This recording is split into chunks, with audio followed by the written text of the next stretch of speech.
T-minus 90 seconds and counting. All systems are go. We're about 90 seconds from the launch of Space Shuttle Discovery.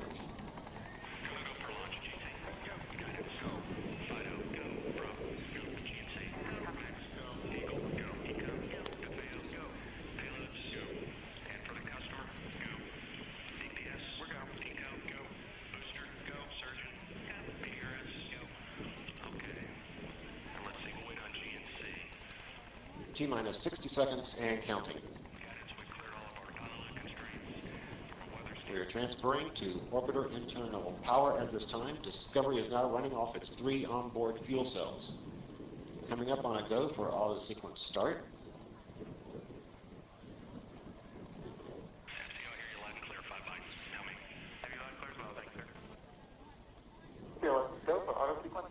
And we have a go for auto sequence start.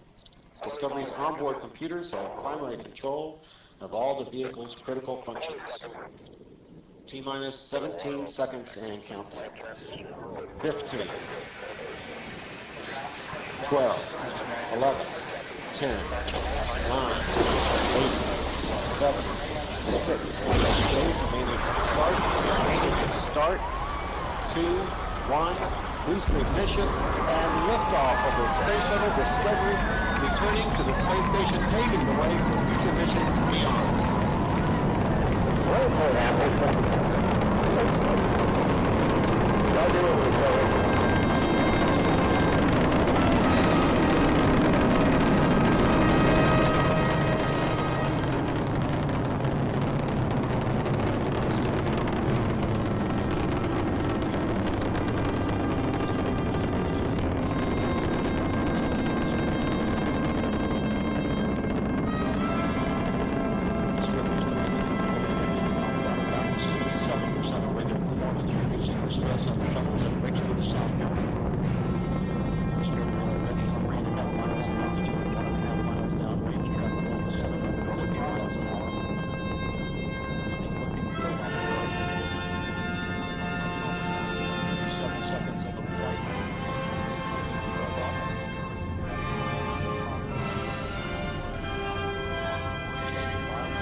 Separation confirmed. Guidance now converging.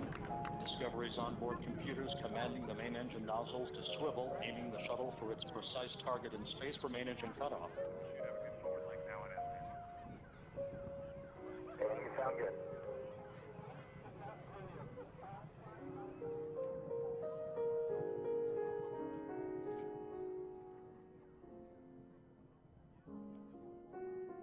Discovery Houston, negative return. Copy, a negative return.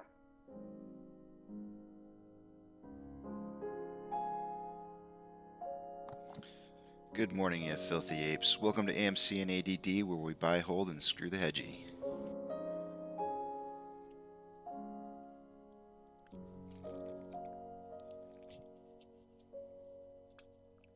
We have a lot to cover today.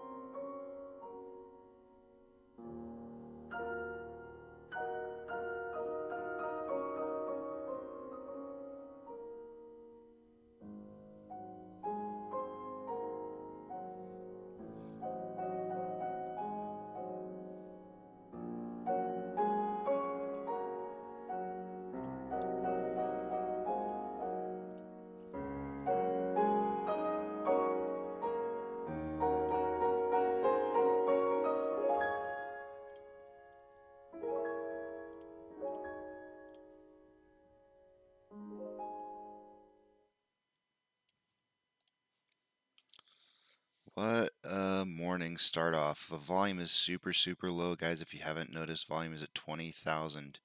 shares traded so far for the day today. It's pretty low. I've already come up with an estimate for the day today. I definitely am pretty feeling confident about this estimate. We're looking at probably somewhere between 20 and 40 million shares traded for the day today. That's going to be super low. As a result, I think that we could see about a $2 drop from where we're at right now. So possibly $31.50 to $31, which is exactly where I was thinking we would probably end up, which gives us our synthetic price failure, the prediction that I had made on Tuesday, which I retracted on because we had a massive up day on Tuesday and I didn't expect that, but every other day ended up turning out to be exactly what I thought it would be. So my timeline was just a little bit early. But I do believe this is going to be moving in a downwards direction. And because we're moving down right now, I'm going to go ahead and play this song. Just because I want to refresh a few more screens. And while I'm doing that, we'll just go ahead and listen to this real quick here.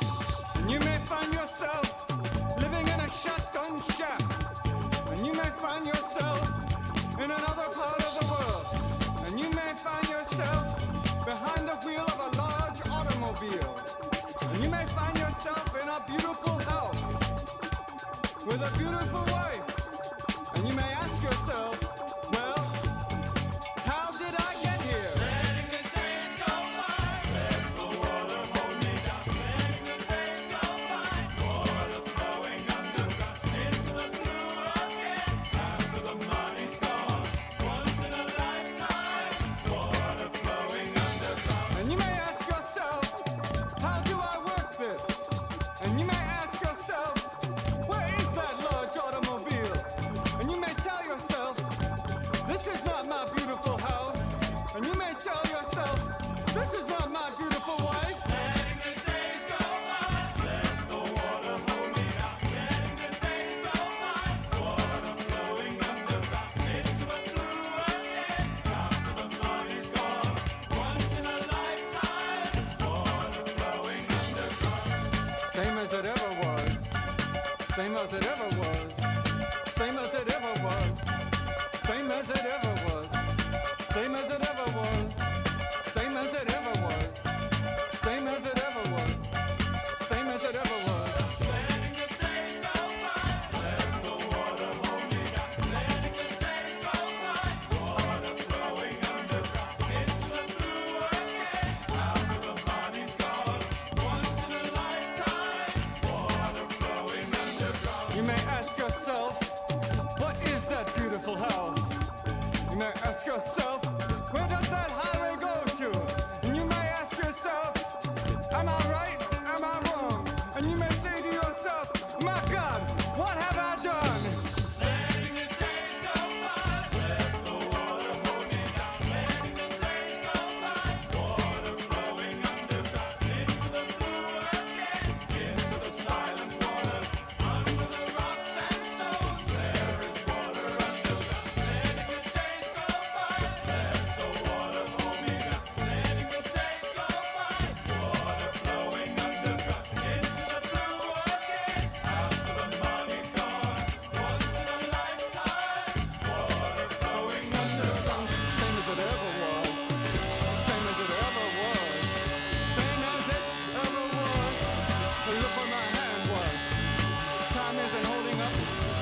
All right, that was fun.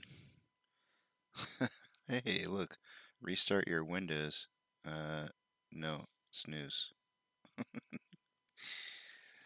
All right, that was enough music time there in order for us to start back on a kick up here.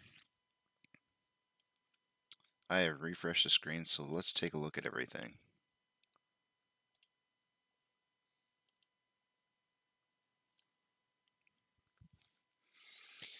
Total institutional shares on the top right-hand side looks like 127,000 point or 127.7 thousand million shares. That has not changed since yesterday. Directly below that is the stock price, which says max pain for options is currently at 35 bucks. We are not at 35, and I do think that we have a price drop incoming down to about 31. Let's start correcting some of True Demon's MOAS triggers. I got to give tally marks to myself and Eric for the day today. I'm going to go ahead and give those tally marks real quick here.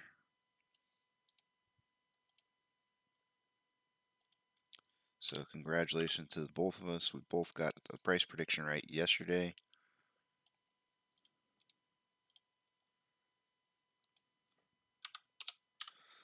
So the only way that I'm going to be able to beat Eric out, or at least tie him for the week, is if he gets it wrong and I get it right.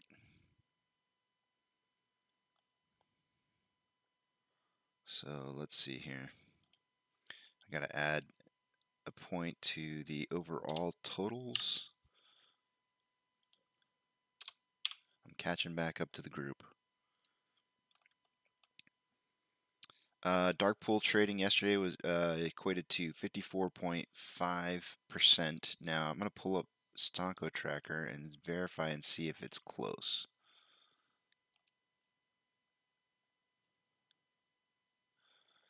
Okay, so Stonko Tracker is saying 60.5%. So there's definitely a little bit of a deviation on what we're seeing in Stonko Tracker versus what's being reported on the screen that I'm taking that off of. The website that I am using for the dark pools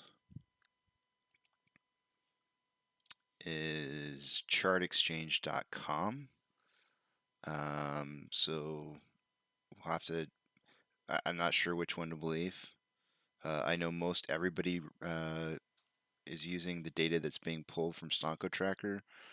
So we'll go ahead and continue to watch what's happening with the dark pool volume from that chartexchange.com. Because it's the only place that I know of that I can get live reporting for dark pools that seem like they might be close to being accurate. It's only off by 6% today, which is not terrible, but we'll continue to watch that and see how it kind of tracks. Estimated current short share interest is at 17.86%. That is down. I think the start of yesterday might have been 18. If I remember correctly. Let me see if I can go back to Ortex and pull it. Let's see. Yeah, the data's in. So it looks like it was 17.86 yesterday. So it's again 17.86 again. It hasn't changed. Utilization is down. We'll get to that kind of stuff here in just a few minutes. But you can see utilization is down to 89.02. Shares on loan is down about 1,104.76. What did that go from and to? Went from 105.6 to 104.7, so 900,000 shares decrease.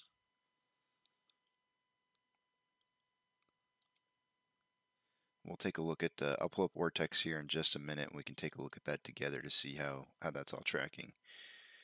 Looking up at the options, let's see how much we got for open interest here. Moving up on a call strike price of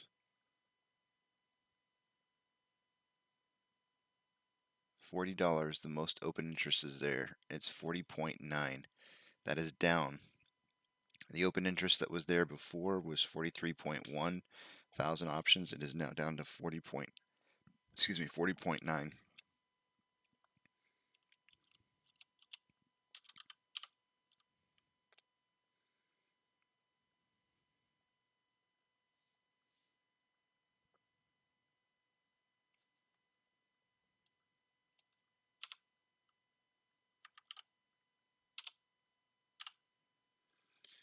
Okay, and then on the put side, it looks like the put most amount of volume is still at $25, which is down to 52.1. It was at 53.4 before.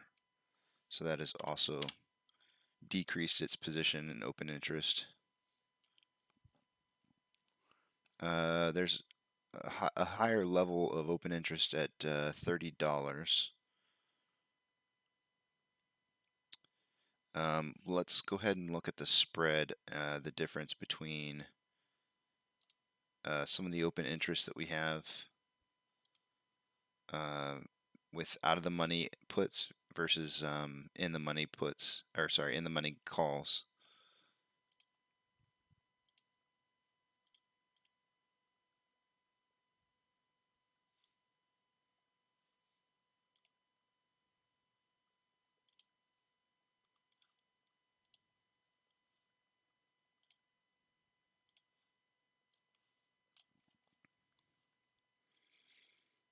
Okay, so we currently have 36,000 calls in the money and 250,000 puts that are out of the money.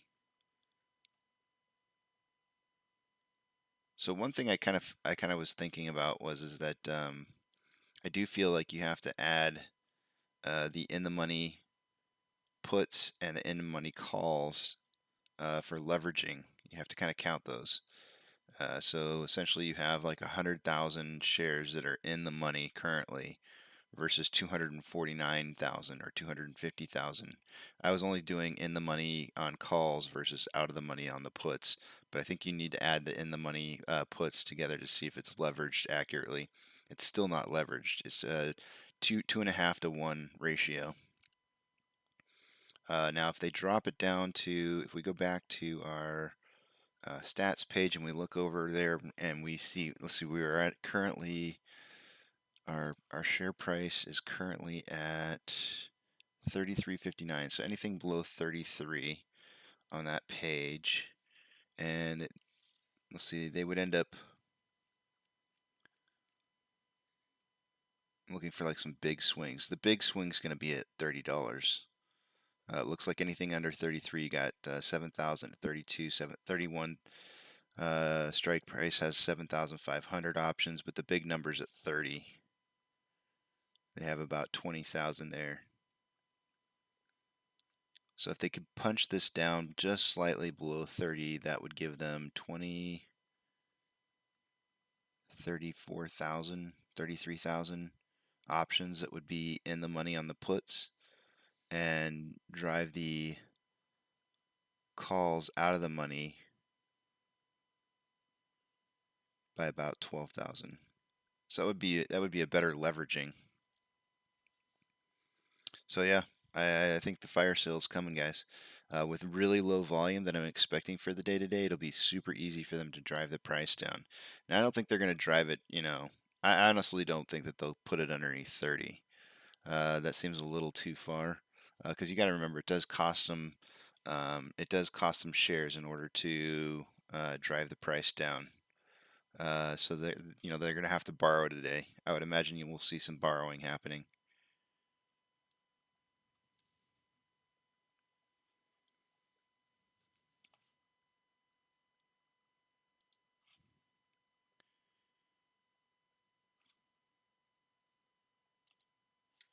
Okay, let's move back to the main page here, and I'm going to throw up Ortex really quickly here.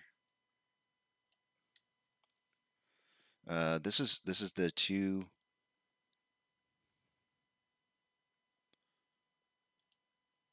This is the data that I was really kind of interested in here. Look at the spread on this, guys. Look at how big this spread is getting. Do you see how the on loan average age per day is like exponentially increasing right now? And the on loan average, or the on loans, is going down. It looks eerily similar to what happened back here.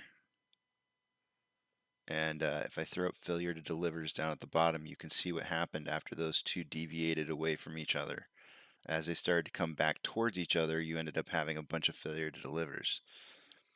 So that would be where this would start to kick in now. If they're going to start borrowing a bunch of if they're going to be borrowing a bunch of shares, which is where the on loan share starts to increase, and then they start having to cover for some of their.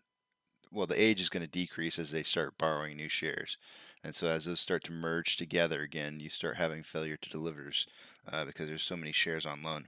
Now we're currently only down to 104.76 shares on loan. So 7 days ago it was 111. So we haven't decreased by a whole lot. You know, it's only like 7 million 7 million shares that it's off by. Let me pull up my notepad. Let's see, I gotta put it over here.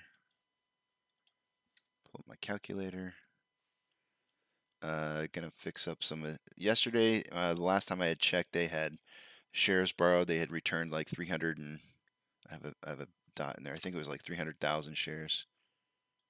Missed a zero. So let's see if that's closed today.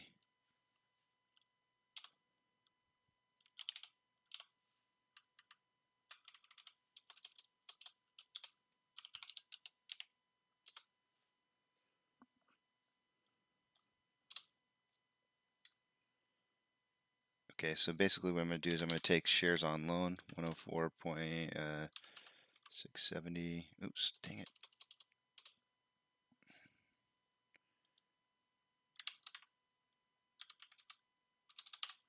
Divided by the utilization. There's currently 117 million shares available to borrow, which is up by about 1.5 million shares from what we had yesterday that were available to borrow.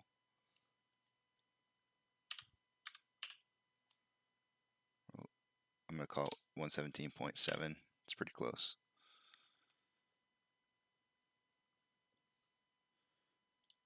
Copy this number over.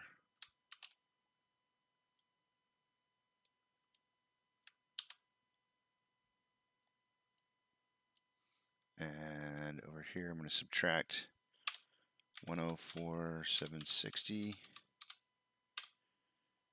bringing us to 12.921.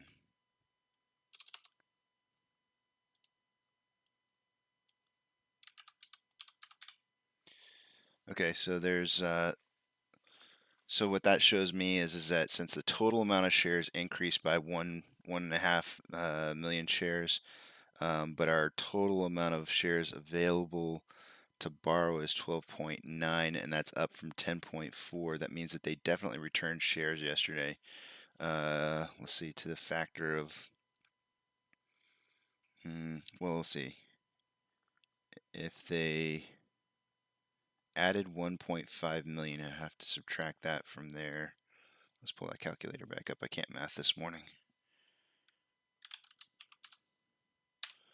12.92 minus the 1.5, and then minus the 10.483. Okay, so basically they returned about really close to about 1 million shares, about 900,000 shares, 937 to be exact. So that 300, I'm gonna go ahead and put that up here instead of the 320 that I have, because that's what we know it to be based off the numbers, crunching the numbers. Volume prediction, like I said before, we're really low volume right now. I'm only seeing between 20 and 40 million. This is part of that really low volume that I was talking about, that period of low volume that we're going to have along with the synthetic price failure. This is their opportunity to try and scare off as many investors as they possibly can. They're going to make this look dire. Utilization going down, that looks bad. Estimated short share interest looks bad going down. Shares on loan looks bad going down. But what you don't realize is that this is that period of time that's really costing them a lot of money to do what it is that they're doing. Because they're going to start borrowing shares to try and drop the price. And as they drop the price, they're going to try and collect as many shares as they can off of people as they start selling. So we'll watch and see how low we go today. Anything below $31 is a sign of people selling shares, but we would have to go, in my opinion, it doesn't get really bad until you get to the 40% drop range, which would be well below 31. We're not even close. It would have to be like, I'll just put something in here.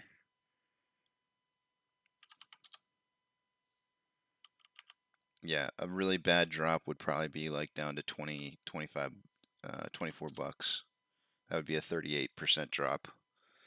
We're not going to see that happen. There's just no way. I think the most that we'll see is probably about maybe 30.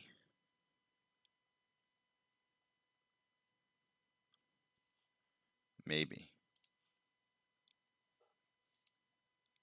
I guess it all depends on how much money they're willing to spend on trying to drop the price. So there's a couple topics to talk on. At the end of the day there, Mr. Grims talked to us about the Brazilian shares and how they held 3+ billion shares over there, and through a lot of Redditors posting different things and finding out information, um, it was determined that it's like a 6-to-1 ratio on the Brazilian shares, and so that basically they hold the float in shares in an account to be traded. So this is kind of what I found. This is the highest voted post on that topic, and it's regarding the A2MC34. And this is posted by Neo Braz on Reddit. It says Citadel is doing their shenanigans in Brazil in collusion with other market makers. I'm seeing a lot of talk surrounding A2MC34, but what it stands for.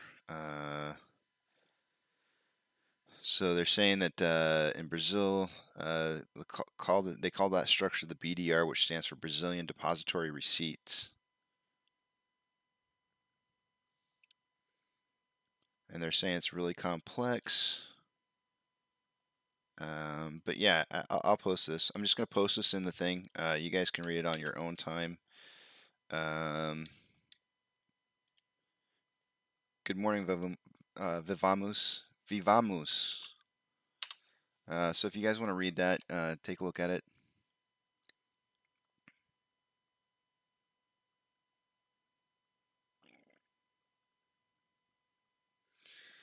Yeah, our pre-market around this time for the last few days has been somewhere around 60,000 shares traded at this time, and right now, let me finish this part right here on the coverage.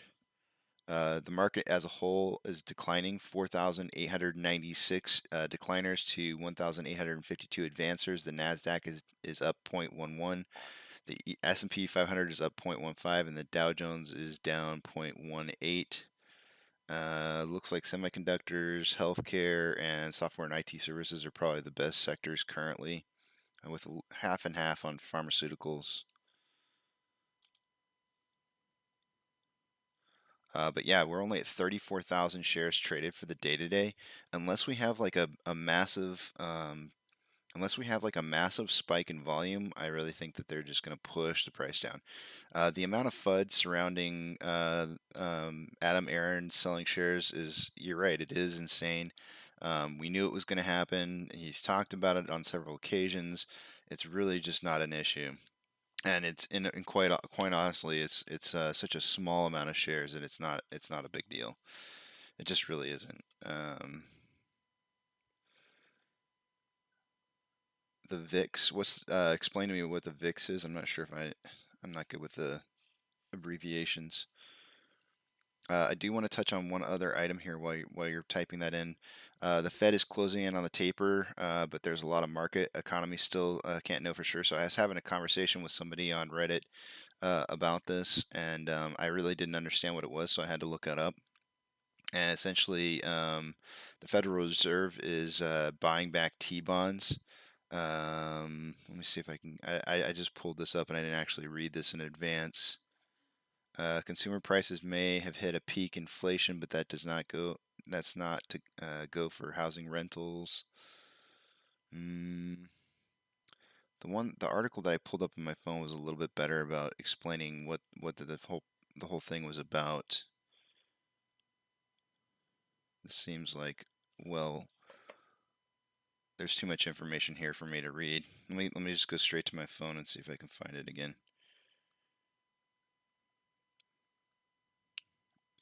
So yeah, let's see. This is off of Barron's.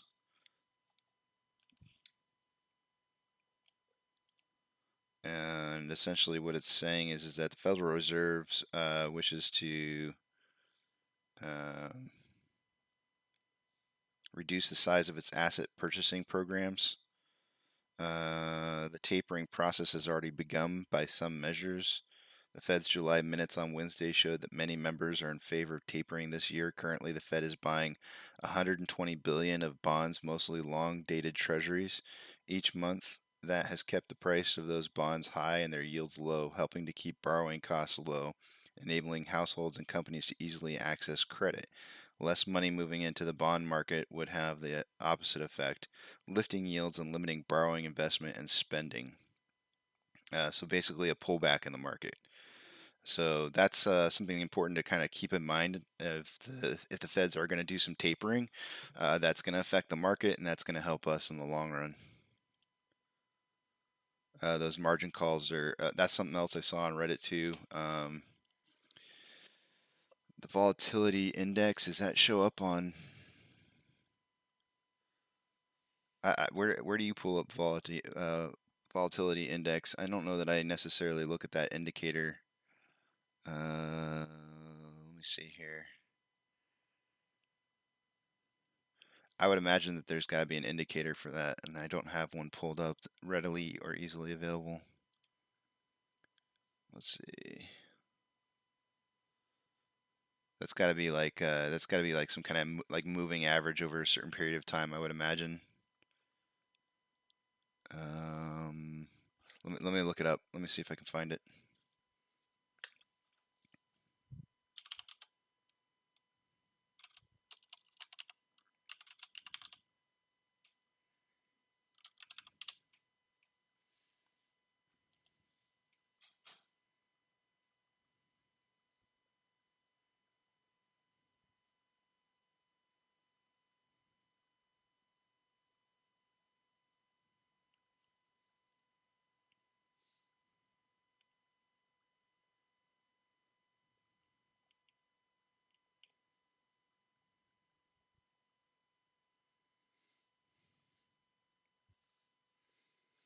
I would imagine that, you know, if we saw AMC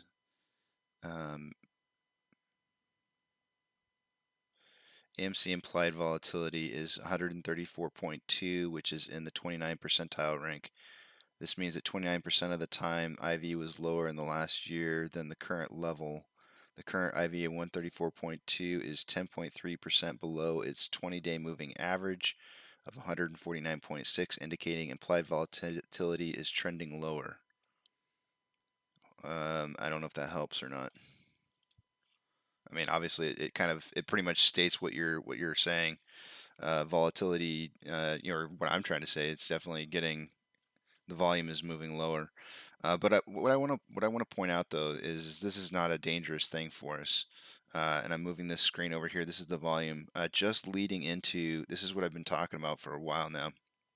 Leading into the huge price spikes, going into the mid-May into the end of May and June period. Volume dropped down quite a bit during that time frame. And if you'll notice here, it was starting on, gosh, I guess one of the first days it was really, really bad was well back. But you know, leading into those periods of days, we had times where we hit 27 million in volume in a day. Like for example, the April 30th was 27.7, 27.6 on May 5th. But yeah, I mean, it happens. So you know, did it increase? Did it hurt the price? Absolutely. You know, you can see like these small amounts that it dropped. Um, you know, it's almost basically 10% dropped in a day. On some of the, you know, between the 30th and the 6th, you have about a 10% drop in price. So it's quite a few days there, but you know, the volume was super low: 27, 31, 35, 27, 39, 38, 41, 49, the 54, then it jumps all the way up to 296. This is that period of time that we're in right now where they're going to start borrowing a lot of shares.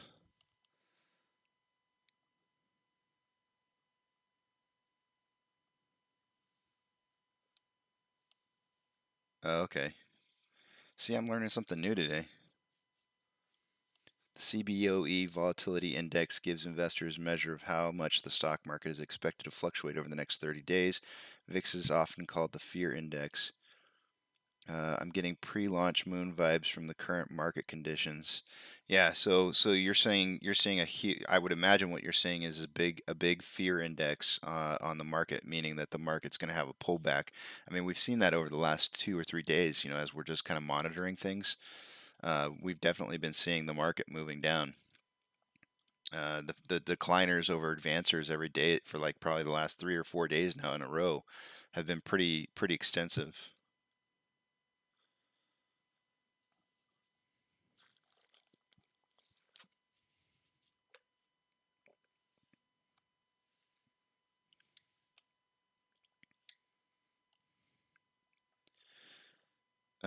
There was something else I wanted to touch on. What was it? Not that. Not that. Hmm.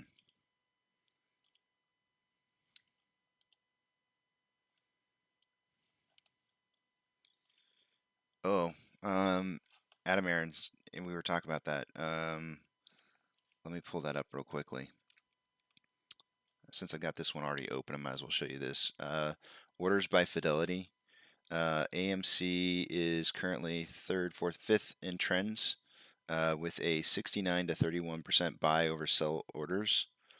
Anytime we're doing 70 to 30 around that range, I'm pretty comfortable in saying that we have more people buying than we have people selling. So that's a good sign. But coming over to Ortex, I'm really curious to see if it's showing the insider.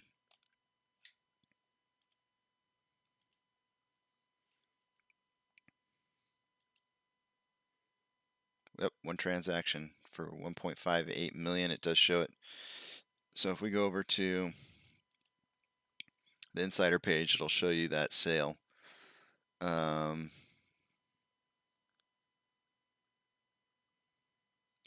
Sean Goodman sold 111 point.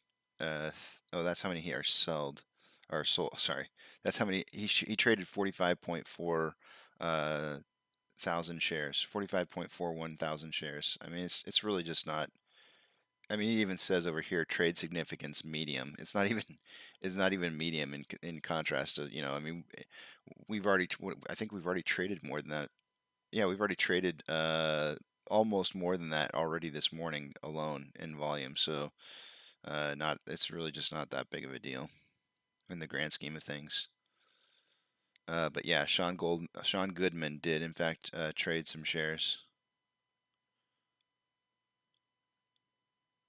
It's not a big deal. It's really not.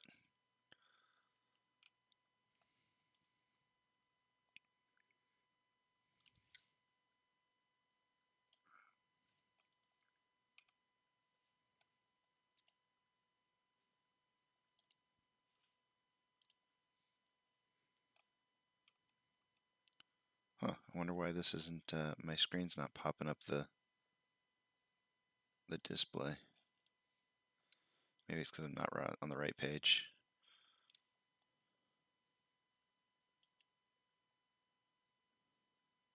There we go.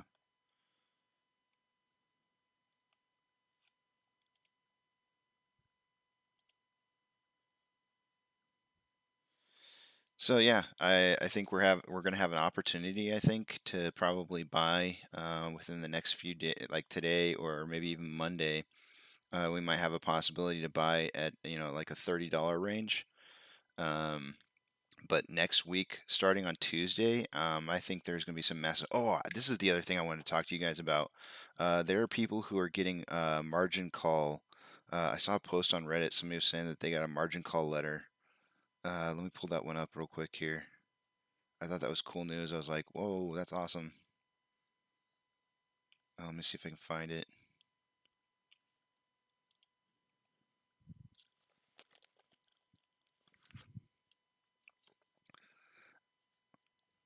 This squeeze isn't exactly the same as VW, but as a reference point, a big dip doesn't scare me since I firmly believe it means a big rip. I absolutely agree with that. I'm not 100% certain, but I think the interview was with Matt Kors. I'm horrible with remembering names, but I think it was with David something or something. Um, what interview is this?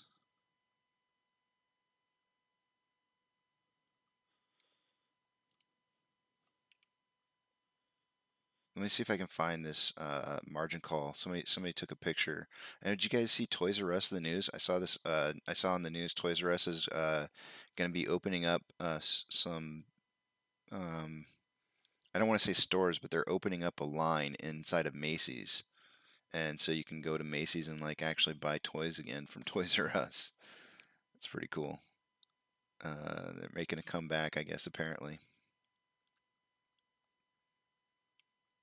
I'm trying to scroll down. I want to get to this. I should have say I do a lot of my surfing on the phone when I first wake up and I kind of look over some things and then I don't have a way of transferring what I looked at. I should save it and then pull it up on my account.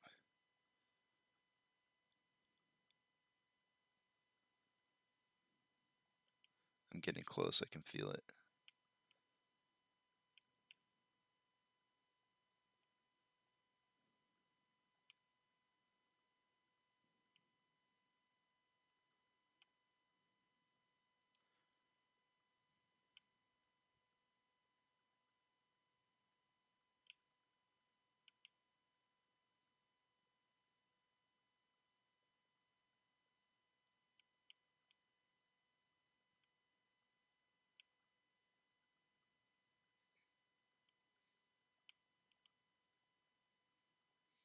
No, I know I've gone too far now.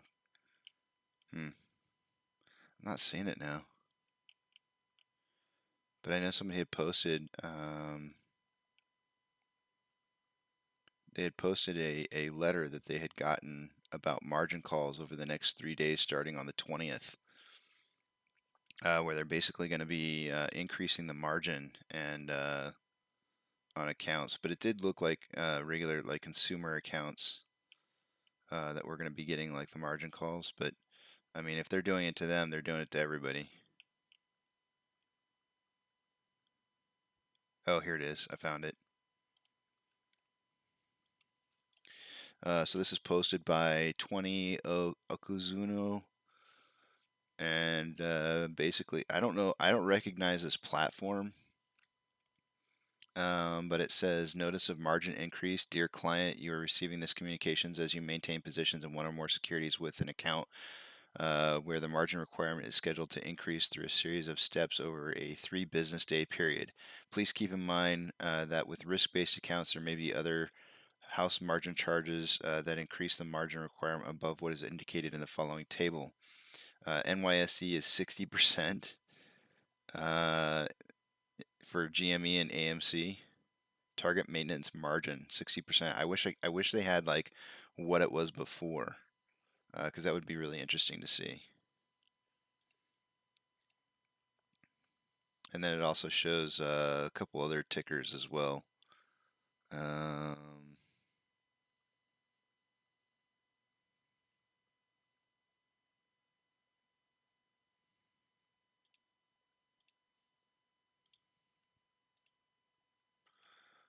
And then it says the increase will be phased in over a series of daily increments beginning after the New York close on August 20th, 2021, and continuing through trade date August 25th, 2021. Based upon calculations at the time of our initial review, the effect of the change on the margin treatment is not expected to result in a margin deficit in your account. However, as market conditions and/or positions and equity within the account may have changed since the time of the initial study, the portfolio should be examined through the process of determine if the changes will create a capital margin deficiency within the account. It's pretty interesting. I'm really, I mean, if it sounds like I'm saying doom and gloom with the price dropping down to 30, I'm not. I'm really saying like this is really good stuff, guys. Like this is literally today's title is fire sale. This is the time where you start picking up some extra additional shares just before you, or I'm gonna start picking up some additional shares before moving into um, next week, because I do think that this will be an opportunity to buy a few more shares before the price really starts to take off here. Let's see about dark pools and how they function. I saw Stephanie Kammermeyer, and she had an interview. She's like considered like the dark pool princess or whatever, dark pool queen. I forget what they call her, but she wrote a book about the dark pools, and she had an interview with TMI, which was really good. Highly recommend watching that. About Toys R Us, do we know who bought them? You think it's the Twinkies scenario? I don't know. I don't know about that. All I know is I just read there was a Twitter tweet that came out that had them basically, Jeffrey the giraffe comes walking through, like it's got some like kind of pump up kind of music. I kind of wanted it to be the I'm a Toys R Us kid song, but it wasn't. It was like some kind of pump up music, and then like he comes walking through the steam, and it's just like we're back. But it says that they're going to be in Macy's and that you can buy through them online. So I would assume that Macy's probably has something to do with it. I don't know if it's like the Twinkie scenario. The dirty secrets you wanted to know: dark pools and PFO, the PFOF. That's what I call it. I don't know what other people are calling it. Explained with Dave Lauer. That was the interview that explained dark pools and PFOF really well. Dave Lauer was involved in development.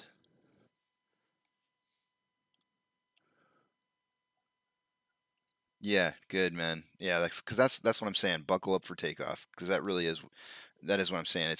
It's you know I would imagine that as you're sitting in the actual space shuttle and you're getting ready to take off, you probably have that sinking feeling in your stomach just before like when the rockets ignite. That's what this is.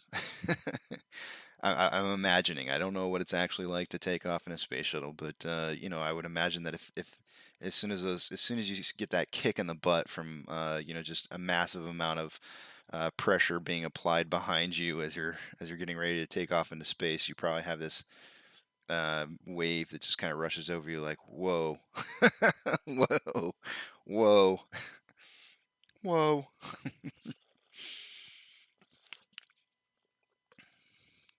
Wow. So let's see. Robinhood is up 0.69%. They are down though about $3.50 from their opening IPO price of $48. Amazon is down 0.02%. Cinemark is down 0.5%. Dogecoin is up 0.35%. GME is up 0.31%, and we are down 1% in the pre-market. Yesterday's inflow versus outflow. What was that final point spread? Let's see. I can't math. 50. Wow, nice and even number. I should have been able to calculate that just by looking at it. As soon as I see the result, I'm like, oh, duh, I could have figured that out easily. So 50-point spread. Yeah, so that's like a 10 more point spread, and yet we decreased by 7.47%. So in retrospect, we had a 40% increase of inflow versus outflow last Friday, which only resulted in a net gain of 60 cents. So we have the opposite, the reversal, but with an additional 10 point spread, and we end up dropping $2.73. The fuckery is strong, guys. The fuckery is strong. So I'm going to Ohio soon, and there is a Neil Armstrong museum with a moon landing simulator. A fellow ape and I are going to go experience so we know what a moon launch is like. That's awesome. That is really cool. Wait, is it a lander? It's a moon landing simulator. That's cool. That is really cool. You said Ohio? That's cool, man. I want to, when I was growing up, I wanted to go to space camp so bad. That was like a dream of mine. I don't know. Didn't you say no? I guess you didn't say how old you were, but I growing up, I'm 45 years old, and space camp was a thing when I was a kid. I looked it up. It's not really a thing like it used to be, but I mean, there is still a space camp. It's just not quite the same, I don't think, though. But that was like a big, huge thing for me. I really wanted to do space camp really bad growing up, and never got the chance to do it. But I would imagine that'd be like super fun. I think they even had a Disney movie or something like that. I don't remember what it was called, but it was like a bunch of kids that were in space camp. It was cool. They actually end up like actually launching into space.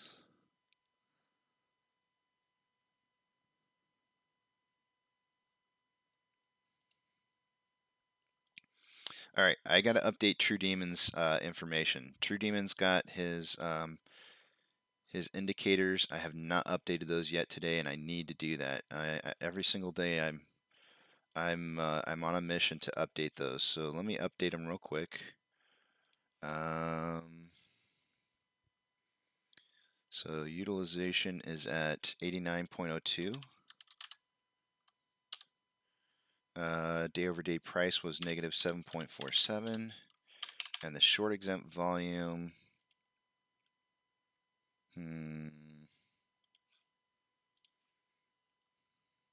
116.5.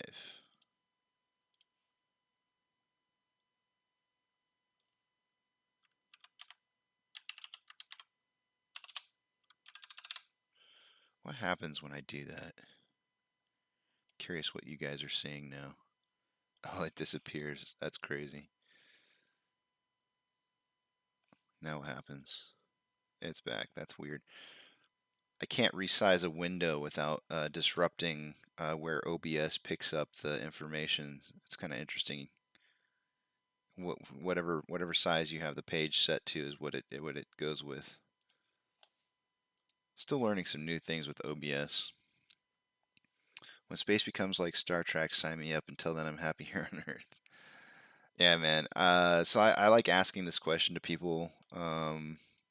Just as like a general conversation maker. Like if you had an opportunity to go to Mars, to be one of the first missions to Mars, would you do it? Would you take them up on it? And I would love to. I would love to, but I'd have to talk my wife into going. I mean, obviously the kids would all have to be grown up and out of the house. But I would have to talk her into going with me. I think that would be like an epic journey. I mean, I don't think that there's anything to do on Mars. Don't get me wrong. I don't think that there's, I don't think that there's really anything for us on Mars. It would be a field research type mission at the most, and there's really just not a whole lot to study that we can see. So, but the fact that you would probably go down in the history books as being, the first part of the first crew to adventure to new lands would almost basically kind of put you on the grounds of like Christopher Columbus kind of thing, like where you're defying the odds and going to places nobody's ever been before, which I think would just be so awesome.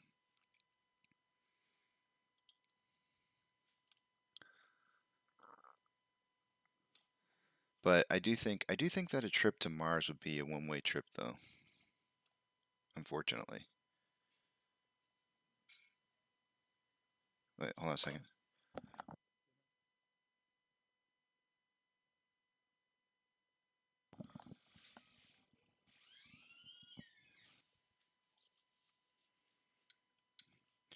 Uh, Vivamus, you just want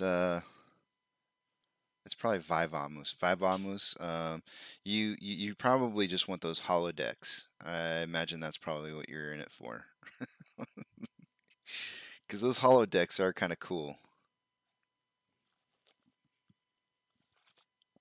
That's why I keep telling everybody the future is augmented reality, not virtual reality. Because augmented reality is essentially a holodeck because you just stand in a room, you walk into a room, and everything around you that you're still moving around and are in an environment, but the environment around you changes based off of images.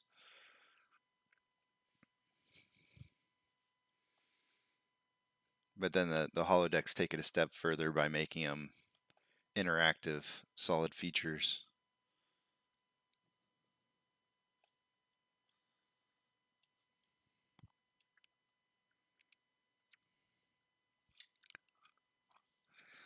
So I do want to remind you guys that starting on Sunday, I have an interview from. I'm gonna have to go back in time here and check and see because I want to make sure I'm giving you guys the right time. I need to write it down so that I'm not giving you guys bad info. One second, let me just look and make sure I got the right time here.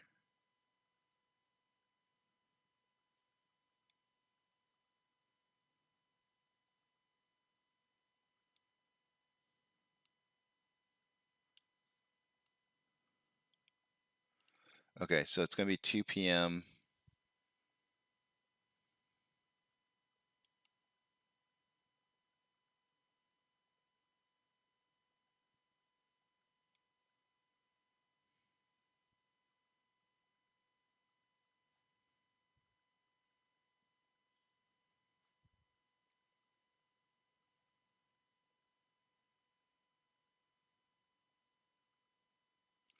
2 p.m. Oh man, why do I not have?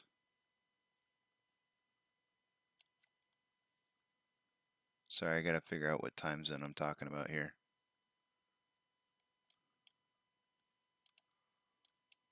Oh, come on, load. All right, I gotta put this in my notes so I don't forget this. The max pain price. I wrote down your quote by Vamos. I wrote down, I put it in my notes. The max pain price is the strike price with the most open contract puts and calls, and the price at which the stock would cause financial losses for the largest number of option holders at expiration.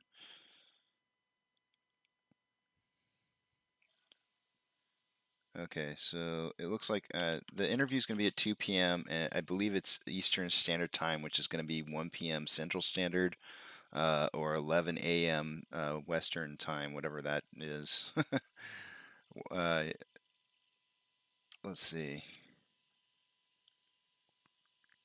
2 p.m. and that's Sunday. And that's going to be with AP. He's the username on YouTube is AP, but Park Air 1501 is his Reddit username. You guys can check him out and look that up. But we'll have an interview and we're gonna get a chance to meet another fellow ape and talk about his experiences and the DD that he's found so far. I think it's gonna be some good stuff.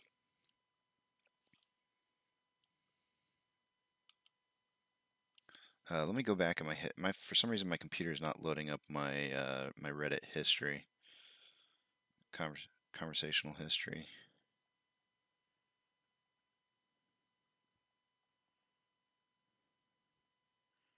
I actually have I have a request out to an admin for AMC stock, our AMC stock, to do an interview.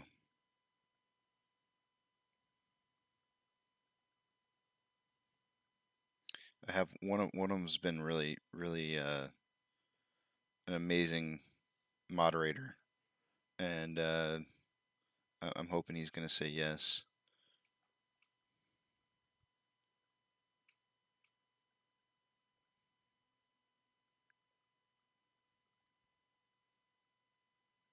Okay, yeah, it's going to be 1 o'clock p.m. Central Standard Time is the interview time. So 2 p.m. Eastern Standard Time and again 11 a.m. So it's not normal for me to stream on a Sunday, but for this interview, I'm going to do it. It's gonna be a really good interview. Okay, our 7 a.m. pokey stick of volumes in. We actually hit.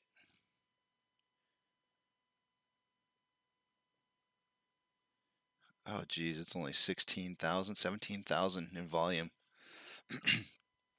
Today's gonna be low volume, guys. Low volume.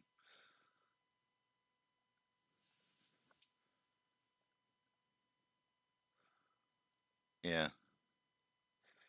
With the 7 a.m. pokey stick of volume, we're at 62.8 thousand shares traded so far. That's how much we have. That's how much we've had going into the pokey stick of volume like earlier this week when we had like 50 million shares traded. So it's going to be low.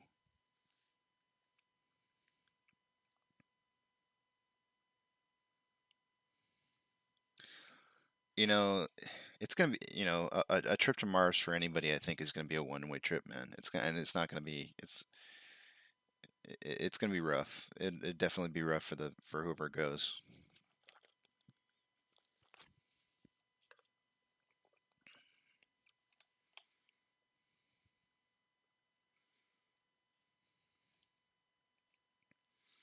Think about this for a second. Let's say Elon Musk sends a crew of people to Mars, and then something tragic happens and his company goes belly up. Who's going to send them their supplies?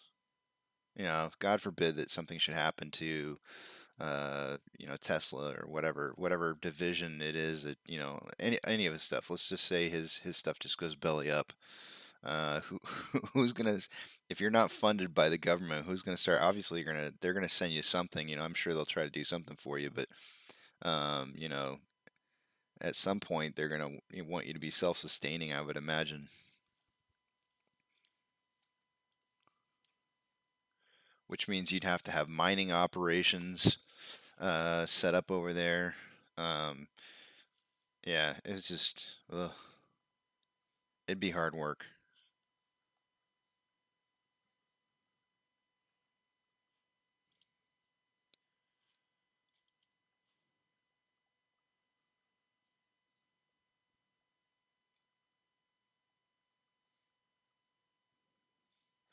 SEC Chair Gensler calls on Congress to help rein in crypto. I've been saying this to people for a long time.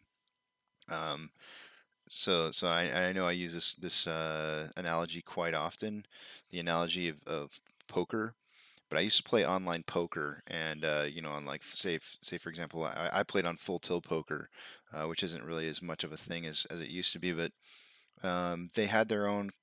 I want to say they basically had their own cryptocurrency. You basically cash in your money. They give you a currency, and you gamble with that currency. And when you cashed out, you obviously got paid in cash, so it wasn't like an actual cryptocurrency, but it was sort of like a cryptocurrency because you didn't actually have real cash. It's not how it was converted for you. And so what I thought was really interesting about it was is that just one day you woke up and the government decided they seized all of your assets, and it's like, well, how do you seize my assets when our stuff's not even in this country? It's like in another country. It's in an island, kind of almost like a Grand Cayman Island kind of thing, and somehow they just seized it. They seized it all, and they just said, nope, it's not going anywhere. We're holding all funds, and all anybody's money it was in there it was caught up in it. And I keep telling people, if the government decides one day to stop cryptocurrency, they will put an end to it, and your money will be seized, and they will. I know there's so many people out there who go like, they can't do that. There's no way they can't find it. It's like I'm telling you that they can crack down on it. There's ways to do it. They will stop. They'll find a way and they'll put a stop to it if they want to. If they feel like they're not getting a big enough cut, you just watch. They will put an end to it.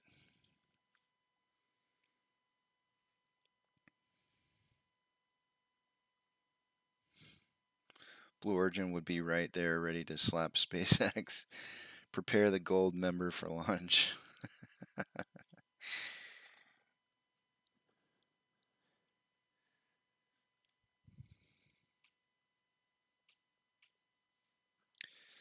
I mean, I don't say that, man. I'm telling you, man, because you know, us poker players didn't think that there was any way they could touch us, and they did. They just came in and they like one day you logged into your site and it gave this big FBI warning, basically saying that all your assets had been seized, and you're just like, I mean that. Think about how do you get cryptocurrency, right? You have to use some kind of banking system to access. You have like a wallet, right? But how do you access that wallet? You have a passcode that goes to some place and accesses it, and that's basically what would happen to you is you'd go log into whatever source it is that you use to get into your crypto wallet, and you'd log into that, and it would be like your assets have been seized. And it's over at that point, and your mouth drops. You look at it and you're like, are you kidding me? Like they can just do this? They can just drive in here and something in a foreign country and just seize the money? Like how does that happen? It wasn't even based in the US. It was all completely kept off the US market because they knew that there was a possibility that the government could come after it. And they did.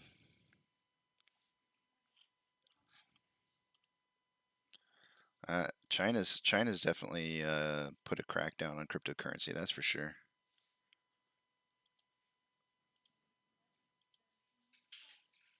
So I tend to keep my money away from any kind of cryptocurrency after having dealt with that once, because while it was a smaller amount of money that I lost in that whole debacle with the poker, I would hate to see a larger amount of money get lost in cryptocurrency.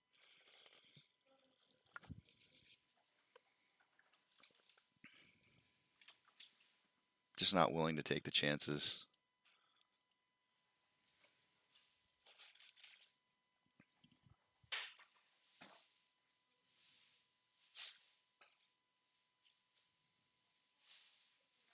Right, understood. I get what you're saying, but even though your drives have the cryptocurrency on it, they still have avenues to get to in order for you to be able to trade your cryptocurrency. You have to have avenues on which you have in order to be able to trade those currencies, and that's where the flaw in thinking that they can't get to is that it's those trading points. It's wherever you make those transactions to move your money, your cryptocurrency from your drive to another drive. Those are the points that they stop, and if they can stop those, then who are you going to trade with? How are you going to trade? You would have to do a physical hand-in-hand trade of your hard drive to somebody else, or your codes from your hard drive to somebody else. It would have to be like an actual in-person meeting. Otherwise, they would stop the transactions.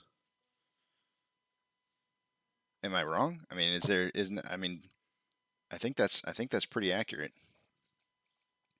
If you didn't have like an in-person meeting with a person to be able to trade your um, what is it called? I forget what that thing.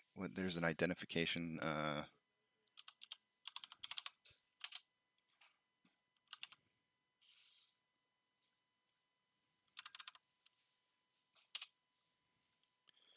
I'm not really like huge into it because I obviously like the story that I just told you.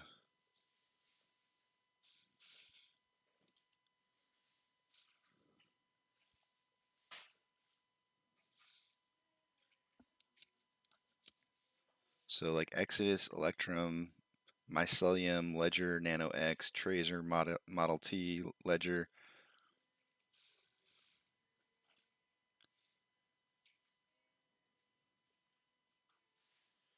Yeah, so Exodus, as an example, is a mobile wallet with a simple user interface and exchange built in.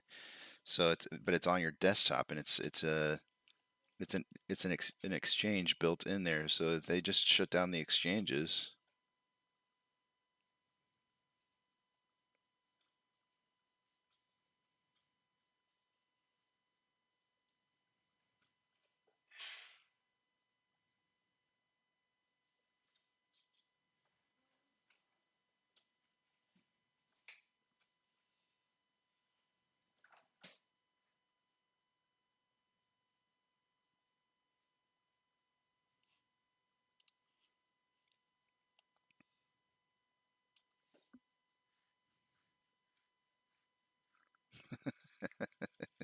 All right, I'll take your word for it.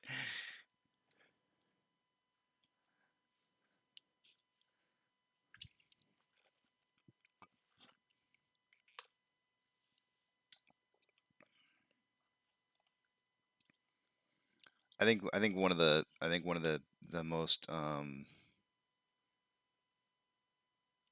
alluring things to being able to trade cryptocurrency is that you can keep it off the records. But that limits the amount of ability for you to be able to use it in transactions, right? So if you just can't use it for everything, it then is devalued because you can only trade it for certain things. So the more alluring cryptocurrency is when you can start trading it to buy a car, to buy um, movie tickets, whatever it is that that they start making it available to be purchasing makes it more valuable. But when the government shuts it down and says no more cryptocurrency allowed, all businesses then have to go by that law, and they can no longer trade it as a currency. And so, that's the point at which where you're basically kind of screwed, because now you're strictly limited to being able to just making transactions off the market, with basically black market purchases. I don't make any black market purchases. I can't think of a single thing in the world that I could use it for. But I'm not into buying stuff that is hard to get a hold of. I can't imagine. Um, I can't imagine buying anything with it that's in my, grocery shopping, vehicles, homes. It's all controlled by the government. They want their tax money, and if they're losing it, they want it. They want to figure out how they can get it.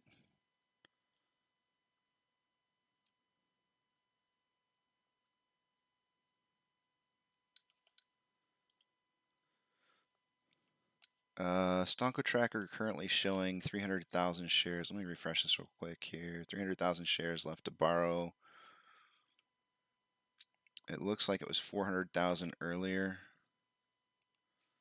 Dropped down to about 400, and then up to 6,000, 75,000, and then back up to 300,000.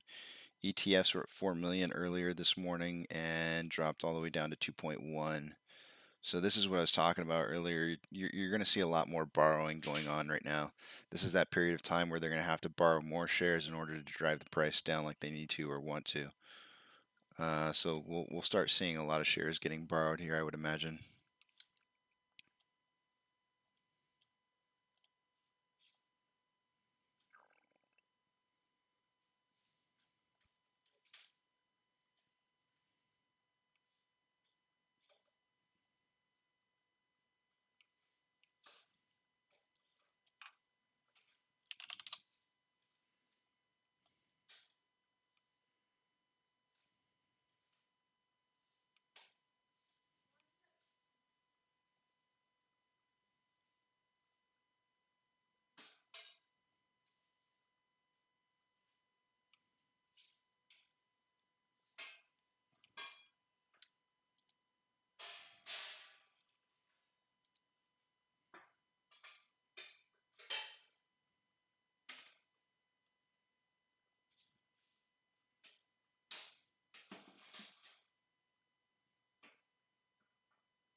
Right now, I'm just kind of going through and looking like a lot of the different. I'm on Finance Yahoo, checking out some of the key statistics. Just looking to see if anything stands out to me. All right, let's look at the 13F reports for AMC and see if those have changed at all. Let's see, 19th, we had, the last time I checked it, we were up to Forethought Variable Insurance Trust.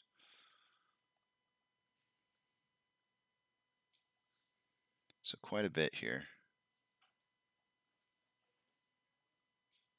Well, maybe not.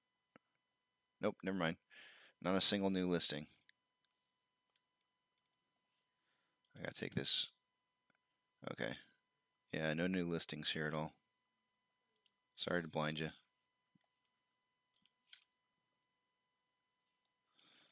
Citadel, I kept seeing some posts about Citadel having some additional SPACs that they were investing in. So let me pull that up. I'll pull Citadel's up and check and see what kind of 13G reports they have going on.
Somebody posts this key lime on Reddit posted rip $40 call options.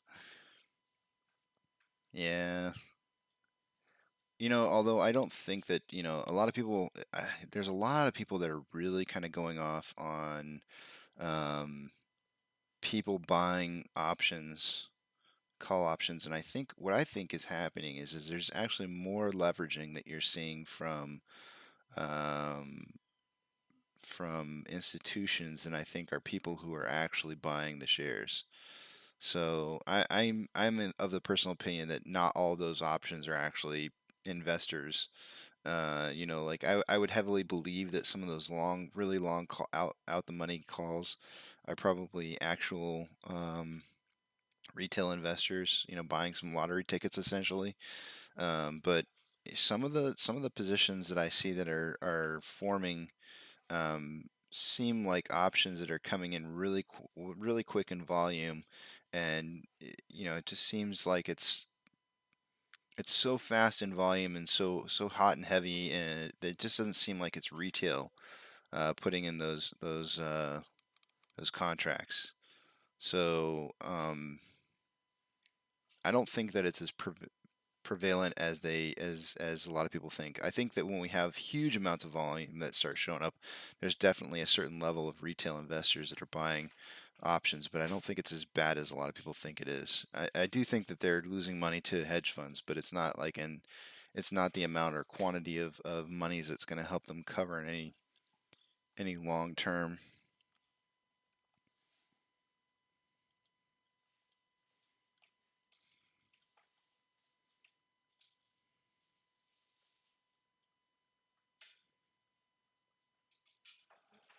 I completely didn't even. Oh, I guess I forgot to put the stuff back on the screen there. Let's see if Ortex is updated. Yeah, it certainly has. So they returned 504.9 thousand shares.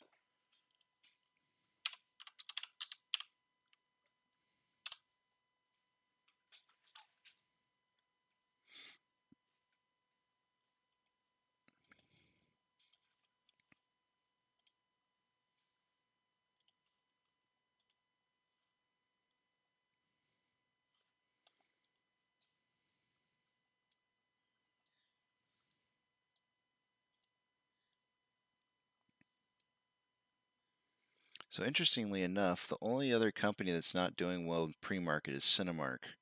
But every other company that I got on my ticker here is all doing, you know, they're up or breaking even, which is interesting because let me go back and look at the market.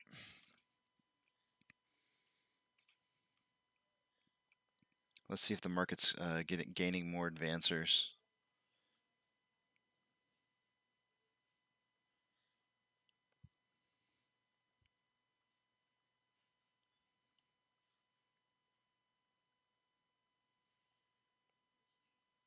It's going to take a second for it to update here.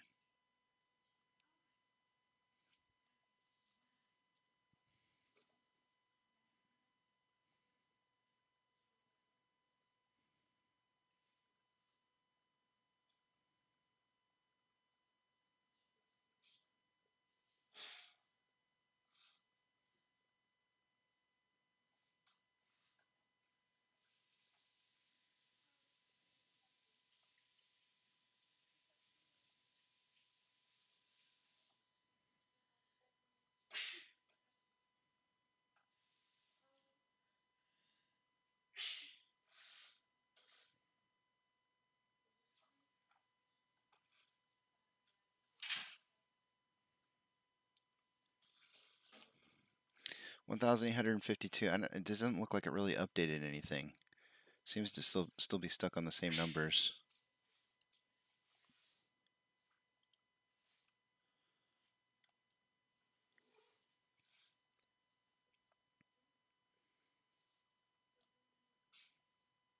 Yeah, so, how does this pre-market look this morning?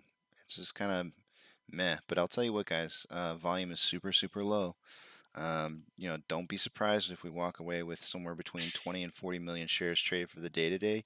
I am expecting a price drop to about $31. I have not come up with a number for the day today, but let me just check something really quickly. The volume yesterday was 57.8 million shares, so I was off by about 23 million shares yesterday on my volume prediction.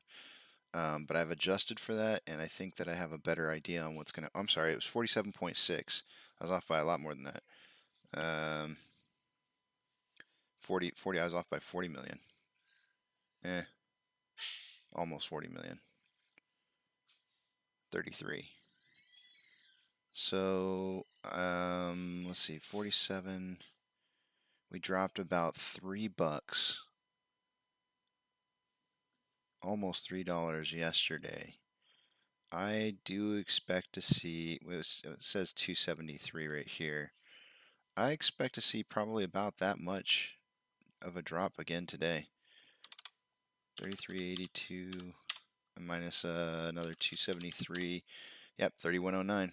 I would say $31 almost exactly. So I'm gonna hedge around 31 as a price estimate for today,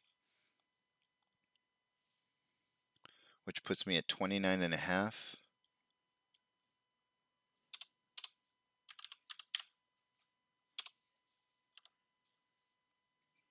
to 32.5.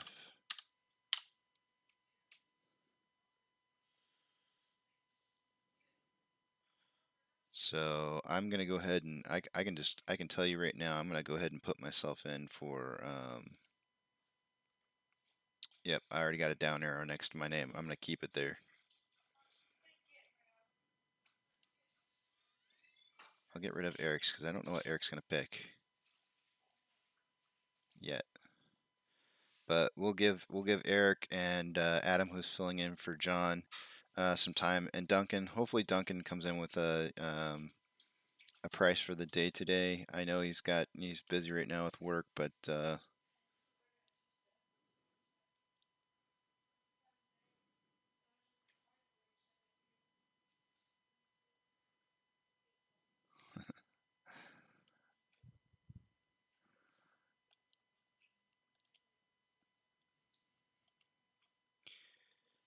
all right, guys, I'm gonna go ahead and take off. I will be back at approximately For right now, I'm going to put 815 down.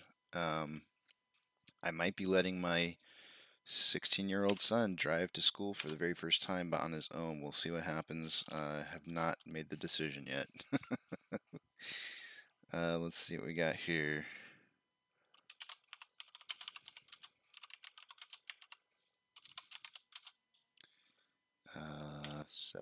Oh, sorry, 8:15 CST. All right, guys, I'll see you back here about 15 minutes before market open, and we'll cover the technicals just before the market opens, and then do the intro into the day. Hang on tight, guys. Hang on tight. It looks bleak, but it's not. This is a fire sale right here. We're getting ourselves a chance to get in some more shares moving into what I think is going to be a huge growth week coming up. So be ready for it. Buckle in tight.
Okay, I'm actually back. I'm actually going to spend some more time with you guys here. It looks like I'm going to actually be driving today.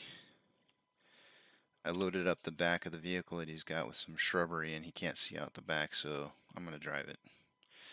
So what that ends up meaning is that I'm going to miss the market open with you guys. But as soon as I get back, it shouldn't be too much longer.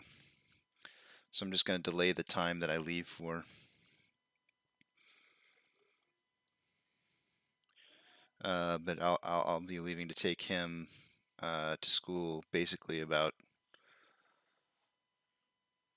5 minutes before market open.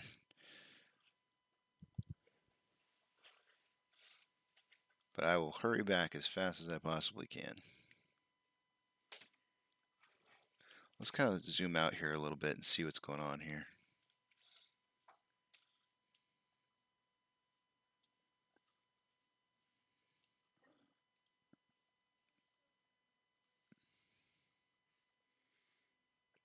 I'm going to go ahead and move my price prediction for the day, just because I know what it is. Apparently I didn't lock that one in place.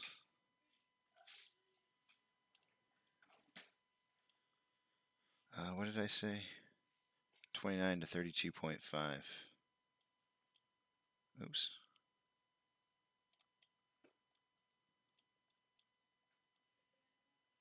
We'll just put this one at 32.5.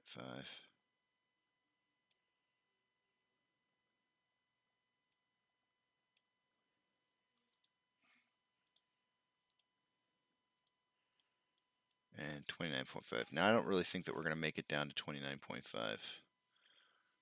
I'm giving myself some margin of error. But I am hedging around 31.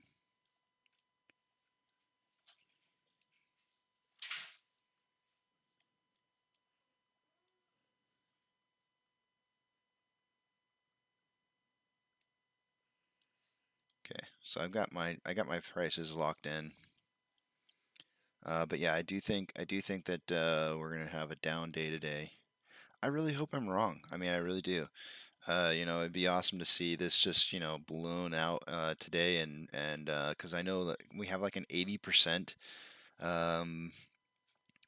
We have like an 80% ratio if we have like an up day on a Friday of having another up day on Monday. So like that would be awesome to see have happen. I would not be disappointed one bit if I was wrong. But the absolute only way they get people to sell shares is by dropping the price. And $31 would put them in that 20 percentile range of from our previous high of 38.77, and those are the amounts that they go by.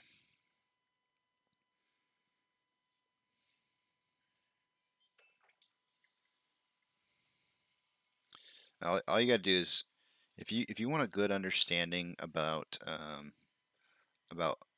trying to figure out what a squeeze is going to do, going back and actually living each moment of, or what I would call modeling, going through and kind of like data plotting, basically the price movement of GME during the squeeze back in January. And I mean, you can see some pretty obvious trends that stand out. If you look for like, if you just kind of track like the highs and lows as the price starts to go up and down, you'll start to see these trends where, it has these just sudden dropouts in price, and it's not people selling their shares. It's short ladder attacks, and they drop it by like a certain percentage, 17, 18%, and then they let the market take over from there. They go like, okay, let's they test it. They test the market. They test to see if it'll come back up in price. And if it does, then they drive it back down a little bit more. And if the price continues to fall naturally on its own after that, then they just let it fall. They let it fall. They kind of give it a little push over the edge of the cliff and just see how far it'll run. And so that's kind of the state that we're in right now. So if we kind of pull back out here on a large scale and we look at this, we had the start of a really nice run. Let's see, what day is which here? So this is yesterday.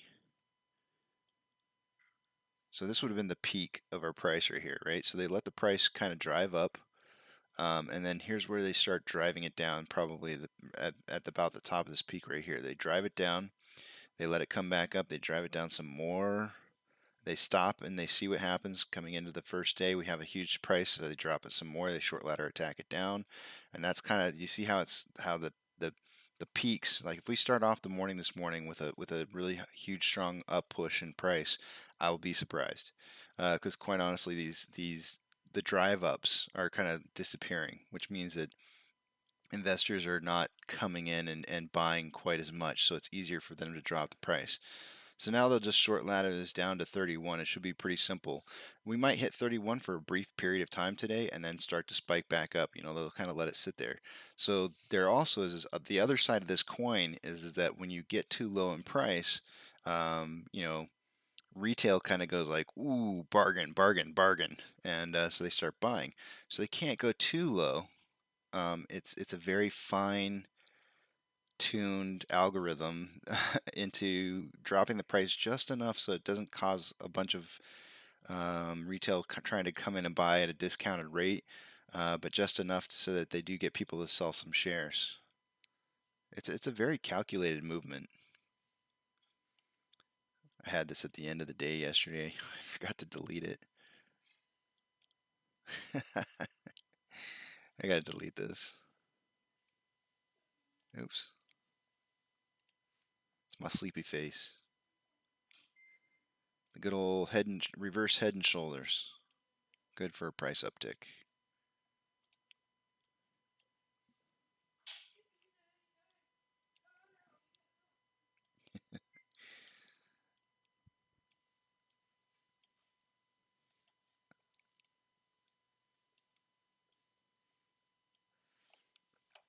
Yeah, I'll pull it up on the screen so you guys can see here how I'm tracking the data basically.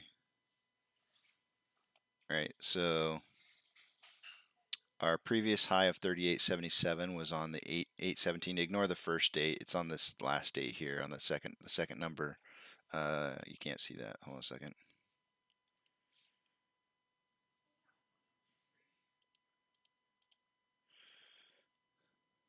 There we go. So 33.08 is our low last night that I recorded, but 38.77 was our previous high on the 17th. And when we got down to 33.08, that's a 14.7% drop. In order to make this a 20% drop, they have to get down to 31.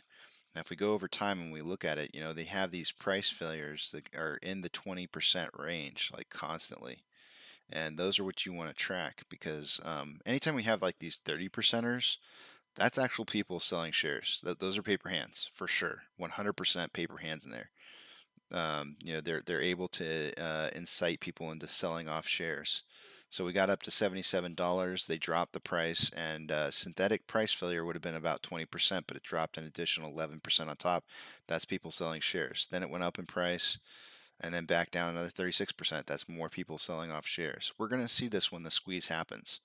That's when you're going to start seeing 40. That's when instead of it being 20%, it's going to be 40 and 60%. But we've had several of these, and all these 20%ers. This one right here, this is like a failed synthetic price drop, right? They tried to get it down to they got it down to 20%, but it didn't have any more action beyond that. It was just that was the end of it, and it started to go back up again. Here's another synthetic price failure. It barely deviated off of more than 1% off of 20%. So yeah, all these 20%ers, it's constant. Anytime you see those bigger numbers, though, that's definitely retail selling off some shares. But we're at 14.7 right now. Our last one was 23.1. We had some people who sold shares when we got down to 29.40. But it also became a heavy buying point because, at 29.40, a lot of people saw a bargain and started buying. And ended up pushing it all the way up to 31.9% from 29.40.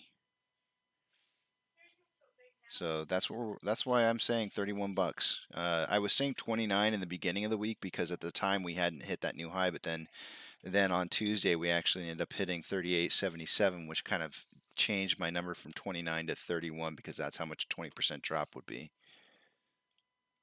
Oops.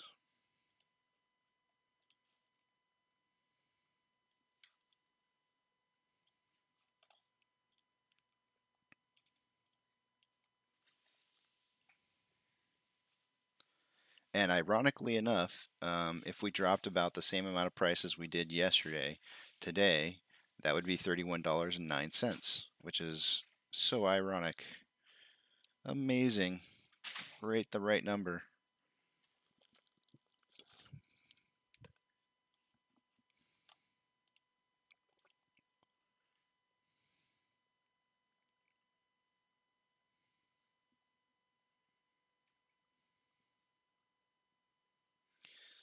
it is really a concept lost by hedge funds to buy and hold. They don't really know how to combat it. It's true. They don't. They really don't know how to combat it. The only thing that they do know is that the algorithms are supposed to create these instances, these 20% drives, to create fear and cause investors to sell off. But it's not working. It doesn't work. The algorithms just don't work against this hold. And so that's our kryptonite to hedge funds. Is just our ability to sit here and hold, regardless of how much they drop the price. In any other stock, if you saw it drop 20% in a certain period of time, you would probably exit your position. Any other stock, it doesn't matter what it is. I don't care how good the technicals are. Prior to this movement, if you would have seen a 20% drop in a stock, regardless of how good the technicals are, you would probably reposition. And I am not saying you would reposition at 20. You probably reposition after 10, maybe 15. 20 is kind of that limit. It's kind of like, whoa, that's like too far. I've lost, one fifth of my entire amount that I've invested into this stock, and so that's the most they can really drop it, because if they drop it too much more than that, and the technicals say that it's a good position, then you have massive amounts of people just buying on it really fast because it's a dip and they want to try and lower the price. They need to get the price down, so they can't go too much further than 20%. Otherwise, they have the opposite reaction. So and the only reason I stumbled onto this is by charting out and modeling GME and seeing these very obvious bands that they were causing the price failures in. 20, 40, 60. it's pretty surprising that it's so painfully obvious when you look at it.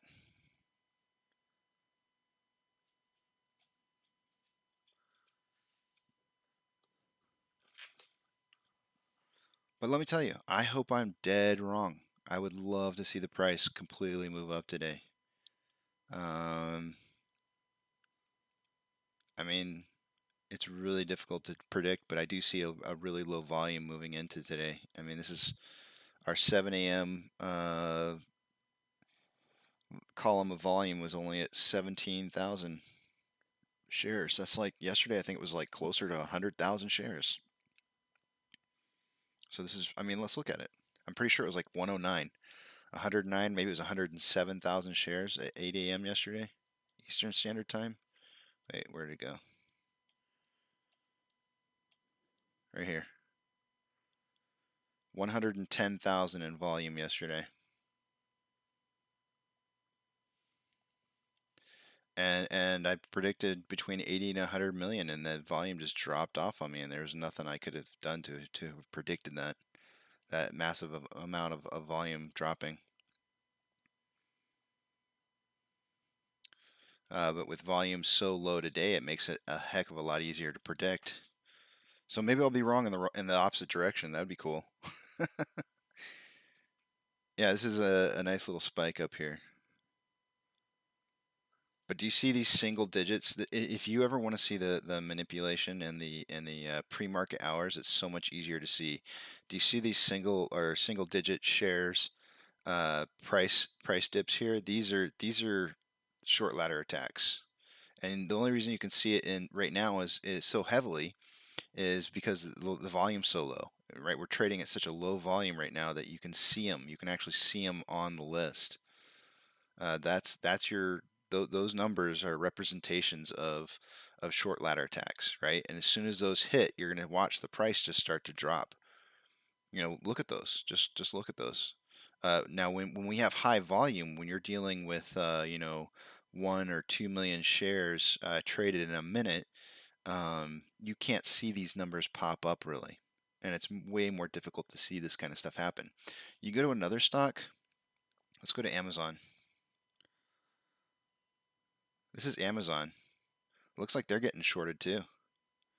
Although you might see, actually, Amazon's probably a really bad one to do because their share price is so high that I could see there actually being a lot of single digit. Let's look at Cinemark. Cinemark's probably a better one. Okay, they're getting shorted as well. And I actually pointed that out the other day. I need to come up with a stock that would not be shorted. Most of these are. Most everything that I have on here would be something that would get shorted on. Let me think of something that's not.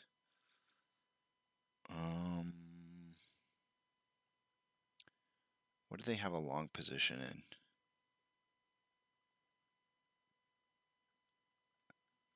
I'm trying to think. There was a position that they had, a long position that we knew of.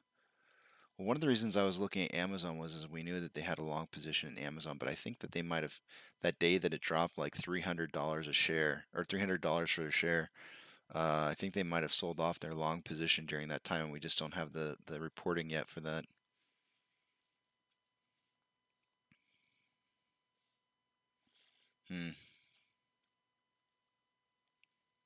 This is back. We're back on AMC's now.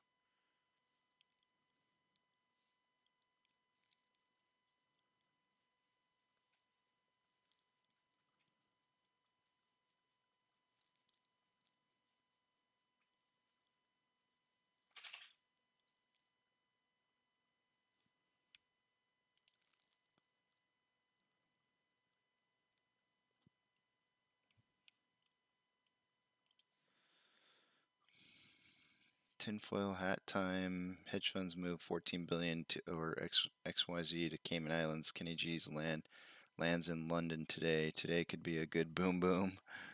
Cayman Islands is a British territory. Tinfoil hat. I mean,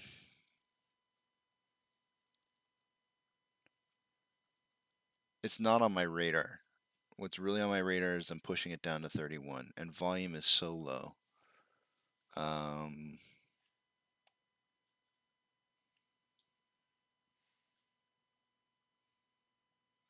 Honestly, I don't think that the government's going to let this pop until they're ready for it.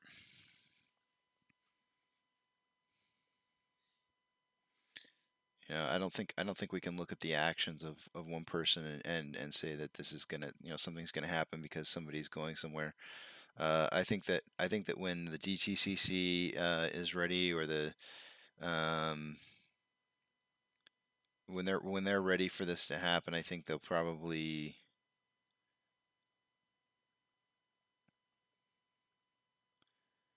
I think we'll see massive movements. We'll see massive movements before it even happens.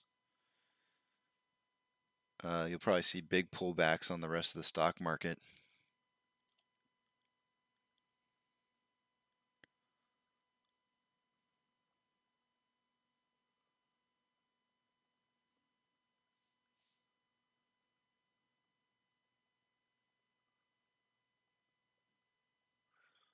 I don't know why this isn't updating. I don't think this is correct.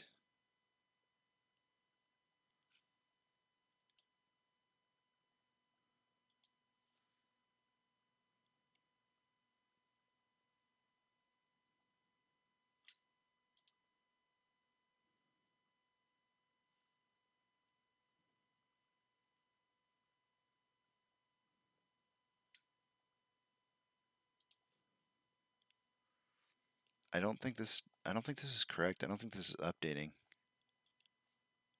I might have to close out my Weeble and restart it.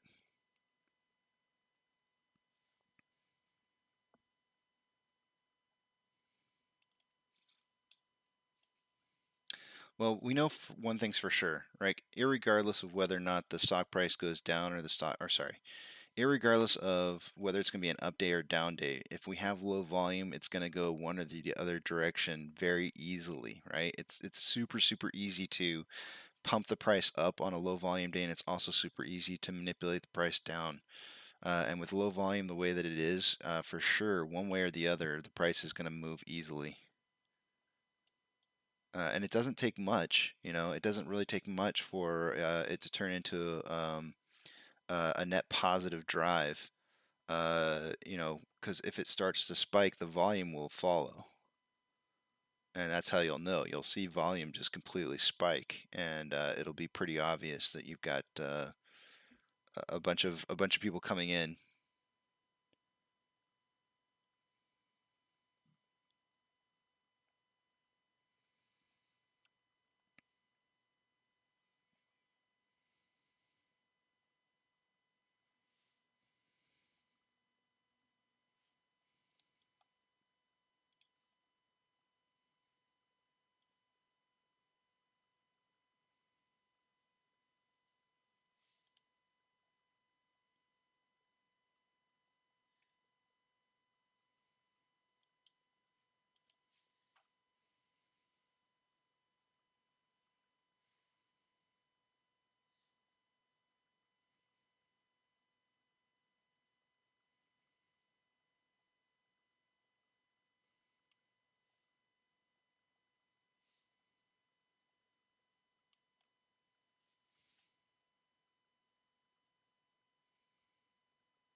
Oh, geez.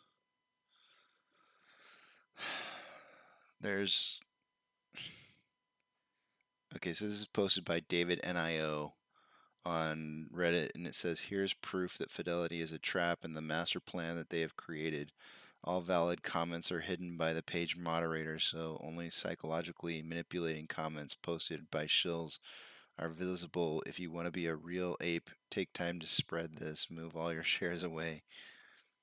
Ah, man.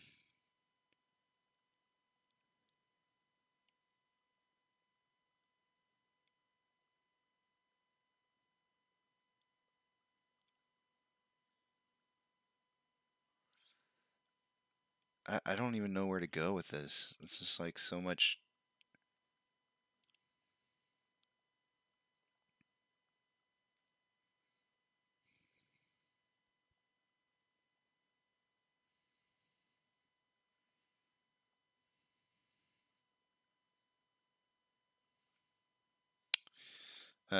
Yesterday somebody posted 7 million borrowed today. They posted that about yesterday, and then they had posted the Ortex data, and it did show 7.1 million shares borrowed for the day, and it also showed 6.65 million shares returned, which showed a borrowed change of 442,000 shares borrowed, which, as we know, you can't just say that there's 7.1 million shares borrowed without, taking into account the return shares.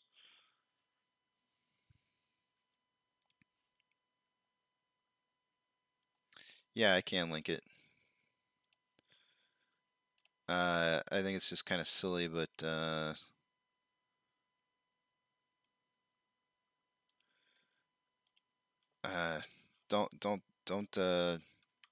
don't hate me. It's just what I'm reading. I honestly don't think that I don't think that there's any kind of well, I'm not saying that Fidelity is not up to something. I definitely think that all of these companies are trying to make the most money they can off of all of this, but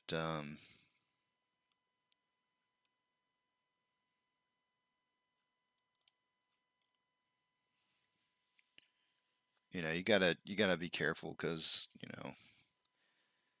um, I don't think that you're I don't think that you're gonna find a better trusted broker than Fidelity. There might be a few out there that are equal to or as just slightly better, but I really think Fidelity has the most tools, and I would say that if you're trying to get off a PFOF, then you definitely um, Fidelity gives you pro trader tools that allow you to trade off of or directly to the lit market. So um, you know take it for what it's worth. Do I think that they do PFOF orders? Absolutely. If you just set your orders just the way that if you just trade normally through them as a broker, of course they're going to try and make money off you. Why wouldn't they? Who wouldn't try to make money off of somebody who's just not going to take the time to look into what it is that's happening in the background? I wouldn't put it past any brokerage to try and make money off of their off the retail investors. That's what they do. That's what they're there for. They're providing you a service, but they're charging you for it.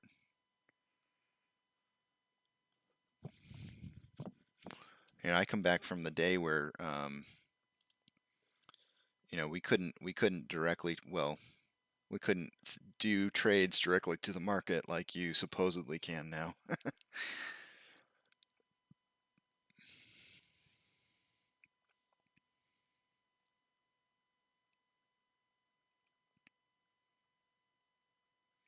Okay, $33.75 looks to be like it's a level of resistance. We're having a hard time punching through there.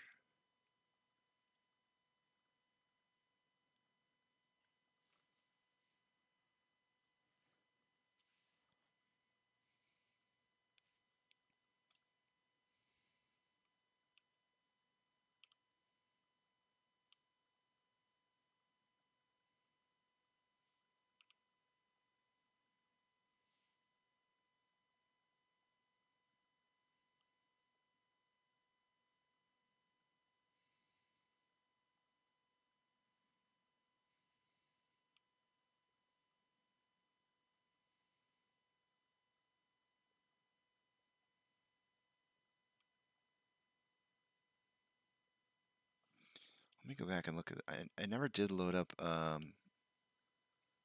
Okay. It was from the 16th. But I tell you what, if you go to Citadel's, I'll pull it up here. Hopefully it doesn't disappear on me because it is refreshing. But if you go to Citadel's page and you look at the 13Gs, their 13G reporting has significantly dropped off in contrast to where it used to be. I mean, you could go down and see the amount of different SPACs and companies that they were investing in. Not every single day, but there's almost a good reporting period, in between days. Here's a big gap between 614 and 628. There was a pretty big gap in there. So there are some gaps, but I mean, for the most part, you kept getting consistent reporting. Well, it's been 4 days since they've reported any kind of 13G filings.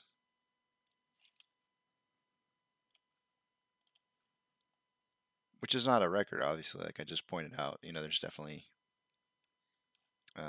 longer periods of time that they've had where they haven't had any reportings. But it does seem like it feels like it's slowing down a little bit. All right, here we go. Here's a push past 33.75. Wouldn't it be amazing today if we actually drove back up to 40 bucks and got all those calls and the money? I would pretty much like go re-quit my job because I'd know exactly what that would mean for Monday. If we could manage to get all those $40 options into the money, holy smokes! You're talking about a massive gamma squeeze going into next week. Absolutely. Especially with Max Payne being at 35 bucks. What's the open interest? Let me go back to the stats page real quick. Open interest on some of these others. Yeah, at 34 bucks is 14,000, 17,000 at 35, 11,000 at 36, 14,000 at 37, 15,000 at 38. Only 9,000 at 39, 40,000, almost 41,000 at 40. It would be a bloodbath, absolute bloodbath.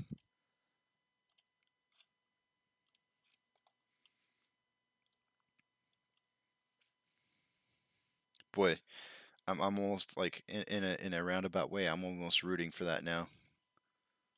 I'm rooting for the surprise attack, like the really low volume in pre-market, and then all of a sudden you have like institutional investors just come in with like massive orders today that just like pumps us up all the way up to like 40 bucks. That would be epic.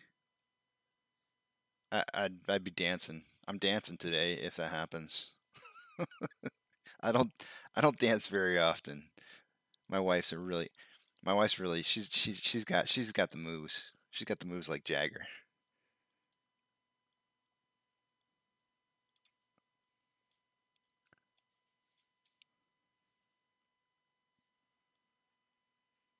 We'll both be dancing. Hon, you gonna dance with me? Oh wait, she's not in here. I thought she was in here. She's not in here right now. I think she took the kids over to the bus stop. She might be waiting with them over there.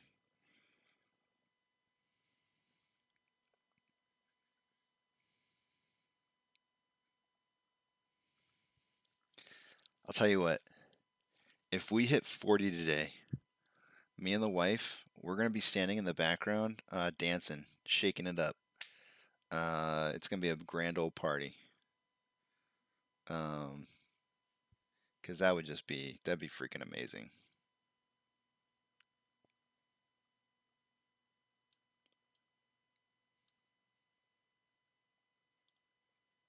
Yeah, but volume's just so low right now. 173.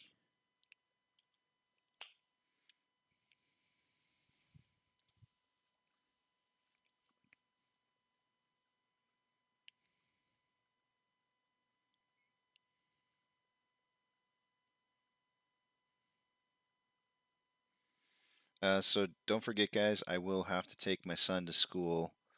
The Ape and You says we launched to 50 today. Dude, that would be completely epic if like the institutional investors just came in, the big whales, and just start buying the crap out of this. Like millions and millions of shares straight to the lit market, not going into the dark pools. Um, it'd be insane.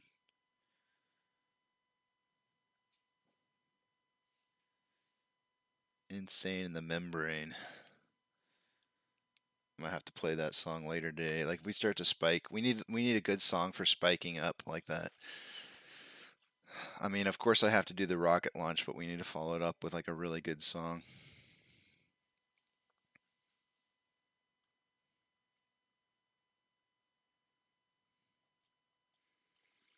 I started the whole song thing, I think, with Gotta Fight for the Right to Party with the Beastie Boys.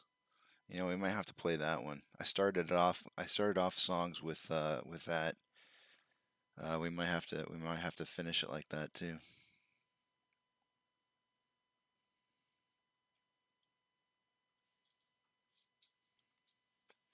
Do I have you guys on a roller coaster ride yet? Like, like I'm talking all like, "Hey, we're gonna hit 31," and then later I come in all like, "Wouldn't it be cool if we hit 40?" It's like the roller coaster ride. I'm hitting those endorphins right now. I got you guys riding the roller coaster ride of emotions. There are some pretty big buy walls in here right now. 3371, 3364, 3351.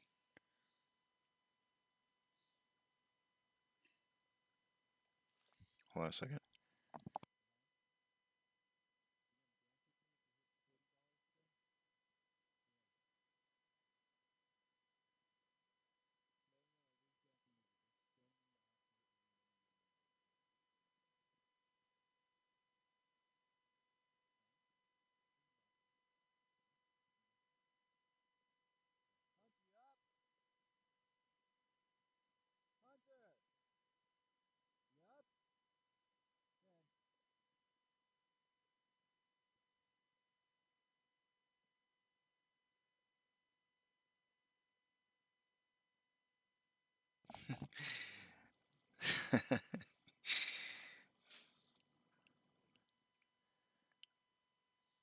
My wife says she's not dancing till 60.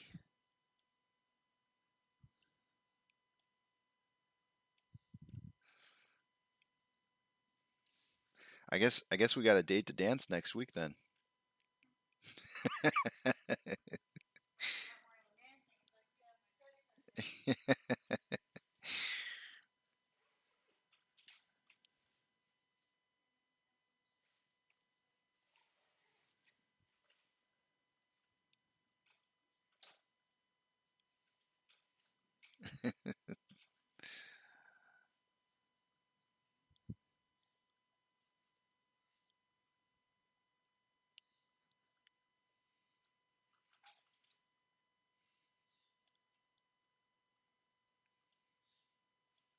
I feel like that's like a Harry Potter reference. She who will not be named.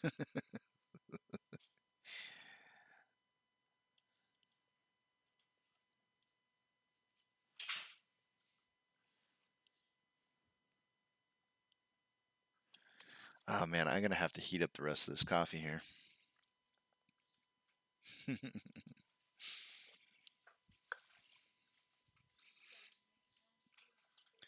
All right, guys, I'm gonna take off in about 5 more minutes. I gotta take my son at about 8:25, so I'm gonna step off to the side for just a little bit.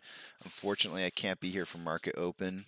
I gotta drive him to school real quick, and then I'll be back. If I had to guess, it'll probably be about a 25-minute round trip. Only two? Yakov, I haven't seen you on here before. Welcome to the channel.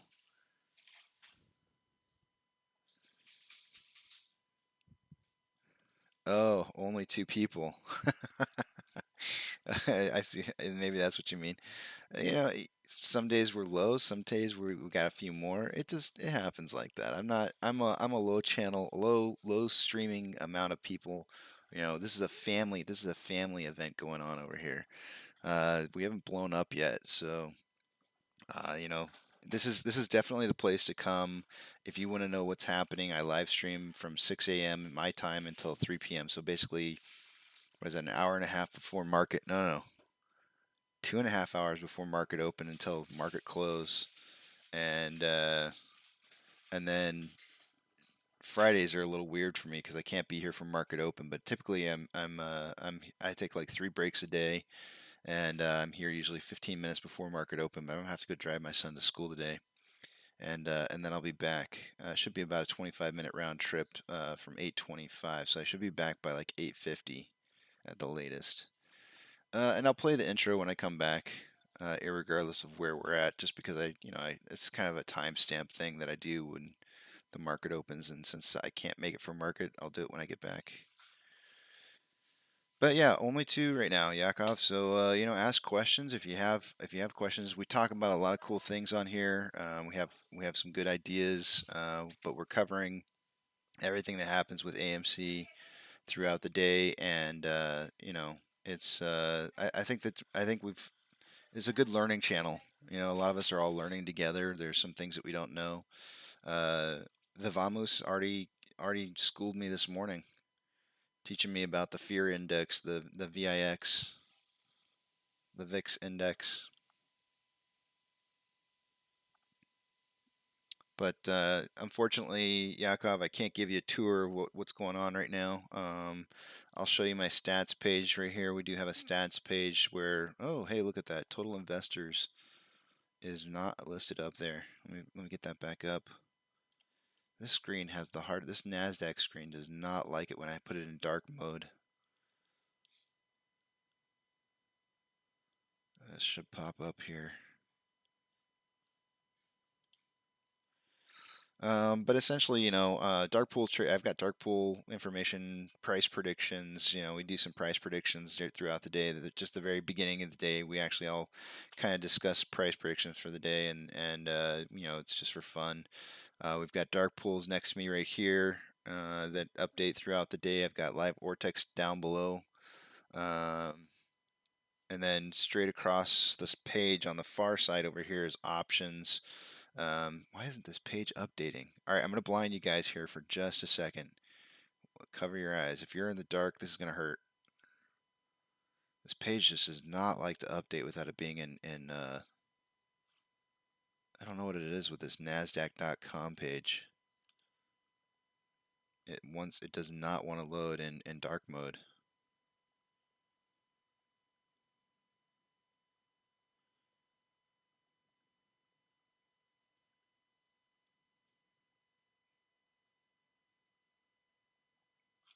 All right, then let me put it in dark mode and see what happens. As soon as I put it in dark mode, boom, gone.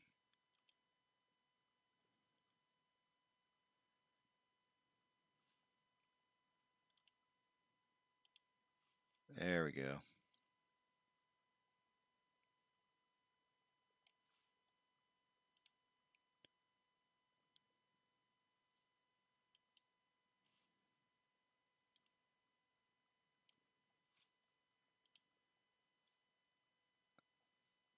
Almost there. There we go.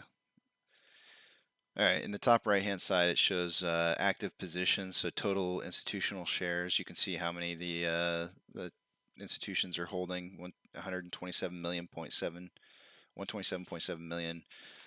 Max pain is down below that, which is for the options. It's the strike price. It's going to cause the most amount. So basically, the max pain price is the strike price with the most open contract puts and calls, and the price at which the stock would cause financial losses for the market or for the largest number of option holders at expiration. How do you like that, Vivamus? I just read straight from your definition. So that's the max pain, and it's currently showing $35 would be the max pain level. We are now net positive in the pre-market, guys. But all the options are down below that on the right-hand side of the screen. That's that big mess. It shows you your strike prices right down the middle. Calls are on the left. Puts are on the right. And, it's kind of like a general tour of the page real fast for you. But if you ever want if there's any kind of data that you want to get, I'm more than happy to pull it up for you and post it up. And then we just kind of talk about what's going on here for the day as things happen. This is nice to see. I'm liking this this movement.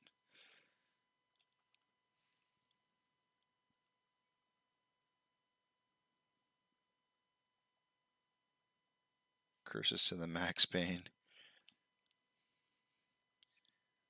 Well, I mean, we're only $1 below max pain levels as it stands. Volume's kind of picking up a little bit.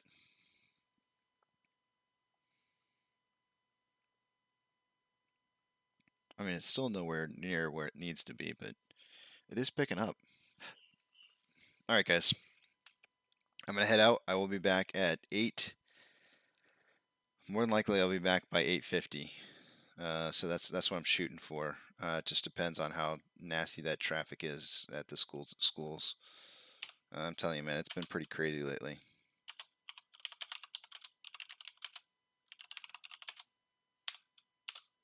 I'm saying around 8:50 because I don't know for sure if that's exactly when I'll be back.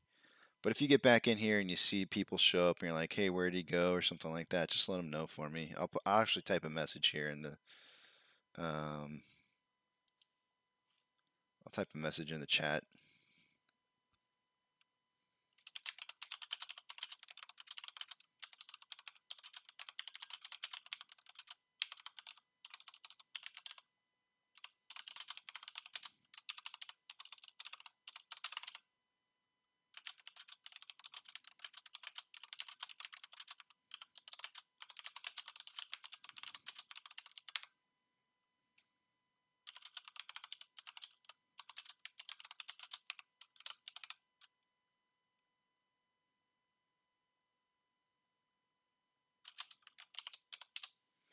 All right, guys. I'll be back in just a little bit.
Alrighty, I am back.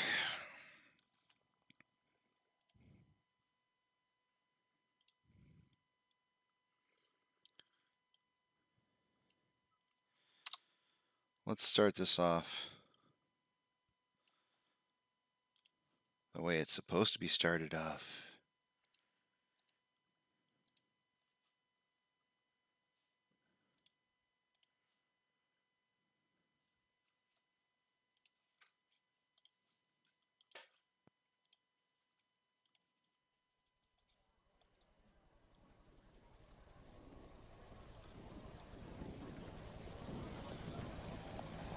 T-minus 90 seconds and counting. All systems are go. We're about 90 seconds from the launch of Space Shuttle Discovery.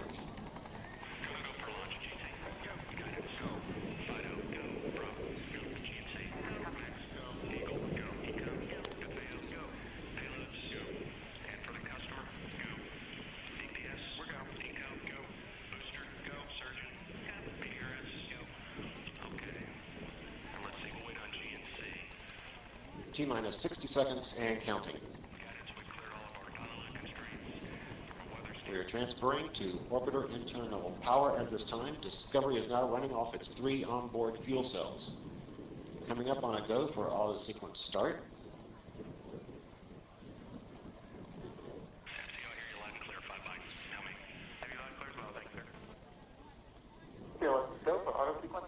And we have a go for auto sequence start. Discovery's onboard computers have primary control of all the vehicle's critical functions. T-minus 17 seconds and counting. 15, 12, 11, 10, 9, 8, 7, 6, start, 2, 1, booster ignition, and liftoff of the Space Shuttle Discovery, returning to the space station, paving the way for future missions beyond.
Hey, we've got a problem here.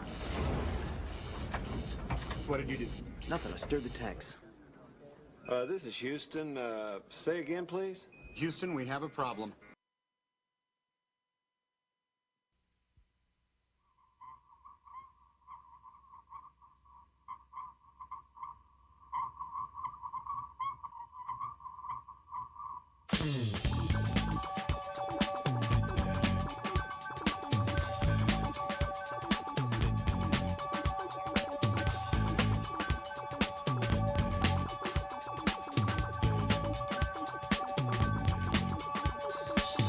You may find yourself living in a shotgun shack, and you may find yourself in another part of the world, and you may find yourself behind the wheel of a large automobile, and you may find yourself in a beautiful house with a beautiful wife, and you may ask yourself, well, how did I get here? Letting the days go by, let the water hold me down. Letting the days go by, water flowing underground into the blue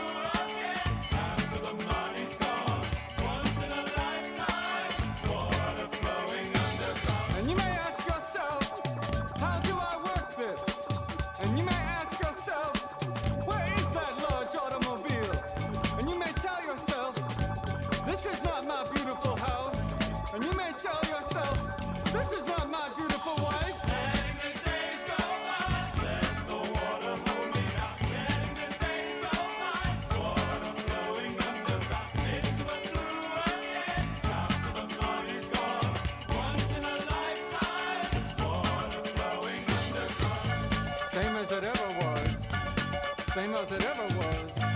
Same as it ever was. Same as it ever was. Same as it ever was. Same as it ever was. Same as it ever was. Same as it ever was. Letting the days go by. Let the water hold me down. Letting the days go by. Water flowing underground into the blue again. After the body's gone. Once in a lifetime. Water flowing underground. You may ask yourself, what is that beautiful house? You may ask yourself, where does that highway go to? And you may ask yourself, am I right? Am I wrong? And you may say to yourself, my God, what have I done? Letting the days go by. Let the water hold me down. Letting the days go by. Water flowing underground into the blue again. Into the silent water. Under the rocks and stones. There is water underground. Letting the days go by. Let the water hold me down. Letting the days go by. Water flowing underground into the blue again. After the money's gone. Once in a lifetime. Water flowing underground. Same as it ever was. Same as it ever was. Same as it ever was. Look where my hand was. Time isn't holding up. Time isn't after us. Same as it ever was. Same as it ever was. Same as it ever was. Same as it ever was. Same as it ever was.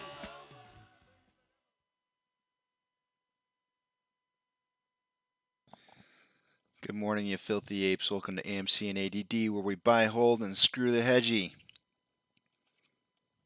Let's take a look at the technicals. See where we're standing here. 120, starting at the top right-hand corner, the amount of total institutional investors are 127.7 million in ownership. That has not changed since yesterday. Going up to the top, I have price predictions that came in from everybody. We'll get to those a little bit later. I can tell you right now that I can just tell you what they are. Let's see what we got here. Eric came in on a price prediction for the day between 31.50 and 34.50. I'm in at 29.5 to 32.5. Adam came in at Adam, who's filling in for John, is coming in at 31 to 34.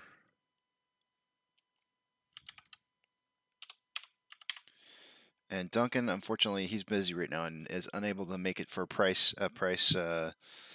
prediction for the day today. So I'm going to leave him in at his previous values. Unfortunately, I got 39 to 42 is what I had him last down for. Unfortunately, that's sad. I wish Duncan was here, man. I really wish he was here. Let's see if he put something in this comment section. Usually I'll see him put something down in the comment section and he'll be like, yeah, price prediction for the day. Something real quick. And I'll see him in there. All right. Nope. Good afternoon, John. Good to see you here. Yeah. So I was gone for a little bit. I had to take my son to school. You missed the heart attack. Laugh out loud. We have a pulse again. Yeah. It looked like it. I was a little bit later than I thought. I ended up getting back at about 5 minutes after I had initially thought. So it's good to know for future Fridays. Let's look at what's going on here. The max pain, $35. Same thing as yesterday. Dark pools are already at 51.9% traded for this morning. They're right up there. Borrow change. This is what I was talking about, guys. In order to get this price down, they're going to have to start borrowing shares. They are currently 1.65 million shares borrowed for the day today. I'm going to go ahead and update my notes. 1.65 million. Yesterday, it looked like they had about 937,000 shares returned.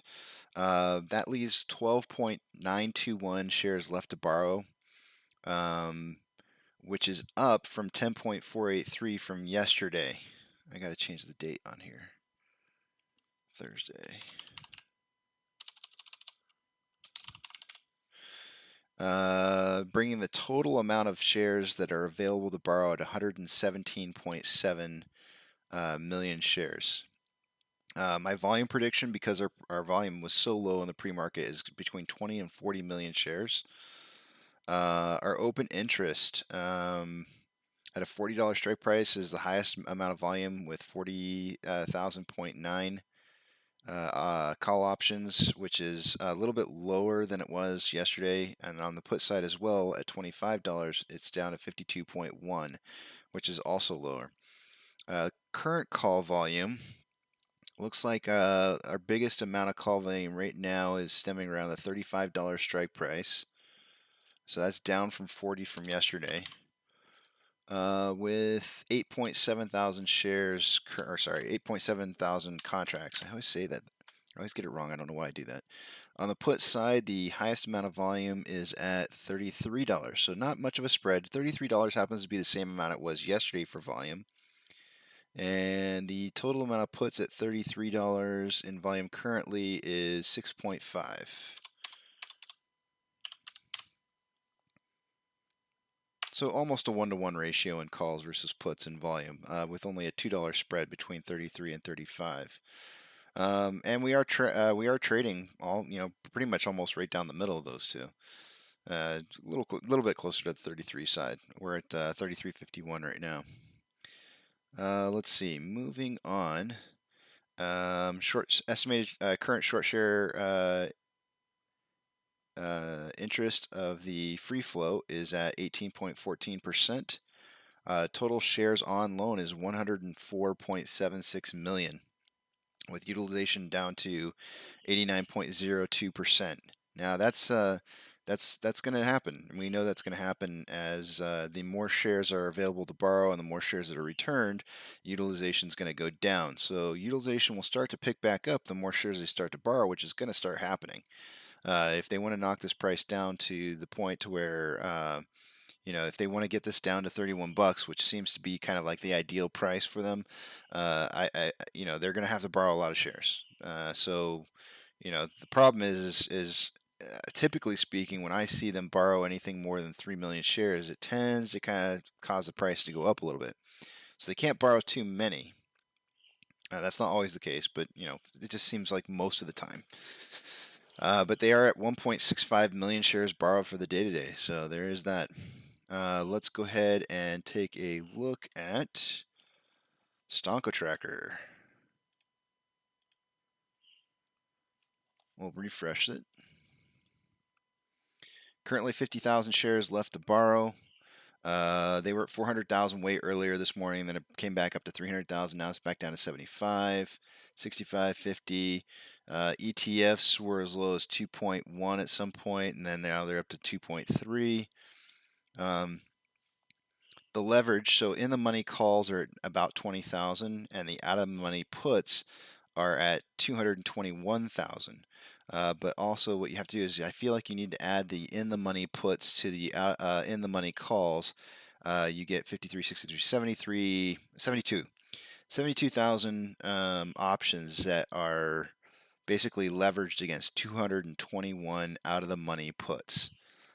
So it's still unbalanced. I think if they get closer to that $31, even $30 range, those numbers will start to become a little more aligned with proper leveraging, which is what they probably want to do.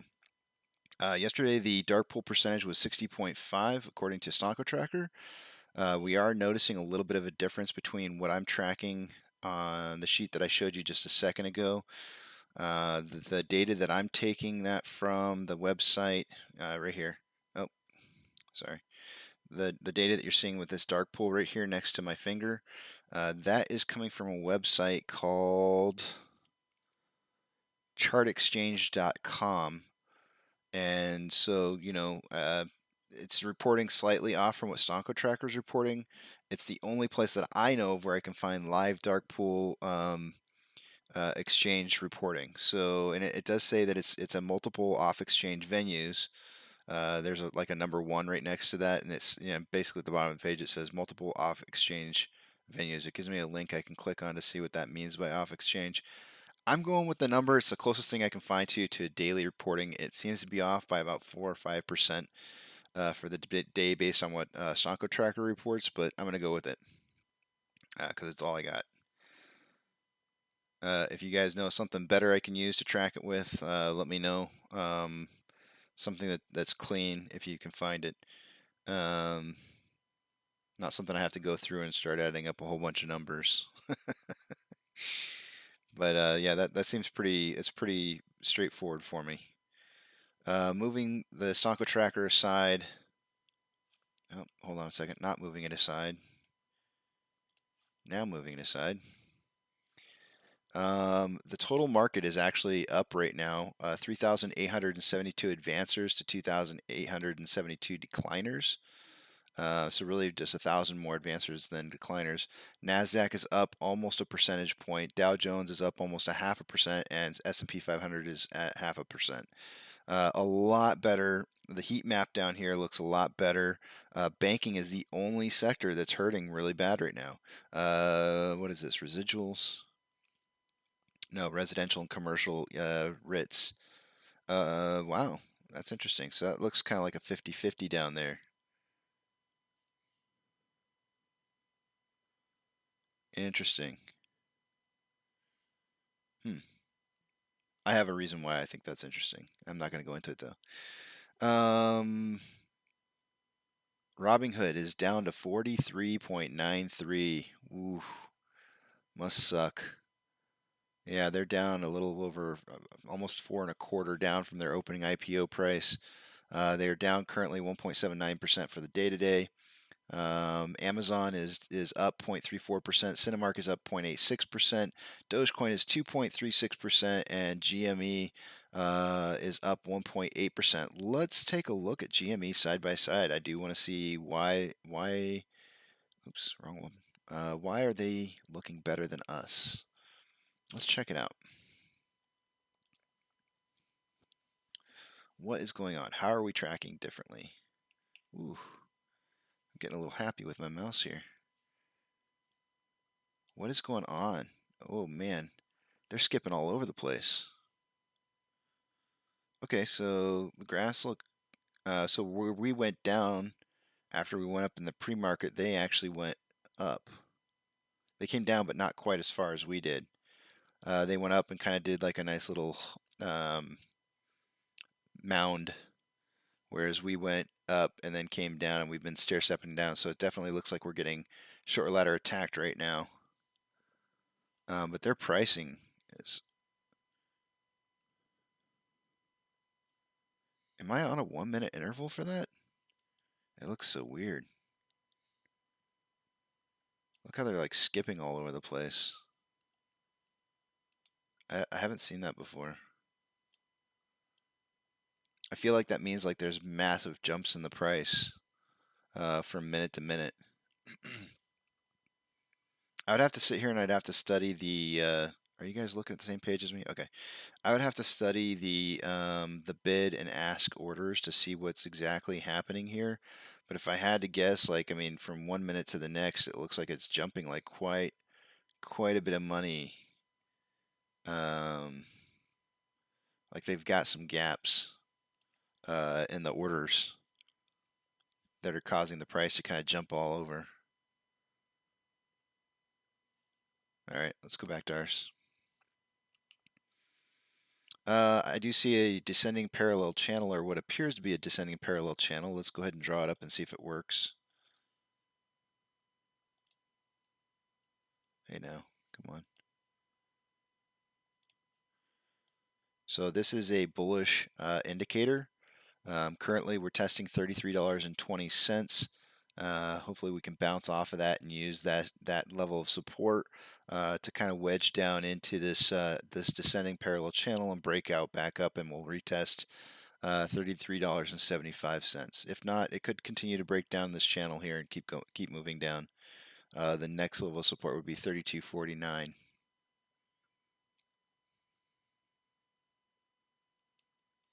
So we'll just sit here. We'll not sit here and watch it, but we'll see what happens. Volume again. We're at 11 million shares traded in 45 minutes into this. Let's see what kind of pace we're on here. because I am curious about this because I have a really low value for today. I have 20 to 40 million shares estimated for today. So I'm really kind of curious to see how that holds up as a prediction. I've had to make an adjustment because pre-market volume has done some really funky things in the last couple days. So we'll see if my adjustment's working. But we are at our current pace. Whoa. Easy there, Casey. Let me try that again. There we go. Our current pace is at 98 million shares traded. Of course, obviously, as the day moves forward, we do tend to lose pace, and that number will come down. I would say that 50 is definitely in the runnings. Whether or not we get down to actually 40, we'll tend to see probably around 10 or 11 a.m. if volume just drops off completely around that time, which is when it normally happens. We'll know whether that number is going to start dropping like a rock. Like a rock.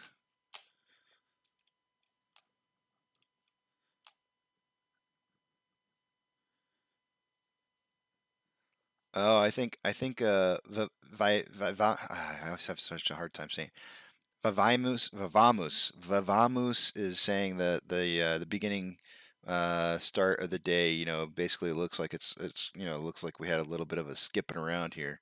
I think that the short attack moving it down there.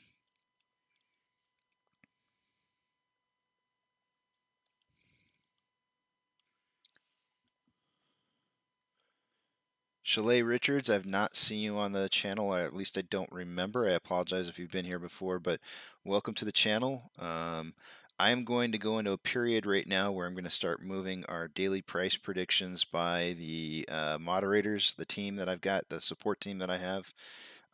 This is just for fun, but I do need to put the prices in here, lock them in so that we know where they're at. They are color coded based on our stats here on the top, the price prediction tallies. So I'm in orange, Duncan is in red, Eric's in purple, and John's in blue. Adam is filling in for John this week. Eric's got the most price prediction correct predictions for the week with 3. The only person who can tie, well, I guess both me and Adam could tie him, but most of our numbers were really close to matching up. Let's see, we got I'm in at 29.5 to 32.5. Eric's in at 31.5 to 34.5. So I got to move Eric's numbers around here. Hold on 1 second. Am I getting this right? Purple's Eric, right? Yeah, purple's Eric. All right, so we're going to unfreeze Eric's, and we're moving him to 34.5. Actually, this should be the lower one, 31.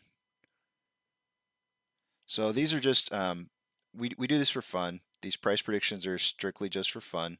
I think it's good to keep yourself sharp. We really have no idea where the price is going to go. There's days where we've missed 2 or 3 days in an entire week where 4 of us, each one of us gets a $3 range to choose from before the pre-market open, and we try to guesstimate kind of where the price is moving. We've had plenty of times where we've gotten like 3 days entirely wrong between 4 of us. So, by no means would I sit here and take anything that we have to say as, solid concrete evidence that, oh, this is where we're going to end up. It's simply us trying to look at indicators and trying to keep ourselves sharp with the price that we're seeing. Let's see. John's number, who Adam is filling in for John, is moving down to, let's see, 34.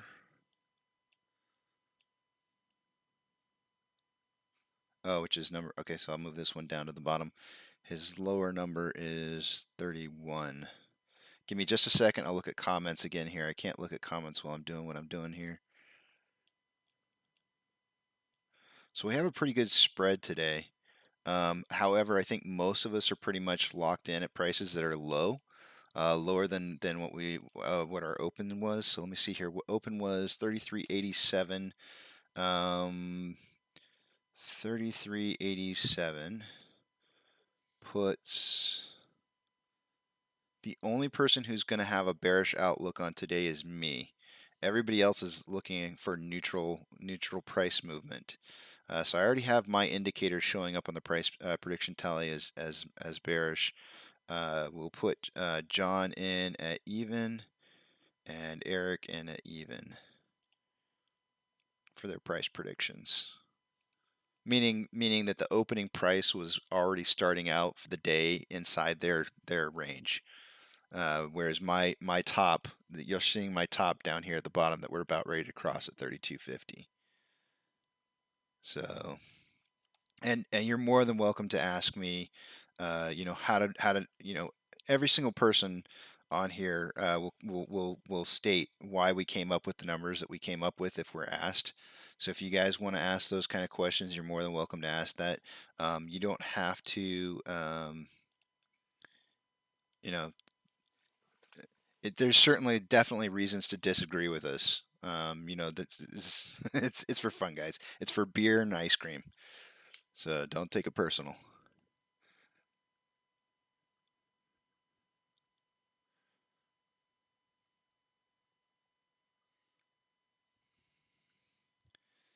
Hey man, I'm loving this.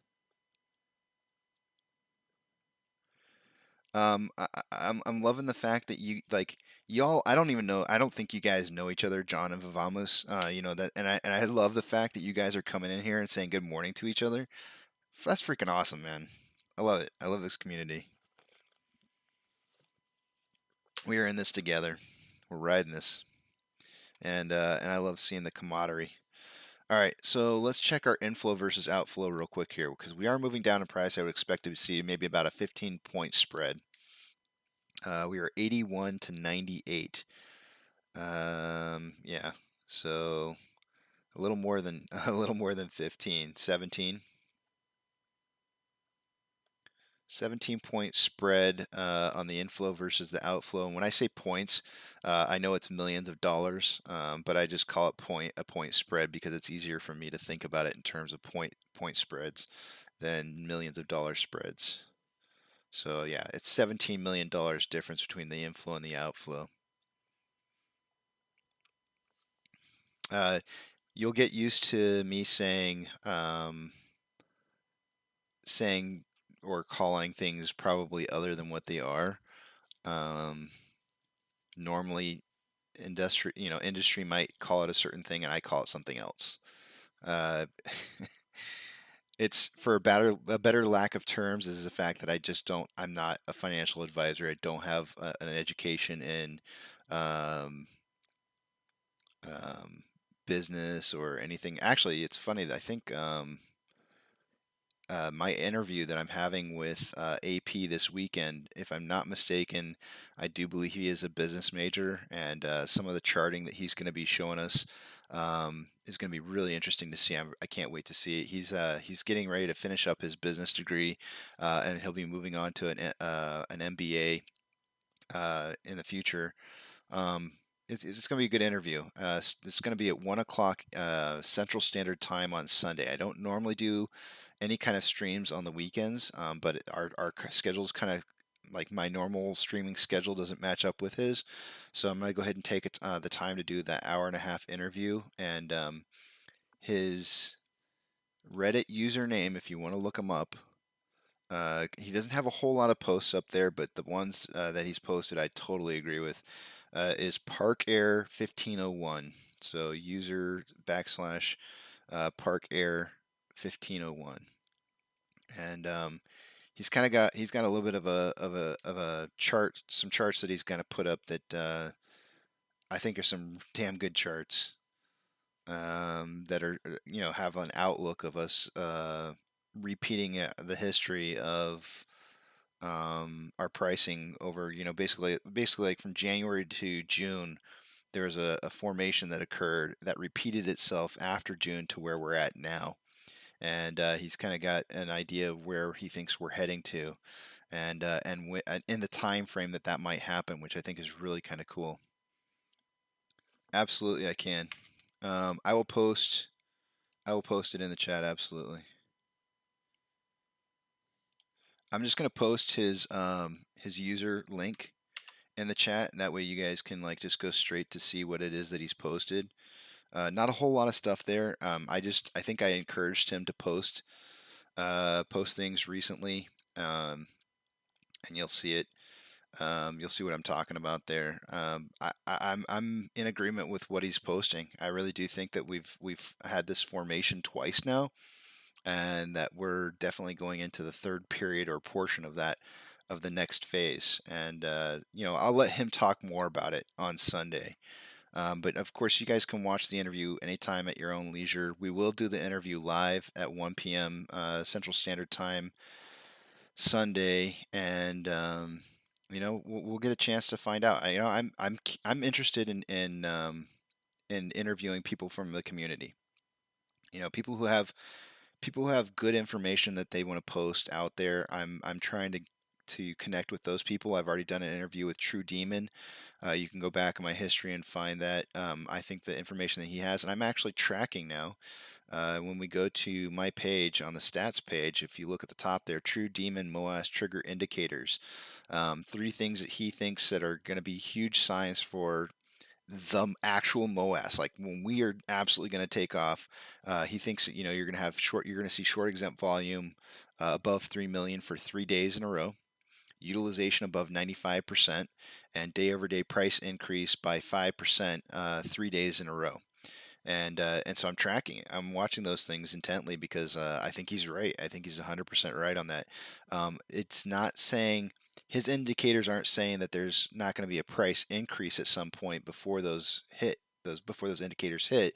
He's just saying you'll know you're in the MOAS when those indicators go green.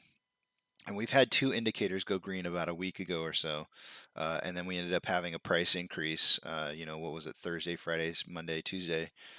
So 2 of the indicators went green, but the short exempt volume was the one indicator that did not go green. And as a result, this is so cool, guys. This is the coolest part. I had the interview with him, and I had this idea. I said, you've got some really good information here.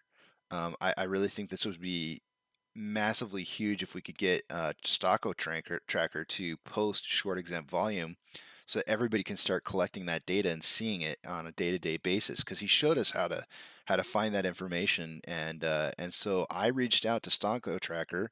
I contacted the owner of the site, and I'll put it up on the page here. Sure enough, within almost 24, a little over 24 hours later after contacting them, short exempt volume popped up on their page on the trading data. They had only had short percentage and dark pool percentage, and then short exempt volume popped in. I told them where they could find it, how they could piece that in the thing, and it came. They made it happen in less than 24 hours. So actually, it was just about 24 hours. It was really cool. It was really, really awesome. So it's good to see, and I think good things can happen from these interviews. We can, as a community, we can work together to make data reporting more possible for all of us. So I can't say that that's going to happen at every single interview, but I know that the more people that I talk to, the more ideas I have, the more ideas that you guys have, and we can make things happen. I am good at investigating how to get in touch with people. Unfortunately, if they're dead, I can't. That sounds so morbid, but I actually had an instance where I believe it was Mark. I haven't seen Mark in a little bit come onto the channel, but Mark had posted something on the channel. I can't remember Mark's last name, but he had posted an article that he stumbled across because I've been talking about these synthetic price failures and how they occur at 20%. And he stumbled across an article that was written in like 2012 or something like that. It was like 8 years ago. I forget. It must have been like 2014. And when we read the article, my mind was blown because I got down to that portion in the article where like this guy basically wrote everything that's happening to us right now. 8 years ago, he wrote this in an article and said these are the things that the hedge funds do, and we're experiencing every single one of them to a T, including my synthetic price failure thing that I'm talking about with the 20% drops in price. And I was just blown away. I was like, I gotta contact the author of this thing. I gotta interview this guy because he wrote about this 8 years ago, and now here we are living it. And I started searching. I think I got the guy's address. I know his wife's name. I know his phone number. I cannot reach the guy to save my life, but I think he may have actually passed away. I think he was seven. I think he'd be 73 years old right now. Um, and unfortunately, I just can't get a hold of him. I have like 4 email addresses for him, and 2 of which are like from companies he used to work for. So I'm really good at finding information, but I just sometimes it doesn't always work out for me. Maybe you guys, I'll link that too. I will link that story because I mean that the article is just absolutely freaking amazing. I mean, if you want to understand why things are happening the way they're happening, I really need to just save this as like one of my saved items.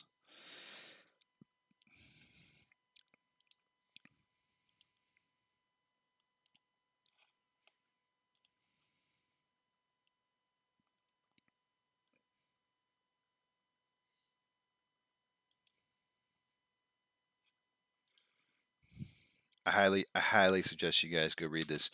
Or if you have anybody that you know who's in AMC who's having doubts about what's happening, have them go read this because this is. Uh-oh, my computer froze up for a second.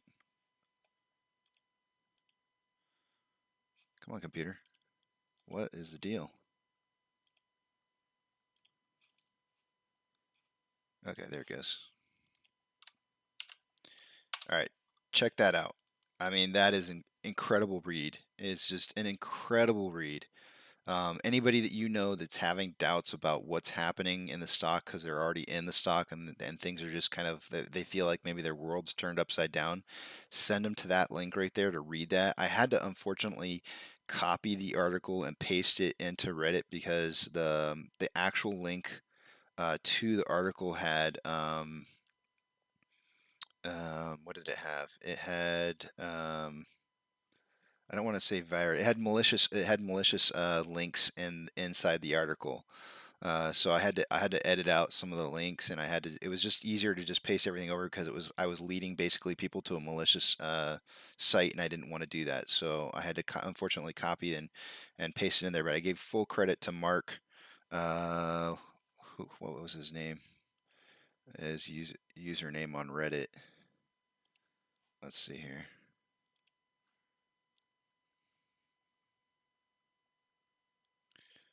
Wait a minute, that's not me. Profile, posts, ping mark, user ping mark. And unfortunately, he didn't have enough karma on Reddit to be able to post the article himself. So I gave him full credit for that. It was an amazing article. But Jerry Klein, I actually did a lot of research. I found the guy's LinkedIn account. His actual name is Gerald Klein, 73-year-old gentleman from. Trying to remember off the top of my head if it was New Jersey? I don't remember. I can't remember off the top of my head where it was, but he actually goes by Jerry Klein. You can find his LinkedIn profile. If you do some searching, you can find the art. And obviously, if you just copy and paste some of the information there into Google or some of the wording, you can paste into Google, find his article. But be careful because there are links on there that have malicious links on that site, so be careful. But you can find his LinkedIn account, and he goes by Jerry Klein, and it's an incredible read. Considering I do not know the technical term for this price drop, I call it a synthetic price failure. It's a short ladder attack. In most cases, hold on a second here. My son graduated. My son graduated a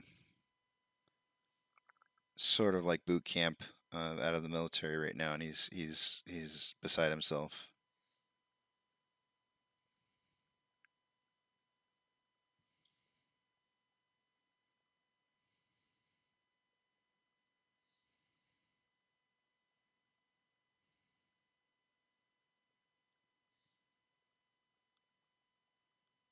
His mom's driving him down from the base that he's at. He's actually getting to leave base. He's had leave off base before, but he's getting to leave the base right now, and he gets like basically a couple weeks off before he ships off to his next site.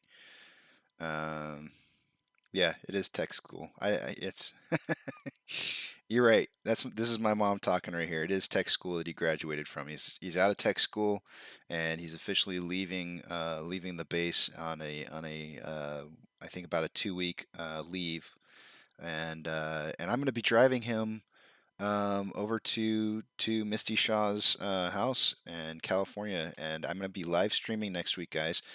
So the format's going to be a little bit different starting on the 24th. I will only be able to do live streams for a short period of time, and I'll do multiple of them throughout the day and kind of give you guys updates as to what's going on. So it won't be live streaming throughout the day, but as soon as I get back on I'll arrive back home on the 31st, but I won't be able to stream like a full day until the 1st of September. So basically from the 24th through the 31st, you guys will get like short 10, 15-minute blurbs several times throughout the day of me just kind of commenting about stuff. So it's going to be, I apologize, but this road trip is highly important for me. I gotta do this with my son as a once in a lifetime chance to be able to spend some time going across the United States, visiting family with my son, and I'm gonna take the opportunity. So, but I'm gonna take you guys with me. I'll take you guys with me, and we'll do some hopefully we'll do some really cool videos along the way. You guys can travel the U.S. with me.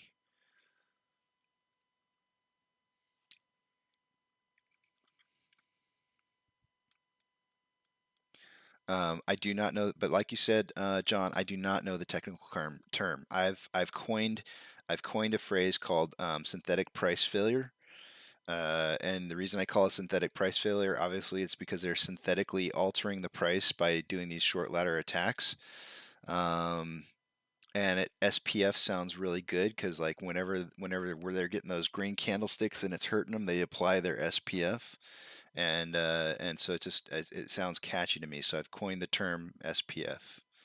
But I do not know what the technical term for this price drop, a specific price drop to 20% from the last previous high, right? So our last previous high was $38.77 set on the 17th of this month, so 3 days ago. A 20% drop in price would be $31. Our current low is, I'm going to put it in as 32.56, which is a 16% drop in price. So we're getting close. We're getting really close to that 31%. Now, what they do is they do a little bit of throttling. This is just based on some modeling that I did with GME in January. What they do is they do a little bit of throttling. They get down to about 16% and they stop trying to drop the price and they let the market kind of do its thing.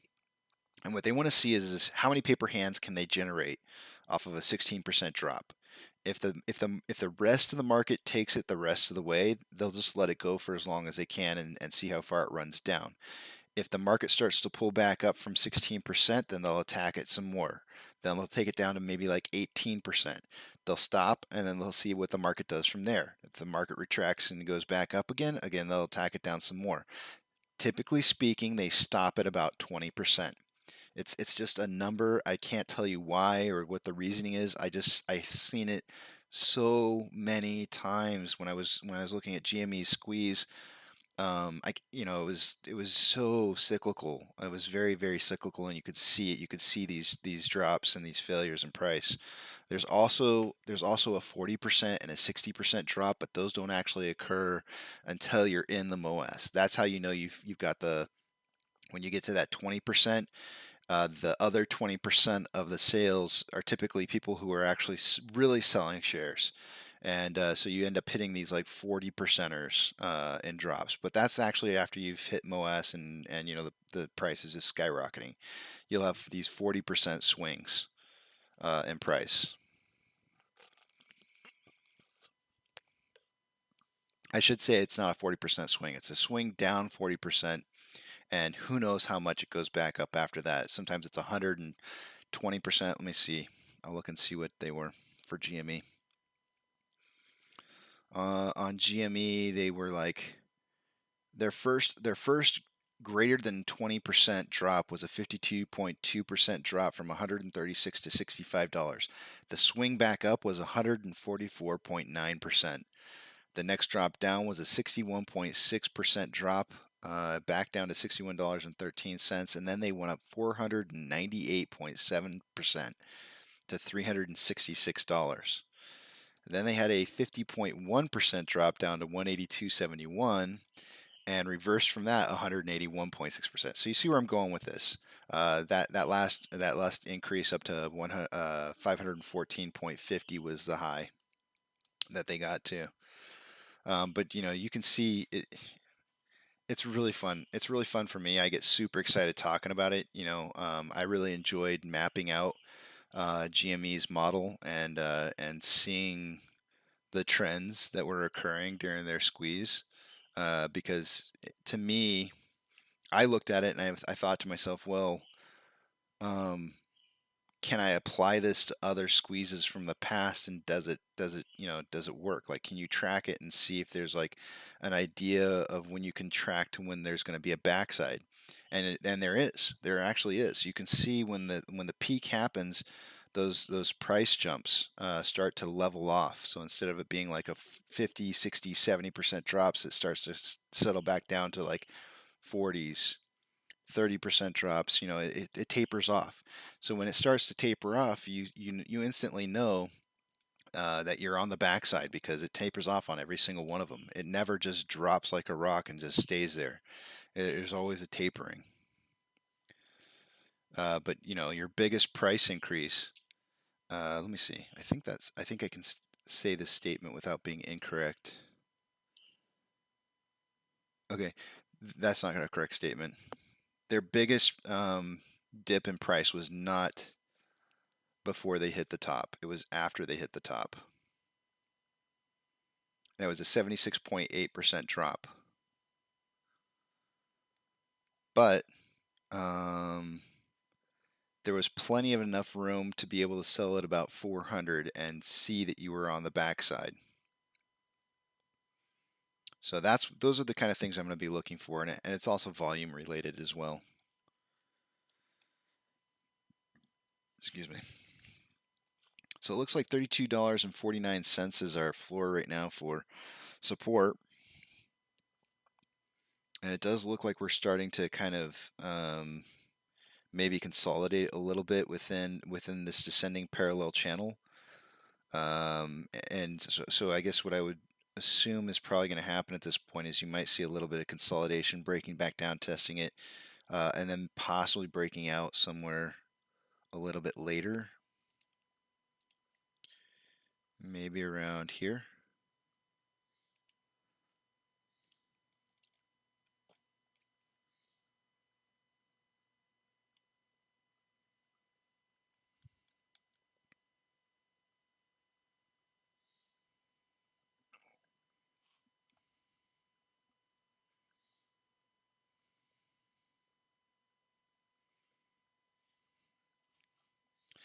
I think I lose people when I talk about synthetic price failures. I hope I don't lose people. It is what it is. I track it differently than most people.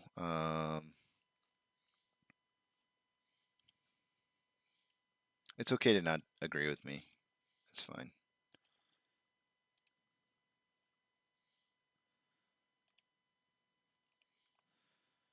I'm currently looking to see if there's anything new.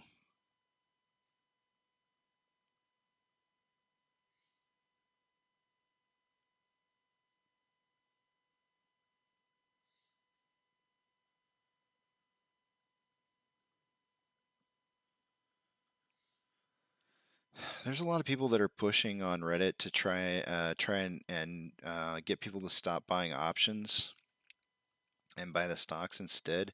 I really don't know where I stand on that, and that's actually one of the questions that I have for AP for this weekend. like I don't know. I really just don't know where I stand on options as to whether or not I think we should be trying to convince people to buy shares instead of options because there's definitely I know when I watched Trey a long time ago, he talked about how like a lot of the things that lead into short squeezes is a gamma squeeze, and the way that you have a gamma squeeze start is through options trading. So if we don't get the gamma squeeze, I guess the question really becomes, can you have a short squeeze without a gamma squeeze? Um, I suppose that's possible. But if a gamma squeeze is something that helps you to get into that phase into pushing into if it's the one tool that we have in order to be able to cause be the causation for or the trigger point for a MOAS, then I don't know why people are discouraging people. I get the idea that well, you're just throwing money at the hedge funds and they're using the money to come back at us with it. I get that. I really do, but I mean, I feel like everybody's playing certain roles in the ape movement of doing what it is that we're trying to accomplish. And I think some people serve certain roles that other people don't serve. Some people are just holders. Some people, buy options. I think we all have our own roles, and I think that if you're comfortable with your roles, then and you're comfortable with either losing money or making money, whichever it may be, then that should be up to each individual. Um, I do feel like for me personally, I'd rather be putting money into shares. Um, Options seems super super sketchy to me. Um, I tried them out one time, and I probably could have done better than I would have if I'd have known some information that I didn't know. But at this point in time, with the price the way that it is, it seems difficult to predict too far out where you're going to be in price. Because I think that you're probably best at buying options maybe at the most a week or two in advance. Um, Otherwise, you're just buying a lottery ticket if you're buying too much further out than that, which is cool. If you want to throw your money into a lottery ticket, why not? People do that all the time. I'm not against that. It's your money. You spend it how you want to. But, if you're buying and holding shares, as long as you're holding your shares, it's good. I don't see a problem. Let people buy options. It's their prerogative. I'm done with that. I don't know how to feel about it, honestly. I just don't. Let's update some of our technicals here. I just kind of want to see if Ortex is still reporting the same data. Every once in a while, it stops reporting and I have to refresh it. 1.54 million shares traded. That is down from 1.65 from earlier this morning. So they have returned some shares. I want to make that clear to you guys. Because I saw a post last night on Reddit, and it had a bunch of upvotes. It had like how many upvotes did it have? Let me look and see. It had a ton. It had, I want to say 300. Maybe it was only 100, but I think it was 300. Let's see here. On some bad information that they were talking about, and I know sometimes I'm saying things that are incorrect, and I would hope that somebody would correct me as well. I'm all about learning. 239 votes. No, 243. It's going up as I look at it. They're talking about yesterday they posted 7 billion, 7 million borrowed today is what the title of the post is, and then they show an Ortex link where it shows 7 million. It does indeed show 7 million shares borrowed for the day, but I'm showing that same thing right now on my channel, if you look where it says today's changes live update, so I'll put my mouse kind of like right over it. If you look down right here, it says return shares right below the mouse. Down there, the first number that you see is return shares.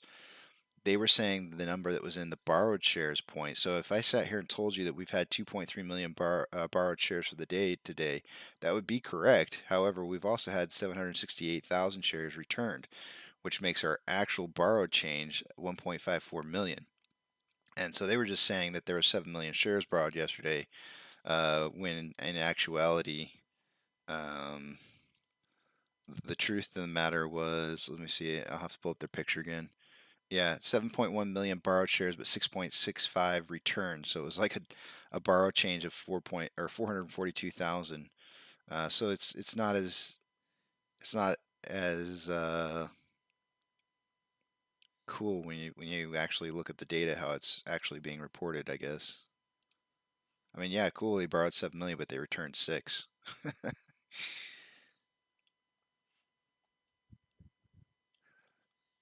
Okay, let's see if we hold up here at 32.49. I'm kind of hoping that we do. I'm going to watch over here to see if we have what appears to be, it does look like we have short ladder attack happening currently. It may push through it. We don't have much of a wall at 32.49.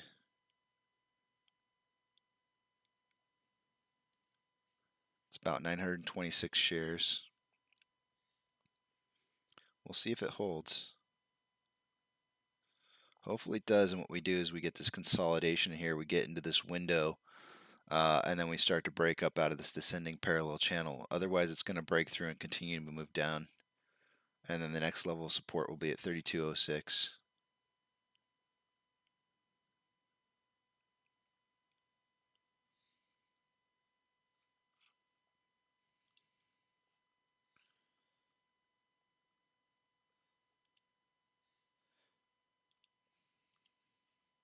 I pray that, I try to be super kind when I try to correct people on Reddit. I try to be super kind and like just show people like, hey, look, you gotta look at this too, kind of thing. And I try to be as respectful as I can, or as factual as I possibly can. Say, hey, no offense, but there's this too.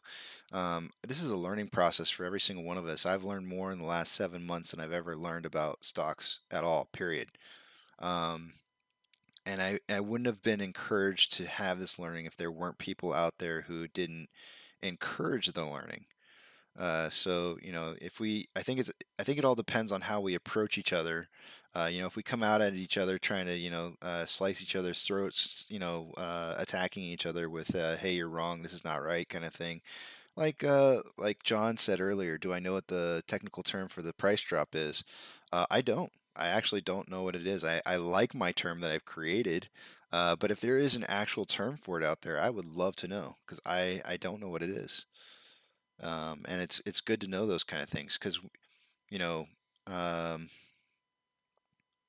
what's that term called? Nomenclature. The nomenclature for an industry is really important, because when you're talking to somebody, talking apples to apples is really important, because you don't want to be talking about pears or pasta while they're talking about apples. Uh, it just doesn't make sense. It doesn't make for a good conversation.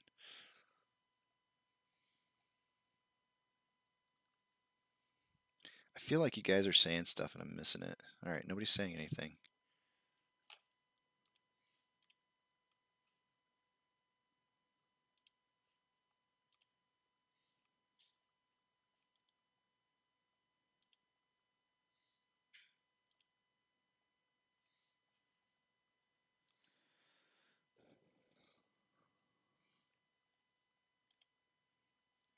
There was a couple pieces of news that I wanted to cover. I talked about them earlier.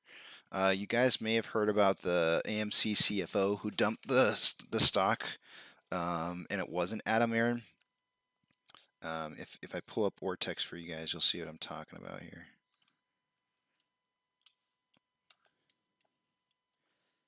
So if we go over to Insiders on Ortex, it'll show you that Sean Goodman, the CFO, he sold 45,041 shares. Now I know Adam Aaron just said that he was going to put in place, or he was talking to his staff about making sure that they didn't sell more than a certain portion of the shares that they had. So I would imagine that whatever he sold off here is uh, still within that portion that he's supposed to hold on to.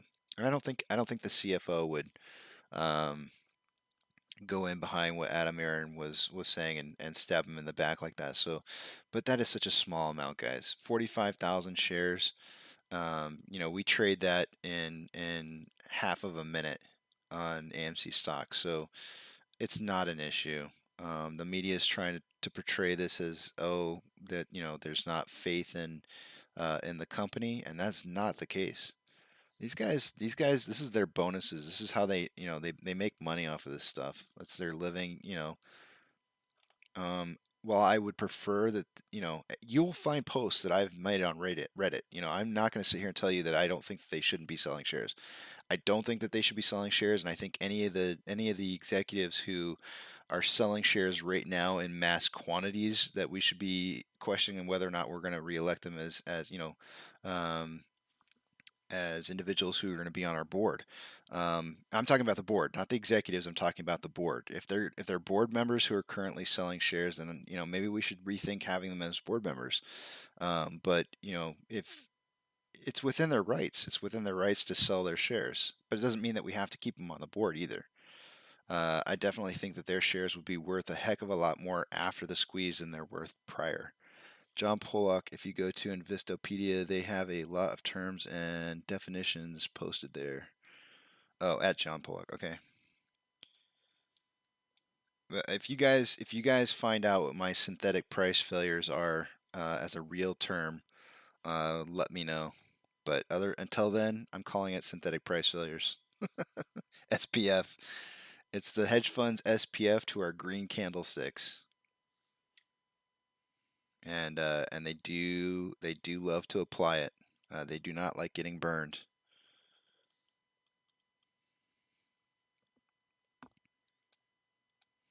Thanks for that, Vivamus. That's awesome, man. Appreciate you looking out for us.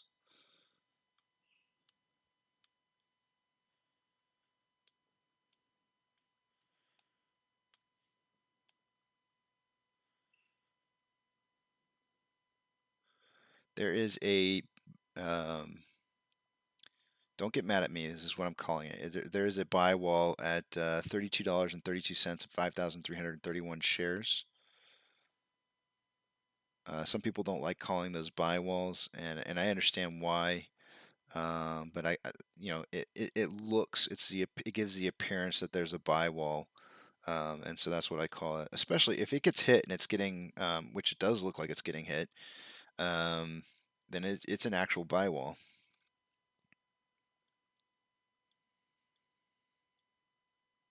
Because it looked like it took a hit just a minute ago, because I'm pretty sure it was at 53. It's at 52.11 now, and still standing. So it's not exactly $32.49, but it's trying to keep it from going lower than 32.32.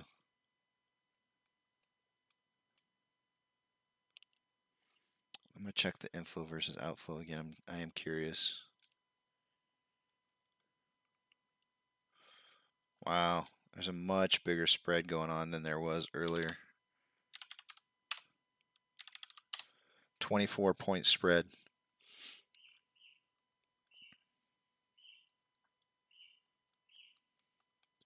Yeah, I really do feel like we're going to see 31 at some point today. I'm not saying that it can't rebound off of that. In fact, we might rebound off of 31 pretty heavily. We can see a huge rebound off of it. In fact, we could close up positive today after rebounding off of 31. But it'll give them the ability to be able to close out their put positions that they have. Escape some of the damage.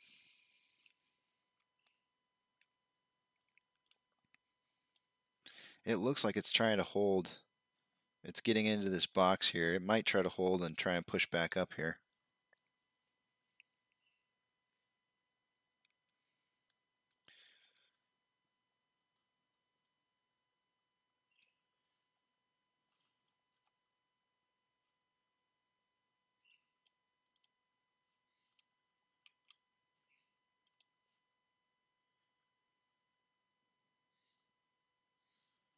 I'm not seeing mass quantities of borrowing happening. I mean, 1.54 is pretty hefty, but it's not the 7 million that we did actually have, a week or so ago. Yeah, we had like 7 million in one day. It was crazy.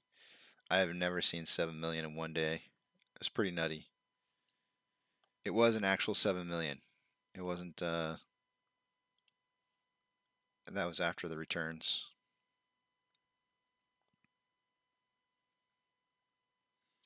Let's go ahead and look at 13Fs. We'll see if there's any new ones for today. No, nothing showing up on the 13F side for AMC. For Citadel, let's see if we got any new 13G filings. Let's see what new SPAC they're putting money into now. Nope, nothing. No new SPACs. I'm telling you guys, those have dried up. Since the SEC announced that they were looking into SPACs, they have really dried up. It gives me hope a little bit.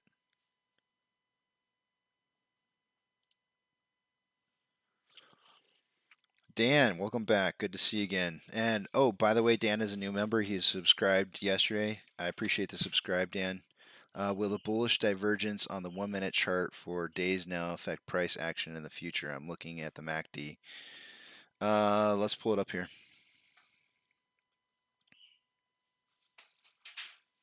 And I know what you're talking about because we looked at it. I think it was on the 1 hour yesterday, I believe.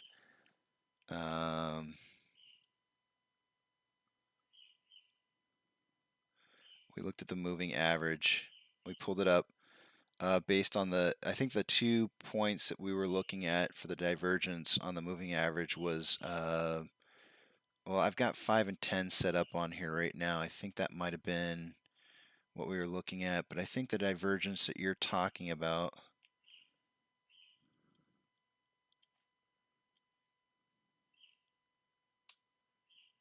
might have been, was it this one back here, I think? Because it's where the 5 crossed the 10. Only the guy that I was watching, True Demon, it was actually True Demon that stated it. I believe he said on the 15, or maybe it was the 10. The 10 and maybe it was 50?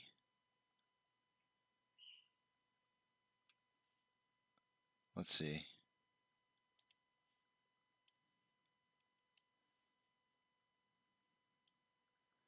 We want the 10 crossing the 50.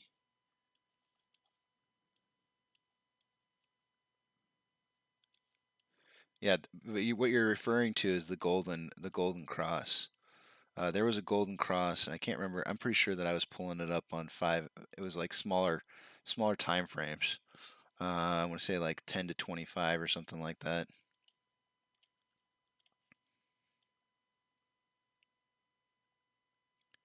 Yeah. No, wait.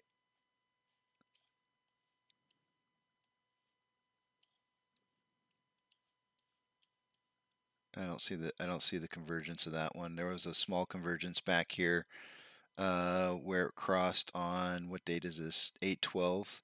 It crossed over, and then it showed it moving forward quite a ways, and then it crossed back again, at the end of, what is that? Yesterday? No, 2 days ago. It crossed back over, and it's been underneath for quite a while now since. Well, I mean, ever since it's been crossed under. Thanks, Dan. Yeah, dude, this is not a hype-based channel, man. We're not, no hype. Screw hype. Look at this though. It is showing a crossover again. The MACD is.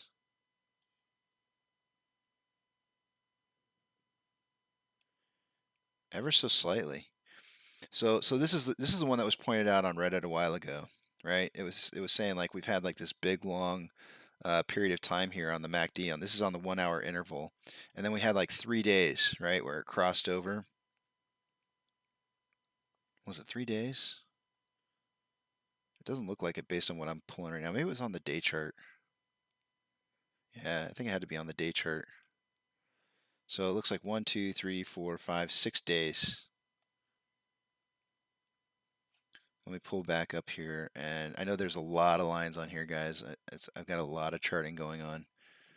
I'm not seeing, so the way I understand the moving average and the golden cross supposed to work, you're supposed to pull up much larger numbers, and I think it's supposed to be like 50 and or maybe it's 100 and 200 or 50 and well, I'm just gonna do 50 and 100.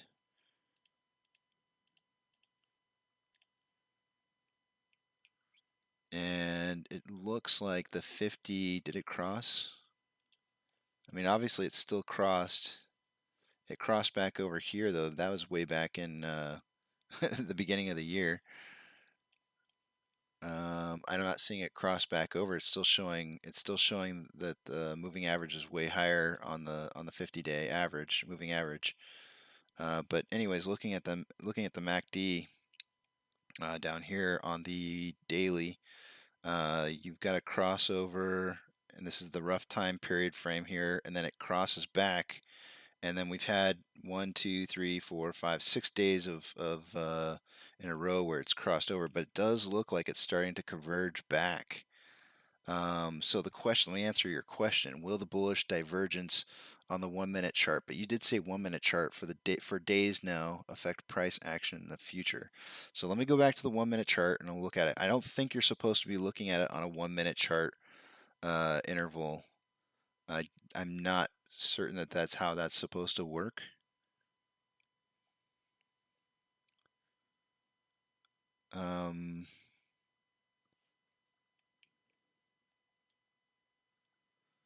I would have to scroll out like really far to see days in a row.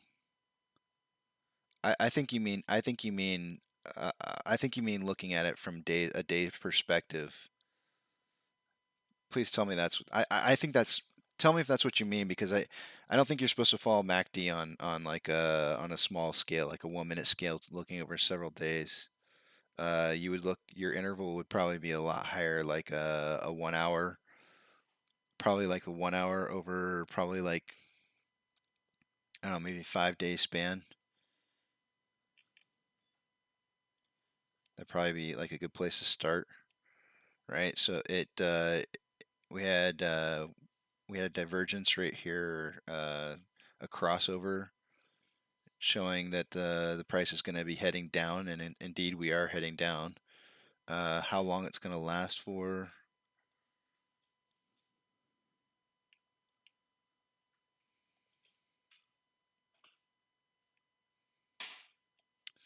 I mean, if we go, it's so hard to look at this at such a small scale. I'm only looking at days.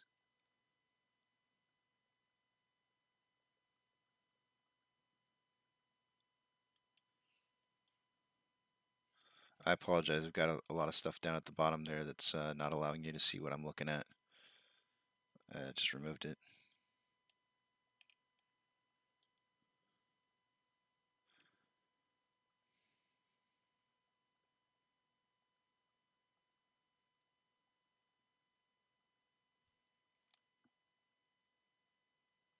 Yeah, I think 1 minute's too short. You wouldn't want to look at the MACD at a 1-minute scale. You'd need to look at like a daily, and then you'd want to look over like a longer period of time. So I think daily would probably be better, and then looking at it from a much like a macro kind of position, and it did cross over, and we're still on the green side of it on the crossover. Looking at daily, which is a good thing. It's still in the green, right? It's still crossed over and is in the green. But you know, if we continue to move down this road the way that it's at, you know, we could potentially see some more red showing up. It could move towards. It could move towards. I'll tell you what. Dan. In all honesty, I think that the strength, the bullish strength, or the bullish signal that we got, what was it, 1, 2, 3, 4, 5, 6 days ago? I think it's gonna ride. I think it's gonna ride into next week very easily. I envision I have an interview that's coming up on Sunday. I highly recommend you watch it. There's some links that were in here earlier. Specifically, the link that I posted at 8:27 in the comment section. That's who I'm interviewing. He's got some trends that in some of his Reddit posts that are in there that you should take a look at. I highly recommend it. I think we have some patterns that are forming that are going to complete by the 23rd or 24th. What am I doing? I gotta get rid of this.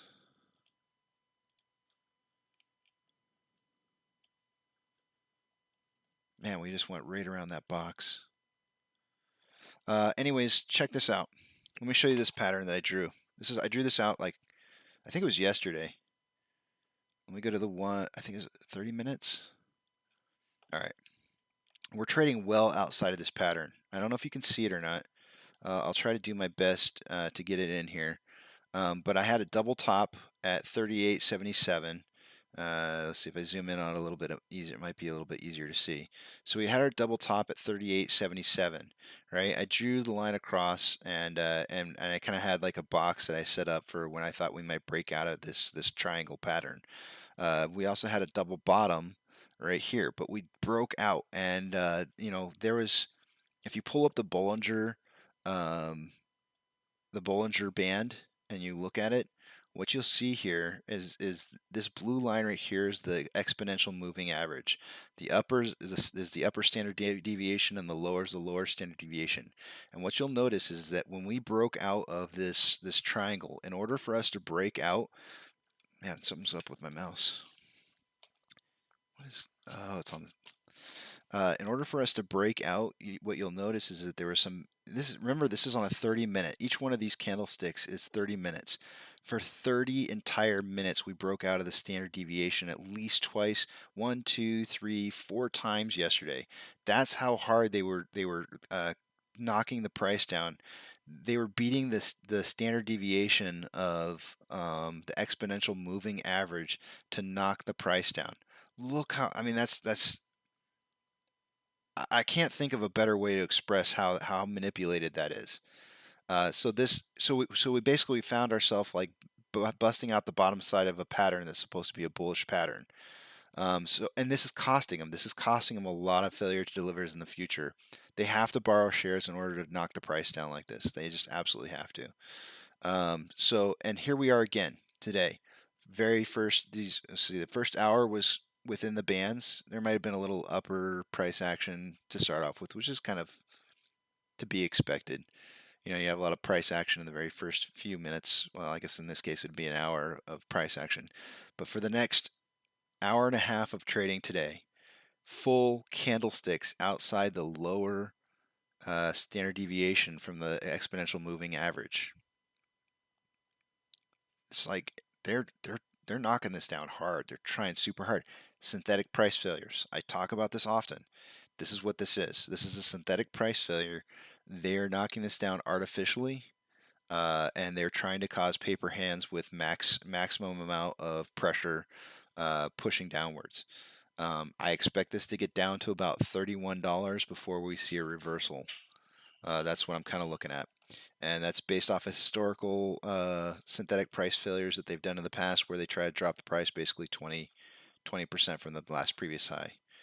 And our last previous high was 38.77, and we're at, let's see here, what's our low right now?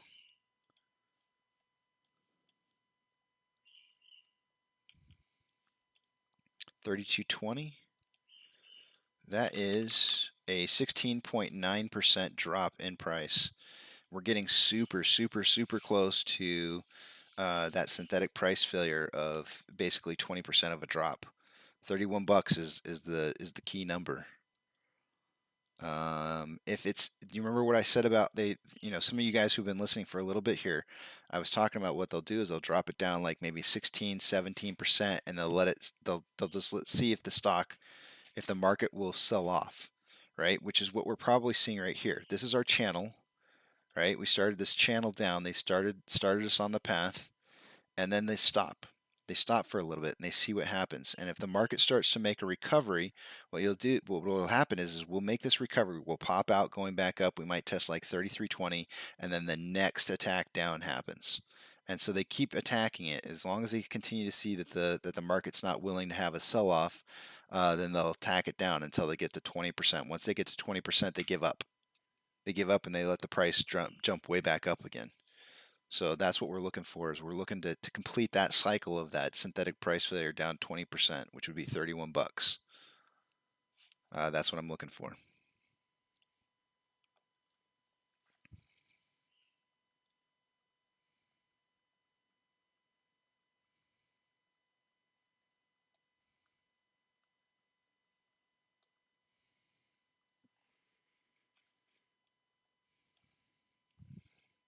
Yeah,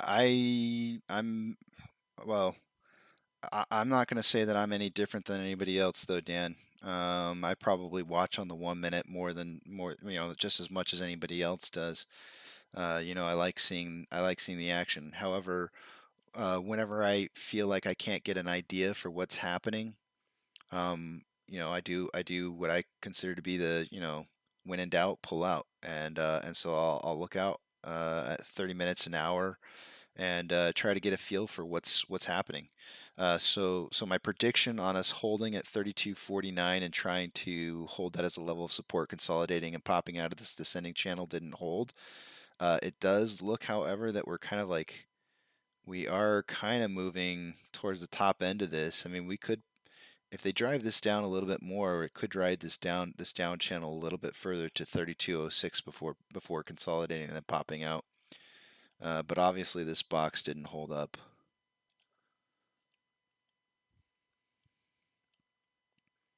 I would say this next box will hold up for sure, though, because we're riding such a high end right now, right about here. So this next level of support is basically your triangle here, your wedge. It's going to wedge down, consolidate, and then break out up. So that's what I'm looking for now.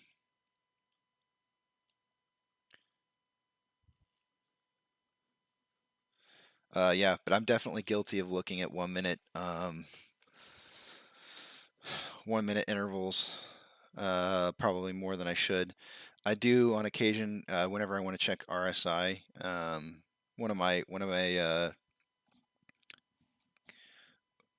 admins and kind of cohorts in this, John, who's been away for a little while. Him and I, he's really a much better chart, technical analysis kind of guy. And he keeps telling me, like, if you're going to look at RSI, you want to look at like 30 minutes or higher. So I'll routinely pull out throughout the day and kind of check like the 30-minute RSI. And right now we're oversold. We're at 28.41.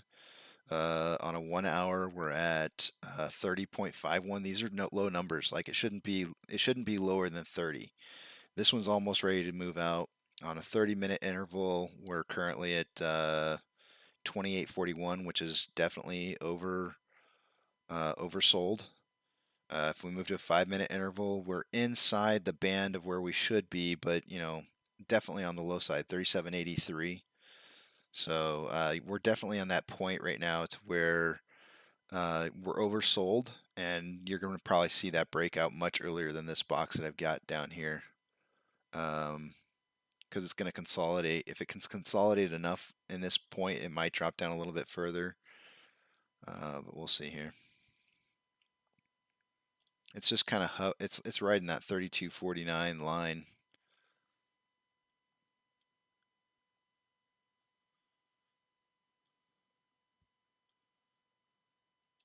What is our volume averaging?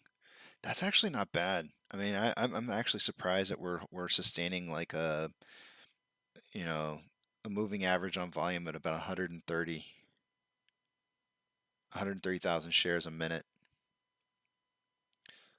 So what are we averaging? It's 1021.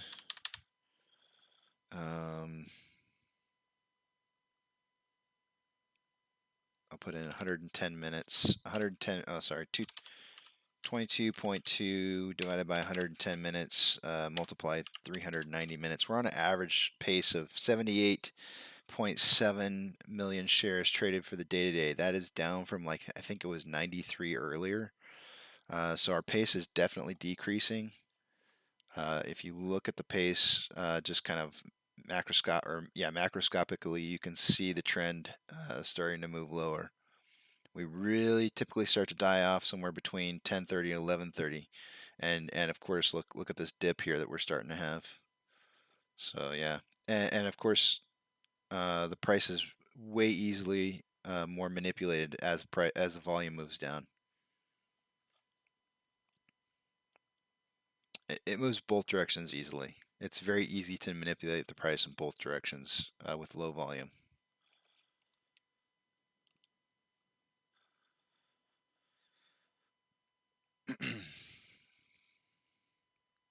All right, let's look at the technicals one more time before I go take my break. So I'm going to refresh some screens here. Give me a moment.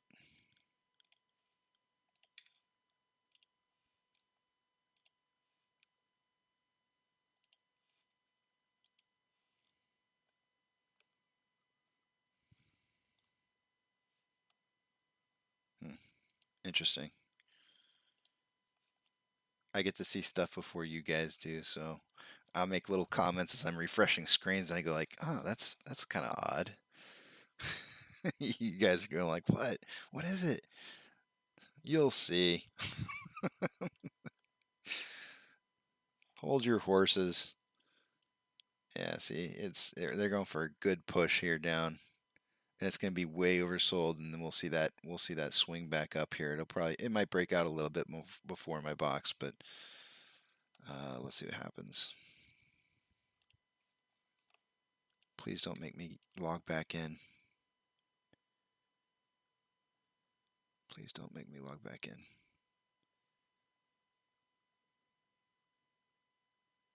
Oh, Fidelity. I'll get you.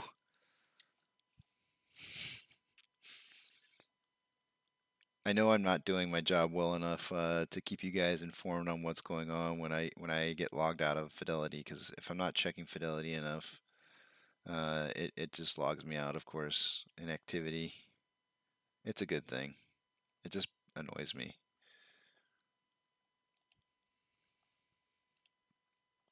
I'm not really angry at them. I'm just like, it's my own damn fault, honestly. They're just trying to protect me, and I shouldn't be angry at that.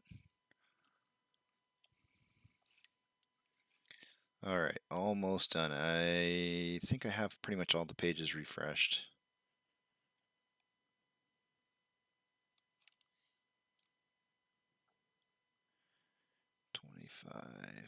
Right there. Alrighty, let's take a look at the technicals before I take my break here.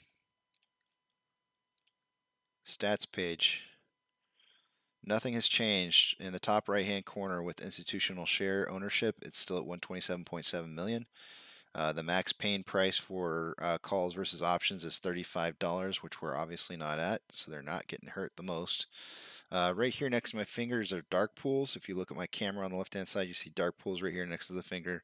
59.12% of our trades so far for the day have been traded in the dark pools. 1.47 down below, you'll see the borrowed change amount at 1.47 million shares borrowed for the day. That is down from 1.54 from earlier. Estimated short share interest of the free float is 18.11%, which is slightly up, which is good. I like seeing that. Moving on to options, which is that big heap of mess to the right of numbers. The strike price runs right down the middle. The calls are on the left. The puts are on the right. Looks like the biggest amount of volume for the call side is at $35. It is up to 20,000 contracts. We were 8.7 last I checked it, so that's up about 12,000 options. On the put side, the highest amount of volume is also 20,000, 20.1 to be exact, at $33. So the highest level of volume has not changed for either of those. There's a $2 spread between them, 35 to 33. And our total amounts of volume are almost equal right down the line. I'm pretty sure that the puts are going to win today, at least at some point, because they'll be able to cash out as we get closer down to $31.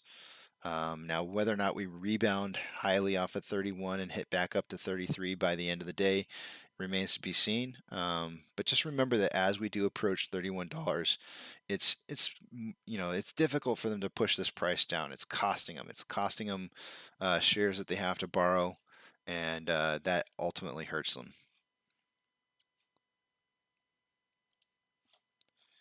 Having said that, let's refresh Stonko Tracker. Take a look at that.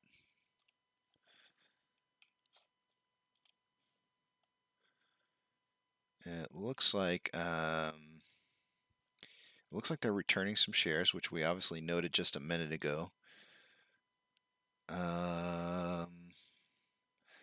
In the money calls is at 29, well, basically 30,000 calls that are in the money versus 243,000 puts that are out of the money.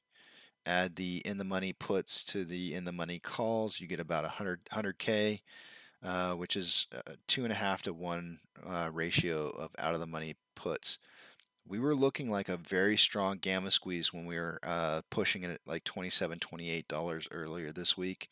Unfortunately, on Tuesday when I called a synthetic price failure incoming, and the reason that I saw that was because they had two options. They had two sides of a sword to fall on.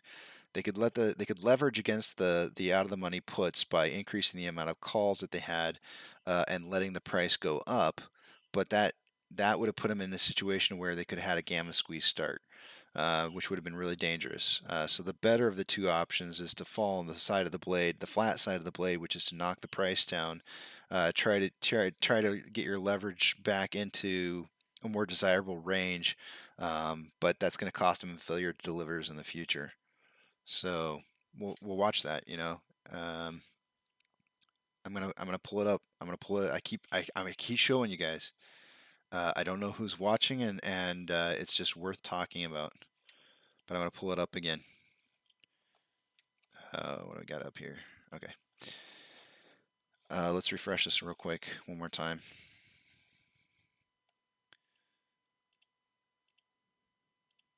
On loan average day.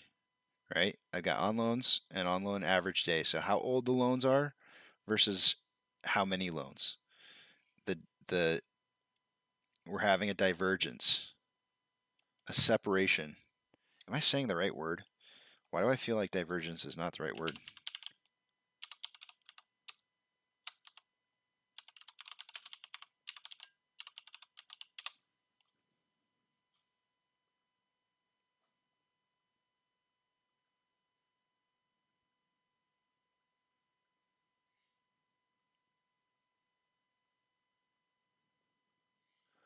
I feel like I'm saying diverging. That's not right. What's it called? I'm trying to remember what it's called when it separates. Anyways, the on loan, the amount of shares on loan is decreasing, right? And as that is decreasing, the on loan average age per day is increasing, which means that the loans that they're selling off or they're covering for are newer loans, and therefore the age increases on the older loans. So if we kind of zoom in on this section right here just a little bit, what we're going to do is we're going to look back and see the last time that happened was right after our June push-up. We had on loan average per day increase while the on loan amount decreased. Well, as these separated and then they came back together, what happened? Failure to deliver stacked up.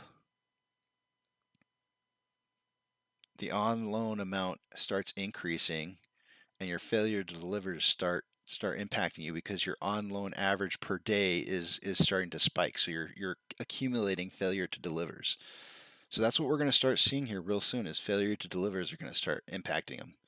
And it's been like they've gotten off the reg show for a while now, so that's a good thing. Seeing this separation of these two values is a really good thing. It's a good bullish indicator in my opinion. So I'm just throwing that out there. I don't know that you're going to see that anywhere else. It's kind of something I've been picking up on, and just I'm seeing trends. Looking at the rest of the rest of the market seems to be doing a lot better than it has been. 4,441. There's been talk about this tapering that's going to happen by the Fed, which is going to decrease the amount of liquidity or loans that are available out there. I think that reduces liquidity.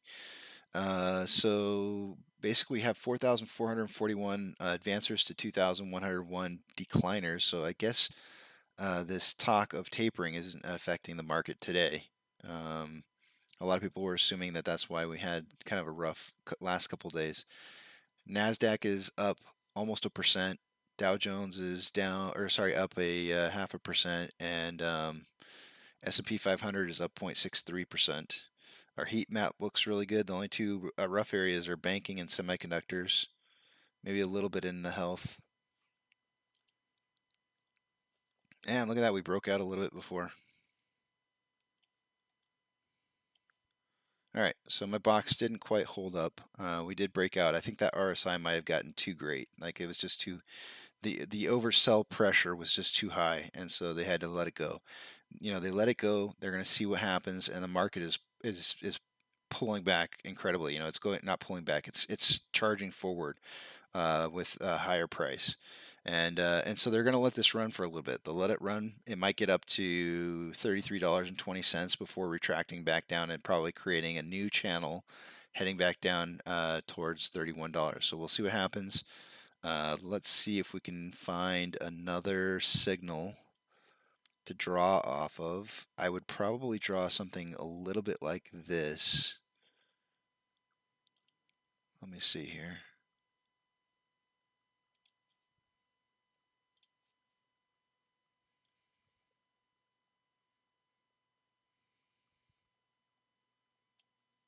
I don't know how high this is going to go.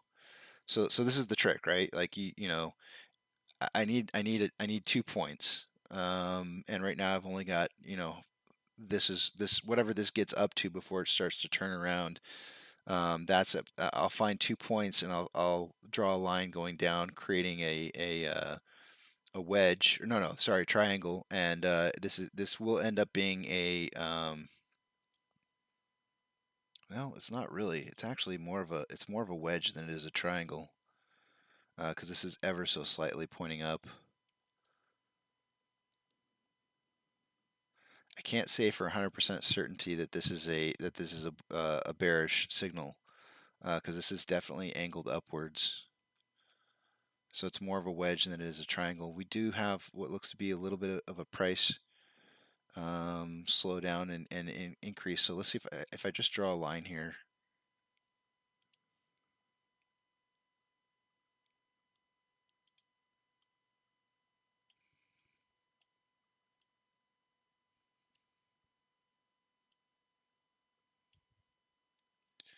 Let's see what happens. It may break through this. All right. I'm not sure if this is the top yet or not.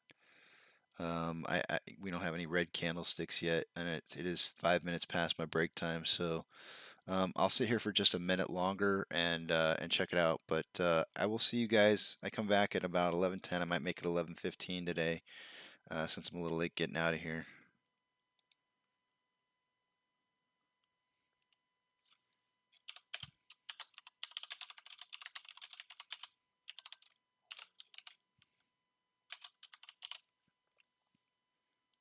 And I didn't realize that I didn't have you guys set up for that. I'll take my video camera off, and I'm going to sit here for just a minute longer and see if we can't kind of come up with like an idea of where this is going to consolidate to. I mean, because that would be the, you know, the most logical thing to happen is for some consolidation at some point, to get the RSI back up.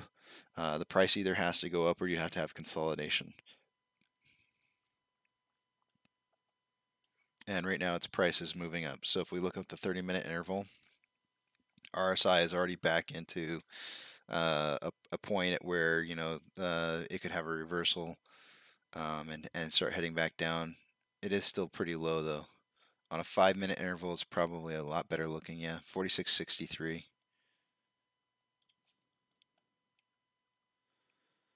So I don't know. I'm gonna draw this out like it stands right now, and we'll see what happens.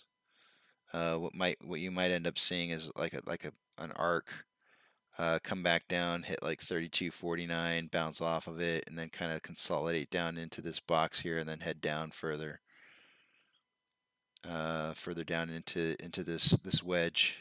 Ultimately, I would imagine that it's going to break out going down again. This is that point in time where they let the stock do its own thing. They're not attacking it, and they're seeing if it'll drop on its own. And if it won't, if it looks like it's just going to continue to move on up, then they'll start the process of attacking it back down. So let's go with this and draw our box out here.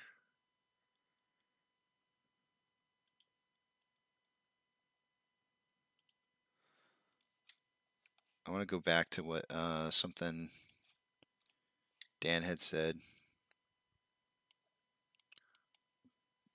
Dan, one of the things that you said earlier, I was just thinking, it was kind of crossing the back of my mind where you said something about chill or something like that. What did you say?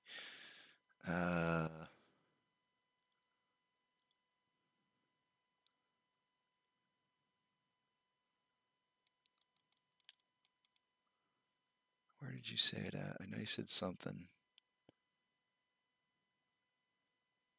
Oh, so peaceful, no hype based. I had somebody come on the other day and they said that it was a chill channel.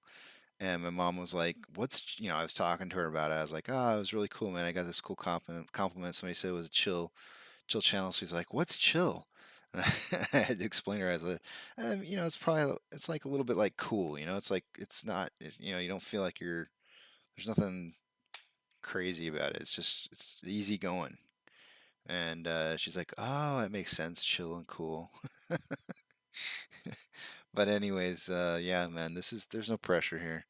We're all here to learn something and teach each other something, and hopefully gain information as it happens. I'll tell you what the best thing is about this channel. If you want to know if something's happening in the moment and you want to know why it's happening, this is the place to come, because I wanted that. That's what I wanted before I started this channel. I had no intention of starting a YouTube channel. And then I couldn't find a live stream anywhere that covered, the whole market day. And I was like, man, our community really needs some place they can go to, like a live feed where everybody can get together and discuss. I mean, I know there's plenty of like Discords, and there's plenty of there's like even our AMC stock has a live chat in it, but there's nothing where you can go and see what's happening and talk together and see it. And so I was like, okay, well, I'll buy level 2 order book, I'll buy Ortex, I'll buy Fintel data, and we'll have a place where we can all get together and just talk about it. So that's what this is. So it's breaking out of this. So it's still going to continue up. I'm gonna delete this stuff, guys, because there's no sense in having bad technical analysis up here.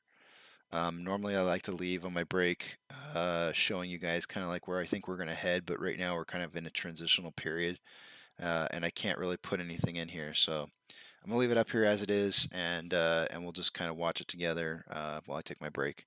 I'll see you guys back here at let's make it 11:20 now. I will be back at 11:20. See you guys in a bit.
All right, I am back.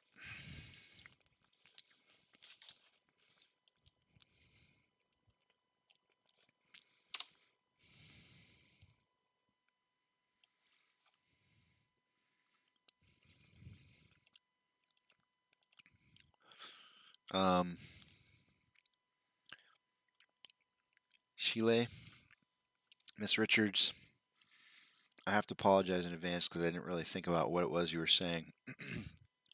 I am not completely innocent. I definitely marked this down as not kid-friendly channel, but I don't drop constant bombs.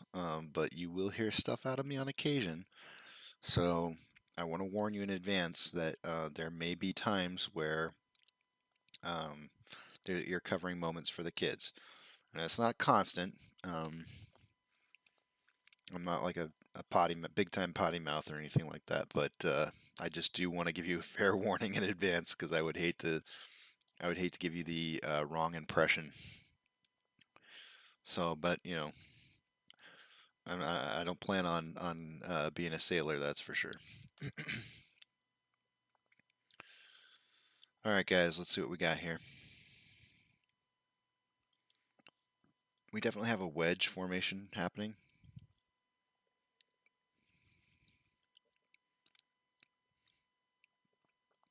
I wanted to draw a parallel channel, but it's not. I'll try to keep it to a minimum. I promise I'm not gonna be, like, it's not bad.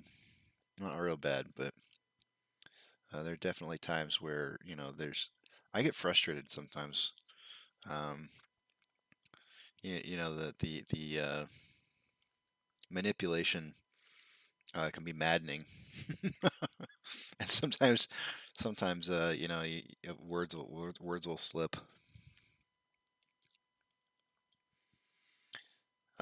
We have a little bit of a formation going on here. This is a wedge. Is an upwards wedge. I do believe that this is a signal. Oh, it looks like I got a mosquito in here. Mosquito. Oh man, I'm a huge mosquito magnet. They find me for some reason. I just saw a video on that recently that apparently some people have genetics that they're more predisposed to have mosquitoes. I always thought it was the carbon dioxide that you gave off that attracted mosquitoes, but apparently no, it has something to do with your genetics, and you give off like I don't know, like a certain scent or something that basically attracts mosquitoes more than others. It's super annoying. I can be at like a campfire and I'm like the only one getting bitten. Everybody else is like, "What mosquitoes?" And I'm like, "They're all over." Come on, guys. Uh, Let me just check something on my indicators.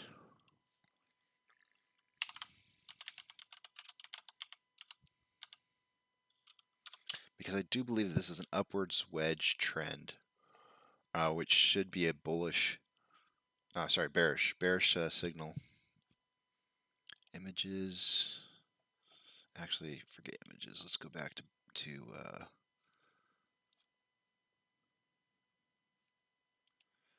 yeah. See, this is an upwards wedge, which should be a bearish signal, which means it's going to break out going down.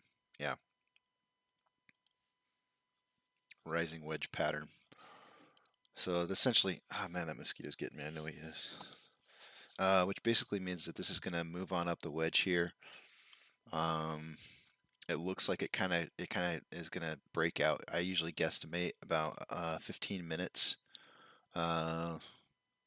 prior to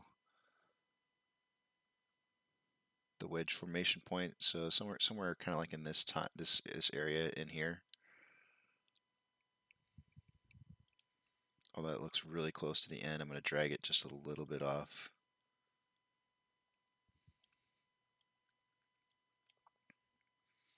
I would imagine what's going to happen is we're going to consolidate up this wedge and break out going down towards that point at the end.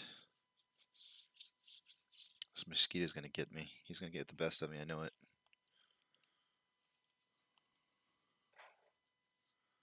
It's not bullish. This is a bearish signal. Sorry, John.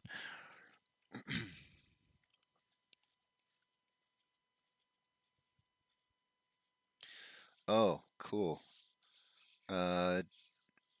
D. Wayne Johnson. Diverging makes sense. So you were watching the video earlier when I said diverging, where they separate.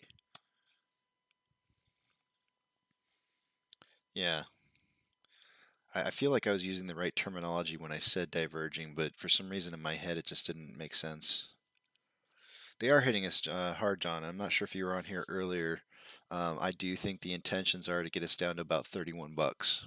That's kind of where I would suspect. So, do you remember? Were you with me, John, on Tuesday when I made a prediction that we would be seeing a synthetic price? That was actually the name of my show on Thursday, or sorry, Tuesday, was synthetic price failure incoming, and then we ended up having an incredible day on Tuesday, something I was not anticipating. I thought Tuesday through Friday that we would see pretty much negative returns this week, and that's what we're having is a synthetic price failure.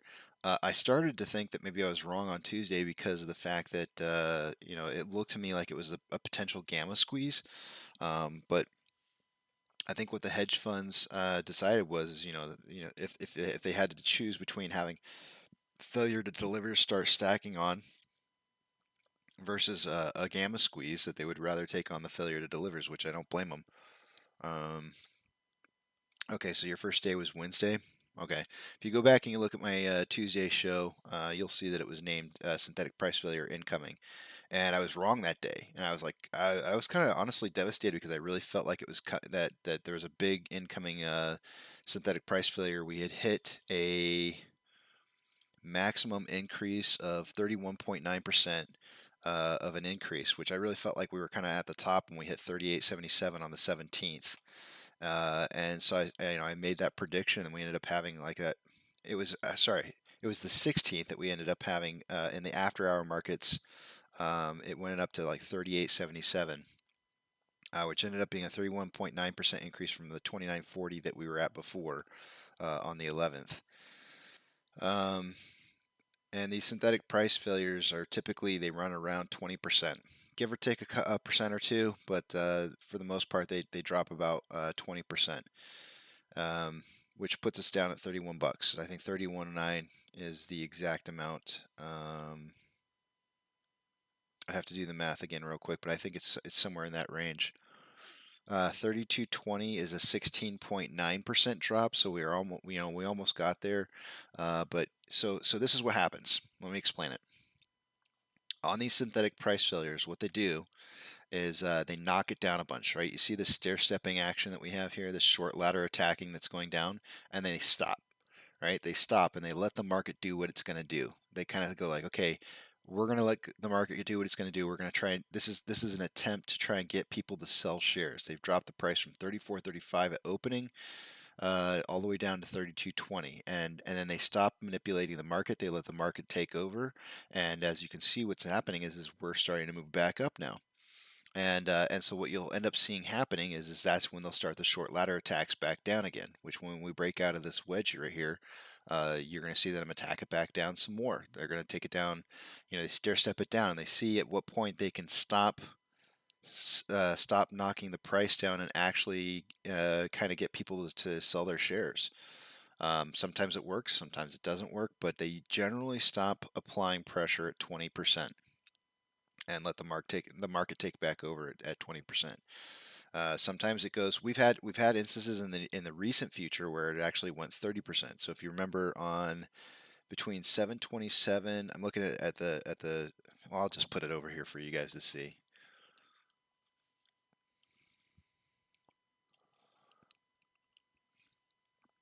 Hopefully you can see all of that. Let me just check and make sure you can. Okay. Hopefully that's big enough for you guys to see on the screen.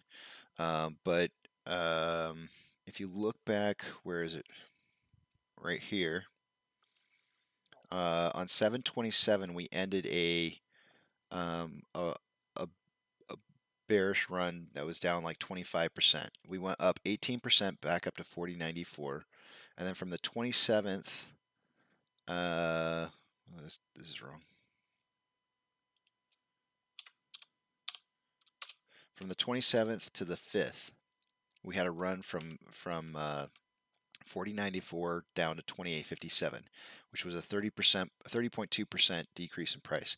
That right there, that's people selling shares. I guarantee it, 100%. We had people selling shares. They dropped it. Some portion of that was hedge funds knocking the price down, but another portion of it was people definitely selling shares.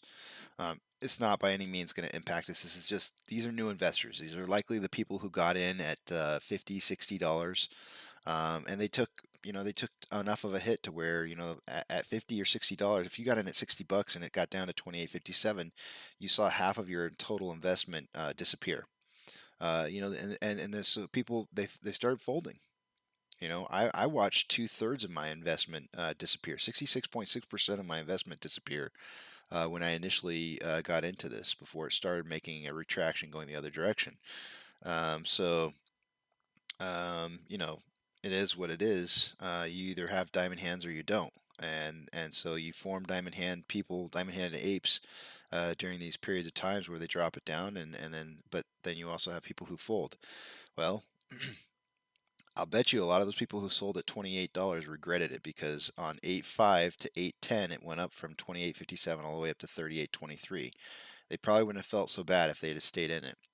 But then it went down another 23%. So this right here, this is a synthetic price failure. It dropped 23.1%. That's probably the minimum amount that you would have where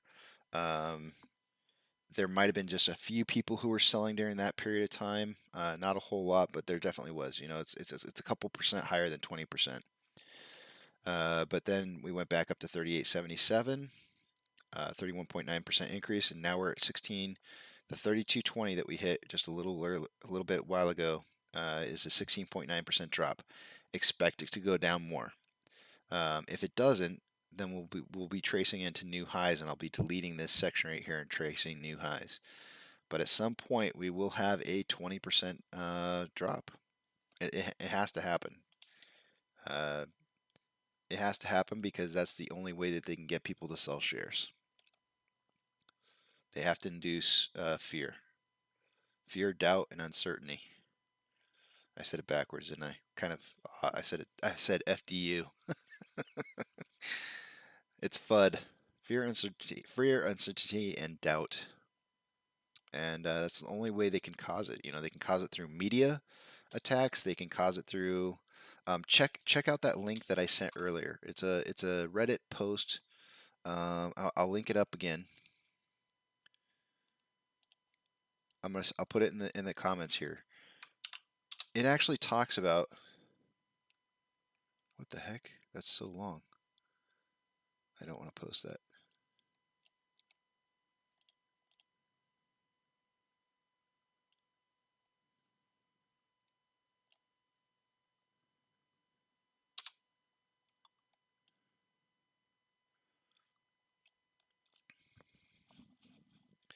$17.87 of what though? Let me see. So they must still be getting borrowed shares. Yeah, absolutely, they're getting borrowed shares. Oh, there's a mosquito. I lost him. How many shares do you think, or what percentage are actually borrowed? Right, because we only have what we know is reported, which is, if we go to the stats page, you can see that on the stats page down at the bottom, which is currently 104.76 million shares is showing reported. I tend to believe that that's probably pretty close to accurate. I don't think that there. I don't know. I can't officially. Somebody asked that question to me the other day, right? And I think that I think that you would have to make the assumption that whatever the additional amount is that's over the float has to be borrowed. It would have to be, because if there's synthetic shares that are just out there, then somebody has to be owning the actual shares, because I don't know, man. It's really kind of convoluted because I believe that there's 4 billion plus shares out there. So if there's 4 billion plus shares out there, who owns the real shares and who doesn't own real shares? looks like we're having a breakout of that pattern. This is unusual.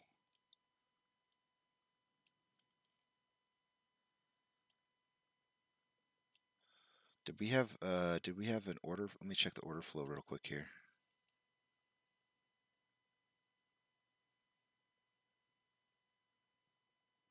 We had a couple big buy orders pop in.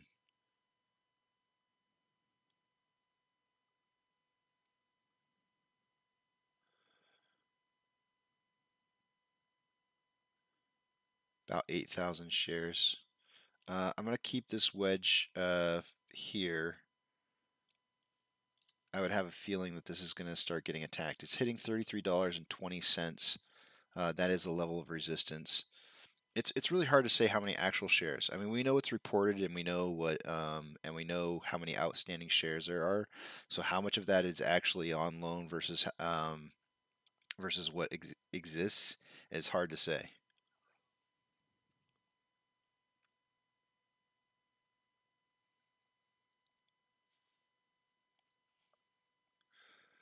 $2 to find the shares after they sell them short.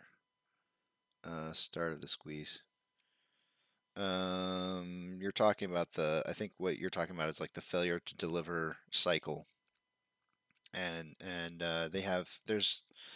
if you want to watch a really good video, I've got a video out there that I did an interview with True Demon. He's a Redditor who posted about the cycles and how the failure to delivers work in the cycles. Go check out his information. He has an incredible post that talks about these cycles and how the failure to delivers, how they correspond to potential squeeze. Right. So if we pull up again, if we pull up the stats page there, we're following True Demon's MOAS trigger indicators on the page on the top left-hand side. We're not hitting any of those at this time. But because that's because the failure to delivers have been kind of kicked down the road. They've been borrowing shares to pay back shares, and so they're keeping the failure to delivers low right now, and so they're staying off the reg show, and so your short exempt volumes kind of low right now. Utilization's really low, but that stuff is going to start kind of spiking here. Probably, I would assume within the next week or so. So I do think that we're going to see utilization start moving up. I think next week we're going to have some good green days, and short exempt volume I think will start to increase. All right, well, we're definitely breaking out of this wedge. This is an ascending, or this is a kind of an upwards wedge, which is supposed to break out going down. So that means that they're not shorting the stock right now, and they're letting the market just do its thing. So I'm going to delete it. I'm actually going to keep the box there. I'm going to keep the box there knowing that that's where the wedge was. If we do have like a correction in price and come back down. If I pull up the Bollinger, yeah, see, look. Okay, so the Bollinger, this is the Bollinger band is basically, this is the middle center line is your exponential moving average. The upper is the standard deviation, the upper standard deviation, and the lower standard deviation is on the bottom with the yellow band. I kind of want to change the colors of these.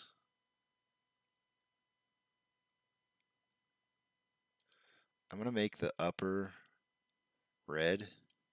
No, blue. I love blue, guys. My favorite color, cobalt blue. I'm going to make the lower red.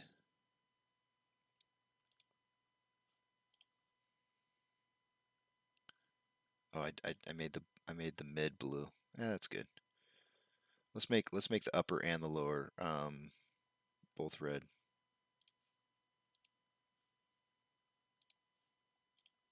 There we go. That's way more easy on my eyes to see. So do you see how these candlesticks are way outside the upper band?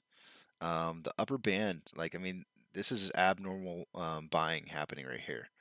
When you start seeing several candlesticks in a row that are going outside of the standard deviation of the exponential moving average, then this is not normal. There's something weird going on here.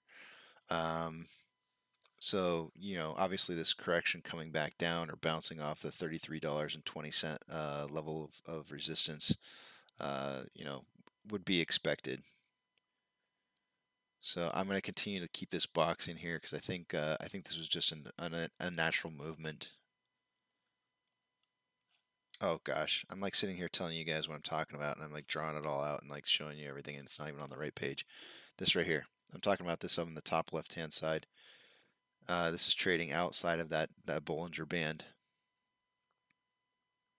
So you can see volatility getting really low. So the band started to tighten up, and then it just exploded outside of the band. So this is very unnatural price movement.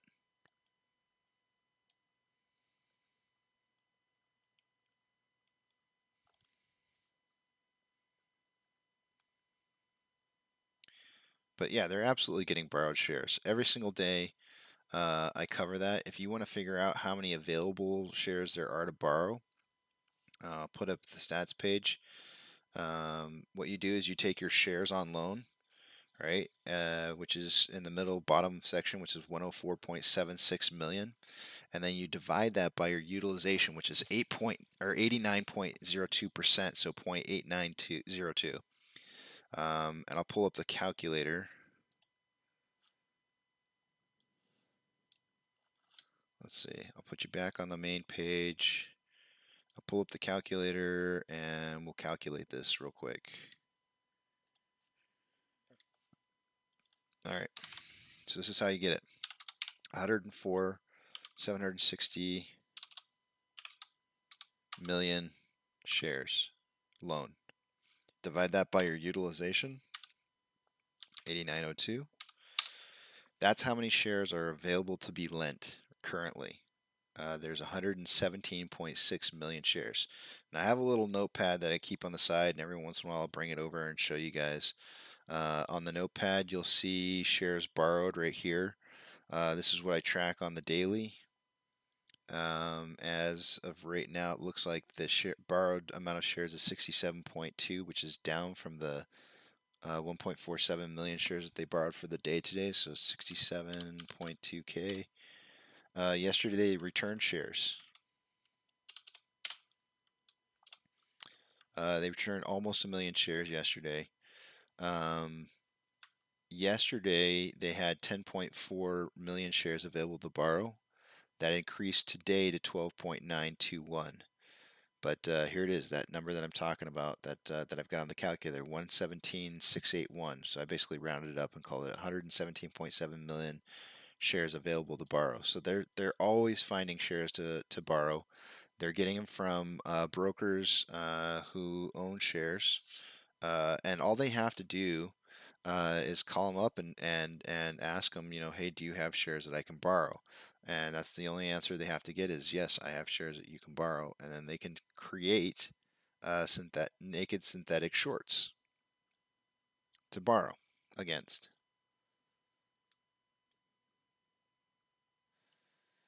Well,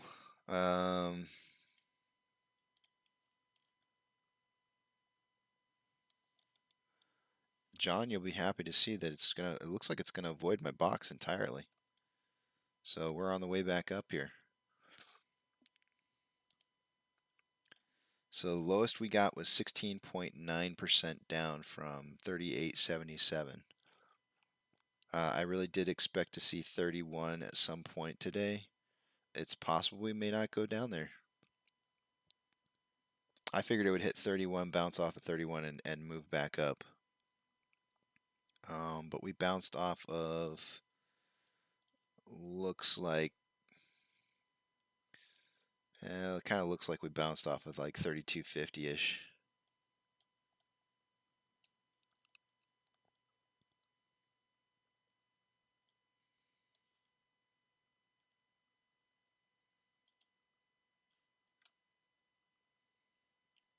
I'm going to keep this box here until we pass it up. I have a strange feeling that we'll be moving back down and through this box here eventually. Yeah, we keep this up. You never know. Robinhood is down 2.6% on the day.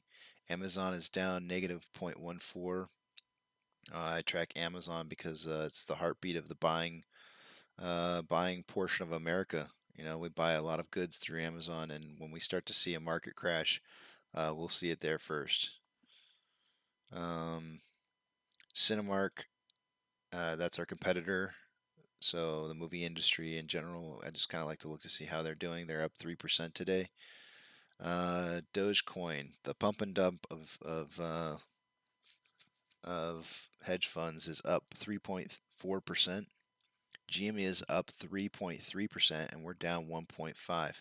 That is interesting. Typically speaking, I'm going to pull them up side by side. Typically speaking, we have a similar trace to GME, so I want to kind of pull up GME and see how the pattern our trading day looks like in contrast to theirs.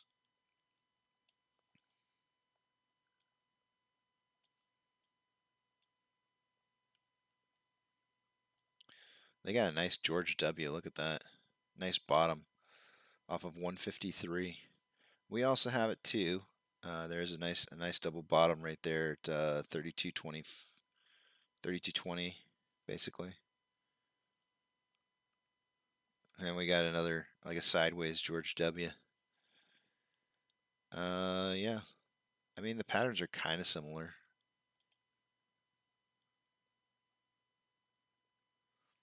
They had a nice arch going into that George W, whereas we just kind of drop like right off the bat. You know, this is a massive short ladder attack down.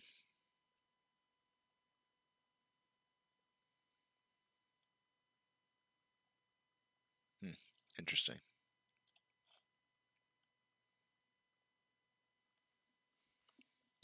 I must have eaten something over here by the pad, my mouse pad, because my mouse is crunching on something. It's time to dust or something, maybe? I don't know. Ah, much smoother.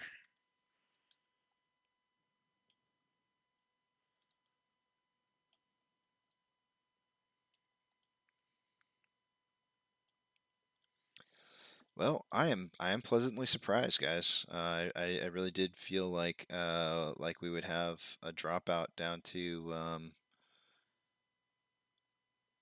31, but you know it does look like we're having a little bit of a reversal.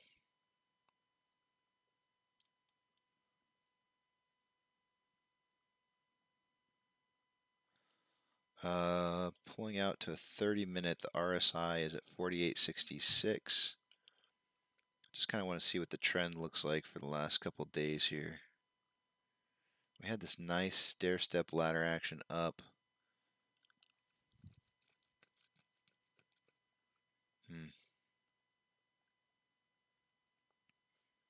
Yeah, so RSI is almost right in the middle on a 30-minute interval. On a 5-minute interval, RSI is kind of getting a little high, 64.66. So we could see it start to trend back the other direction. You see how RSI was really high, then it went really low. We were at the high price of 34.35 when it was up here. The RSI went down as we went down in price, and then it hit bottom down here at 30 and started trending back up with where we're at. But we're almost to the top here. We're at 64.02. If RSI hits 70, you know, we'll probably start to see this trend back down, which might be around 1300, so maybe like another 12 minutes from now. Or now. There it is. This is what I was afraid of. You know, we might come. It might be another heart attack right down through this box here. Let's see what happens. I mean, we didn't really hit at levels of resistance. That would have been 33.75. There are some sell walls at 33.45.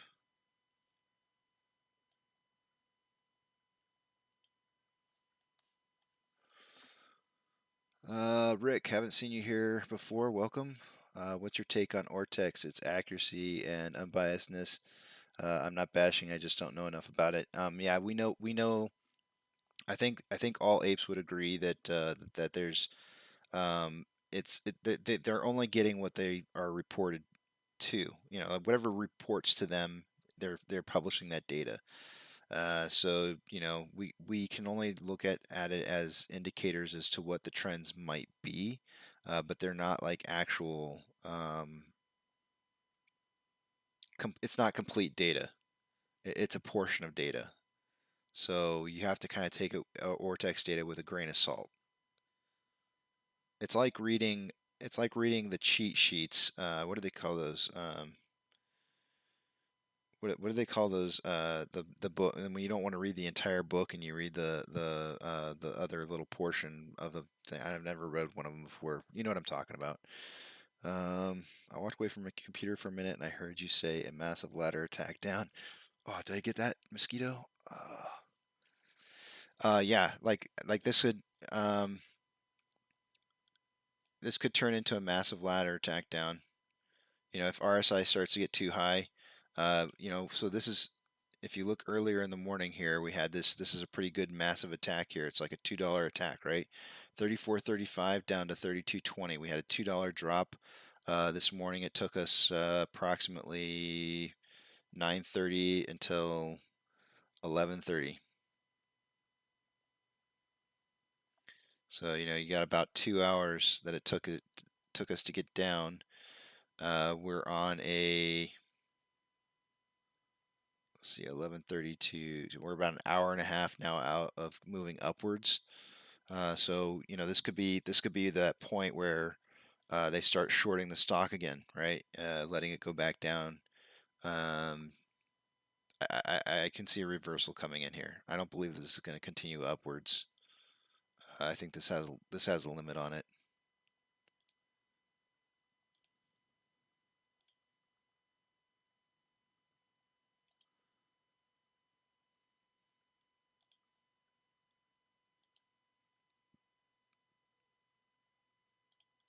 Hold on a second. Let me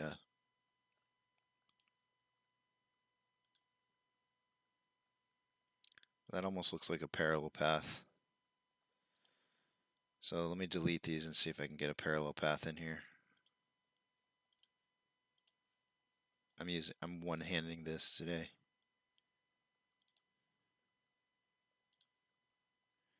This would be what was called a ascending parallel path. It's not perfect. I'm not getting an ideal 2 touch points in here.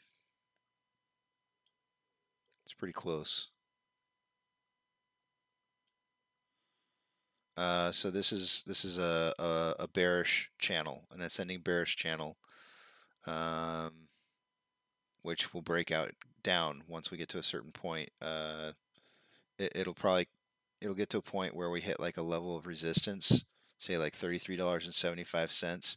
It'll find a spot and it'll start breaking out down. So you might see this kind of do one of these kind of numbers and then getting up to like a 33.75 and then breaking out of this and going back down.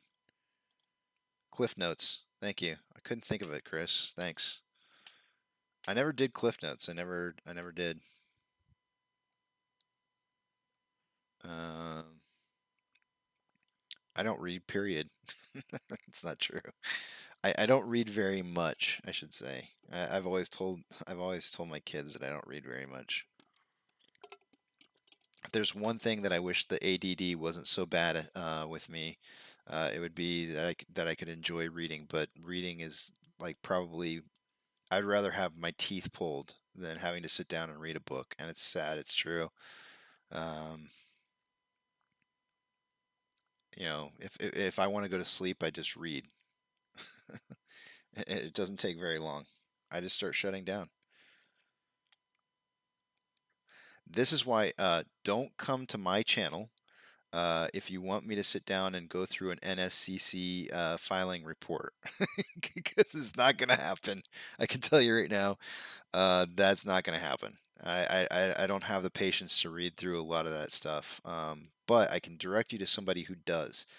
Charlie's vids, if you look him up on YouTube, you got to throw a little bit of a tinfoil hat on when you watch some of his stuff, because his side banter can be a little tinfoilish. but he does a great job of going through and covering and finding the key highlight points in some of these filings. So I highly recommend. He's one of the people that I look to when I'm looking for technical analysis on some of these NSCC filings. Um, and he puts out really short. Some of his videos are a little bit longer than others, but he usually puts out short videos and just does like a 2 or 3 minute video of like, hey, look at this really cool thing that I found in this NSCC's 2021 010 filing, and you're like, oh, that's cool. And so you don't have to spend all your time. So basically, Charlie's vids is my cliff notes for those reports, because I wouldn't I can't sit through them. I had a hard time trying to read the shareholders. Oh gosh, what is that called? Our shareholder meeting breakdown of for our voting and all that kind of stuff. I had a hard time reading through that. That was rough. It's rough reading sometimes, but you got to do that reading because it's really important to understand what it is that you're going to be voting on.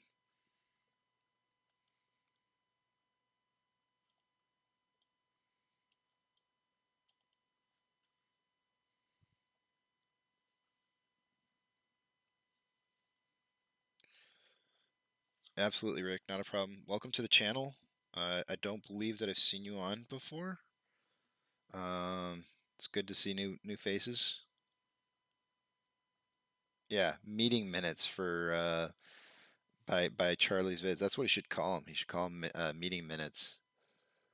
I unfortunately would probably be the Donald Trump of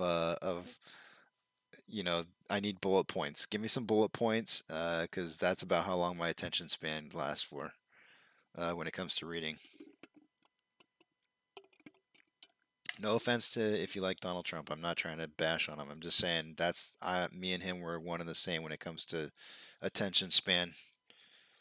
Yeah, bullet points is how I function.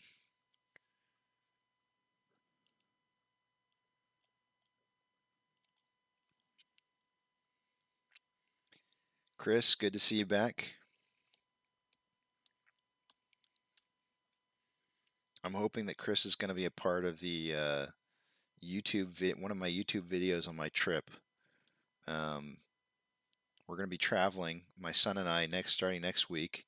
It seems like I got a couple viewers here right now, so I'm going to go ahead and throw this out. Two things to note that are coming up. This Sunday, I don't normally do interviews on the weekends, but I have an opportunity to meet with one of our fellow subscribers to this channel, AP, or he goes by on Reddit, Park Air 1501, PARKAIR 1501. We are going to be going over some of his DD that I think is really good. So I'm going to have a one-on-one interview with him this Sunday at 1 o'clock p.m. Central Standard Time. Of course, you can catch it anytime on the channel, but I highly recommend if you want to ask questions, it will be a live interview. You guys are more than welcome to come and learn something. He's got some good charting. I'm going to have him discuss about how he charts, why he charts the way he charts. I'm planning on learning something. I don't ever come to a single day and not expect to learn something. This whole 7 or 8 months we've been doing this for, I've been learning something every single day. So I'm going to go into this interview expecting to learn something. Maybe you guys can learn something too. And maybe we can teach Park Air something. I don't know. Who knows? But you guys are more than welcome to come and ask questions along the way. The second part that Chris is saying uh-oh to is that I will be making a trip with my son. My son is graduating from tech school in the military. He's got to transfer from one military base to another to his first post, and he's asked me to go on a road trip with him before he's got like a 2-week leave of absence from the military, and he's asked me to go on a road trip with him to his new base. And a part of the road trip, the other portion of it, he's going to be traveling with his grandmother, but I'm going to deliver him to his grandmother, and so we're going to travel from Texas to California. Ooh, excuse me. I think I had a moment there saying California. Grew up in California, And so I'm gonna head back home with him and drop him off with his grandmother, and then they're gonna head the rest of the way to the base that he's gonna be stationed at. And along the way, we're gonna visit family.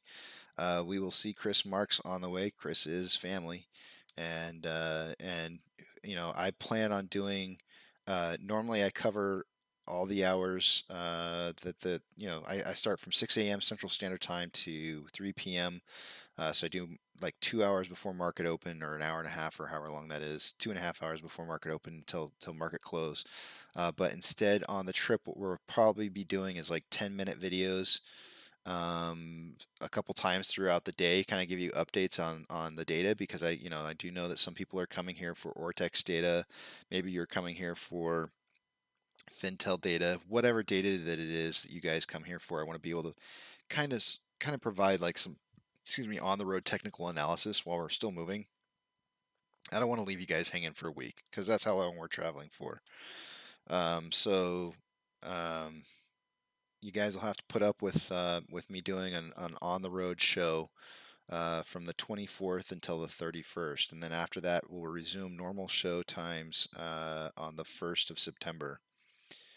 But I'm expecting to see some really good price movement during that time. So I'm going to be pumped and excited and traveling with you guys, and hopefully taking you guys on a road trip as well with me, and we can see the US, part of the U.S. together. So maybe we'll have some cool locations along the way that we'll be videoing from. I do plan on hitting the Grand Canyon. So if you have not been to the Grand Canyon or seen the Grand Canyon before, I will do a live cast from the Grand Canyon. Hopefully, I can get reception there. I'll do a live cast from the Grand Canyon, and we can kind of look at the Grand Canyon as we're enjoying the price moving up that day. That's my hopes. So we'll have fun. We'll have fun while we're on the road. And who knows, maybe we'll meet some apes along the way and just do some random, Grand Canyon MOAS. It would be something. It would be absolutely incredible to have the MOAS happen while we're on our trip. I mean, it would suck because I would love to do one of the three main reasons that I'm here doing this whole show is because I wanted to document everything as it was happening, and I would hate to not be able to document it live as it's happening. But this road trip is really important to me. I'm going to get some quality time with my son, and before he launches his career into the military, like deep dive into the military. So now that he's done with basic training and tech school, he's a brilliant kid now. This kid probably knows more about things, technical things, than I ever have known.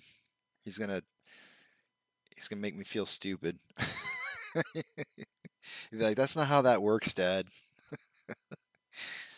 We'll probably talk about things like radio frequency, nerdy stuff.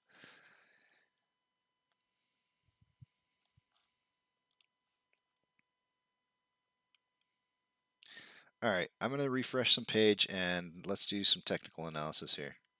So give me just a second while I refresh everything.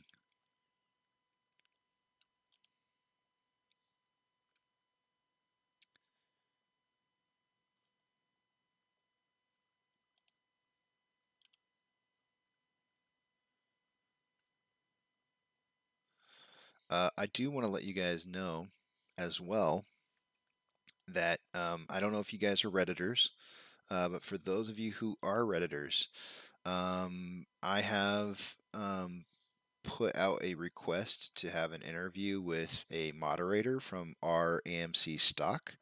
I think it would be absolutely priceless to be able to have an interview with one of the moderators from probably a sub that's subscribed by over almost a 500,000 people, and just talk to them and about some of the experiences that they've had. I've requested uh, I've kind of had a semi decent relationship in general in talking with this person in the past, so I'm hoping that they're gonna honor a request for an interview.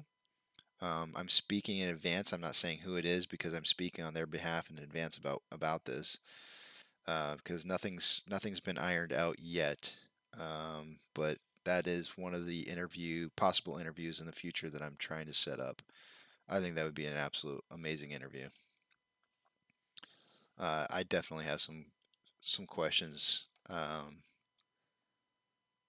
Just kind of like, man, this is twice that we're deviating outside of the trends. If I pull up this Bollinger, yep, I knew we were going to be trading outside this. This is twice now. So we trended outside of the Bollinger here, and now we're trending outside of it again, and moving above an ascending parallel channel. This is abnormal price movement, guys. I don't know what's going on, but it's like they're not trying at all to stop the price from going up.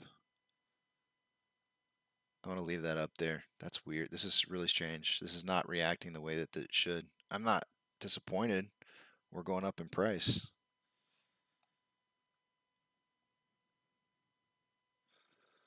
But hopefully I'm able to get that interview. I would really enjoy that. I think one of the questions I want to ask them is like, you know, what kind of problems have they had with like shills? You know, like what are they doing or actively trying to do to prevent shills from coming in and posting? Like one of the I know for a fact that one of the things that they've done is they've decreased or increased the amount of karma that you have to post, which is it's a really interesting way to stop people. Unfortunately, it prevents some people from being able to post, but you know I understand why they're doing it. It makes sense to me. And I'd love to hear how they kind of came to that conclusion that that would be the best way to go.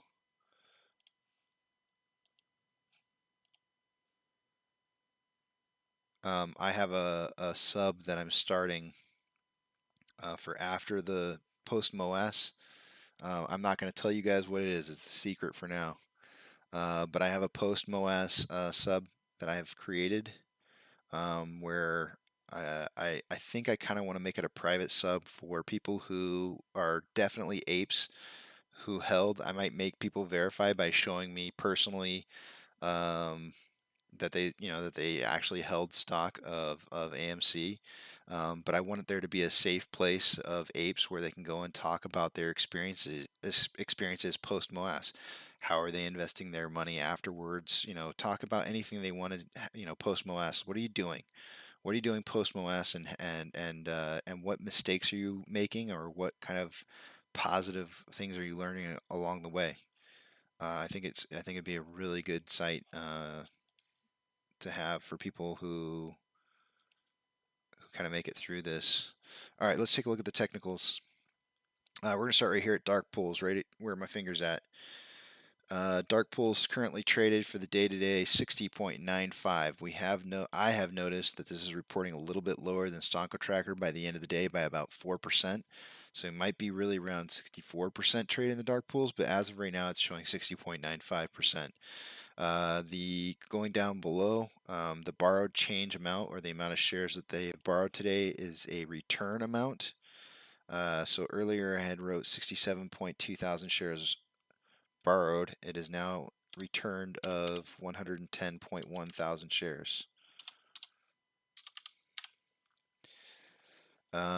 Remember what I said about if they tried to knock the price down, they were going to have to borrow a lot of shares. Well, if they're going to start returning shares, then they're going to have to let the price go up. So that could be why price is moving up. They had about 1.2, I think it was 1.25 million shares borrowed earlier this morning, and the price was going down. So it was doing what I thought it was going to do. And now that they're returning shares, the price is going up. They'll have to start borrowing more shares in order to short the stock back down again, if that's what they plan on doing. The short share interest is dropping. It was at 18% a little bit earlier ago, and now it's at 17.84%. And our highest level of volume for calls is at 34 bucks. That's changed. It was 35 earlier. It's now turned. It's just slightly pulling ahead at $34 strike price. The total volume there is 25.6 thousand shares. On the put side, highest level volume is at $33. There is now only a $1 spread between the puts and the calls, with the total volume for the puts at 28.9. So the puts are slightly higher than the calls in volume.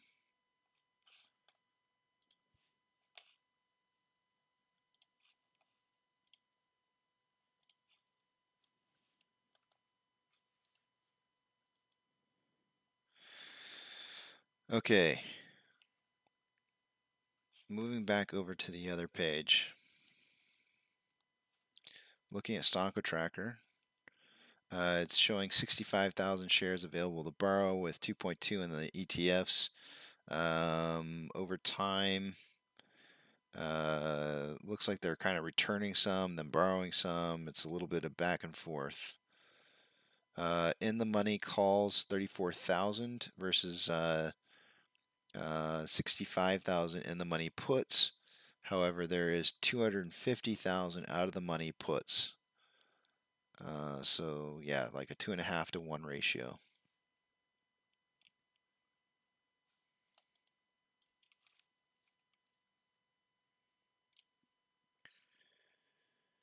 Okay, looks like there's 4,720 advancers in the market to 1,946. The market's doing well today, in contrast to how it was the last few days. NASDAQ is up 1.07%, Dow Jones is up 0.75%, and the S&P 500 is up 0.8%. The worst looking sector right now is semiconductors.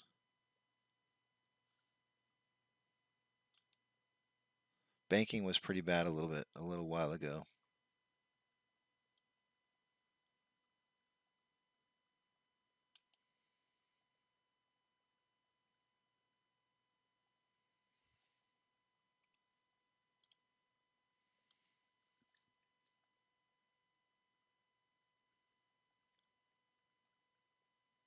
Yeah, no problem, Dan. Thanks for listening. Why is it so much different? Okay, so I got to go back through and read what you guys are saying here. Dwayne is asking, why is it so much different than what is on Stonko Tracker? I can't tell you. I do know that what Stonko Tracker reports could be slightly different. Now, there's a lot of different dark pools out there. You have to understand. It's not like when people say dark pools, it's not just one dark pool. There's many different dark pools to pull from or to trade through. And what it could be is that Stonko Tracker is tracking more accurately through a lot of those dark pools, whereas the site that I'm pulling from may only be pulling from a portion of those to get the total volume. So what we would have to do is the website that I'm using for the daily, the hourly tracker is called chartexchange.com. I can list it here for you if you really want it. I will put it in the comments section right now. Give me a second. Okay, this is the page right here that I'm tracking it through. You're more than welcome to go check that out. It shows it has a one asterisk next to it saying that there's multiple off exchange venues that they're tracking through, and it lists them. You can click on it and see what it is. I can't tell you honestly. I don't know why there's a difference. I'm not the one who's pulling the reports. I'm just pulling what it is that they have for report. So like a lot of the data that's out there, I think somebody was asking about Ortex earlier, it gives us a general idea. It's not 100% accurate data. It's really difficult if you to go out there and just calculate everything all out, and it's much easier to just find a website that does it for you. But the accuracy is probably lost to some extent.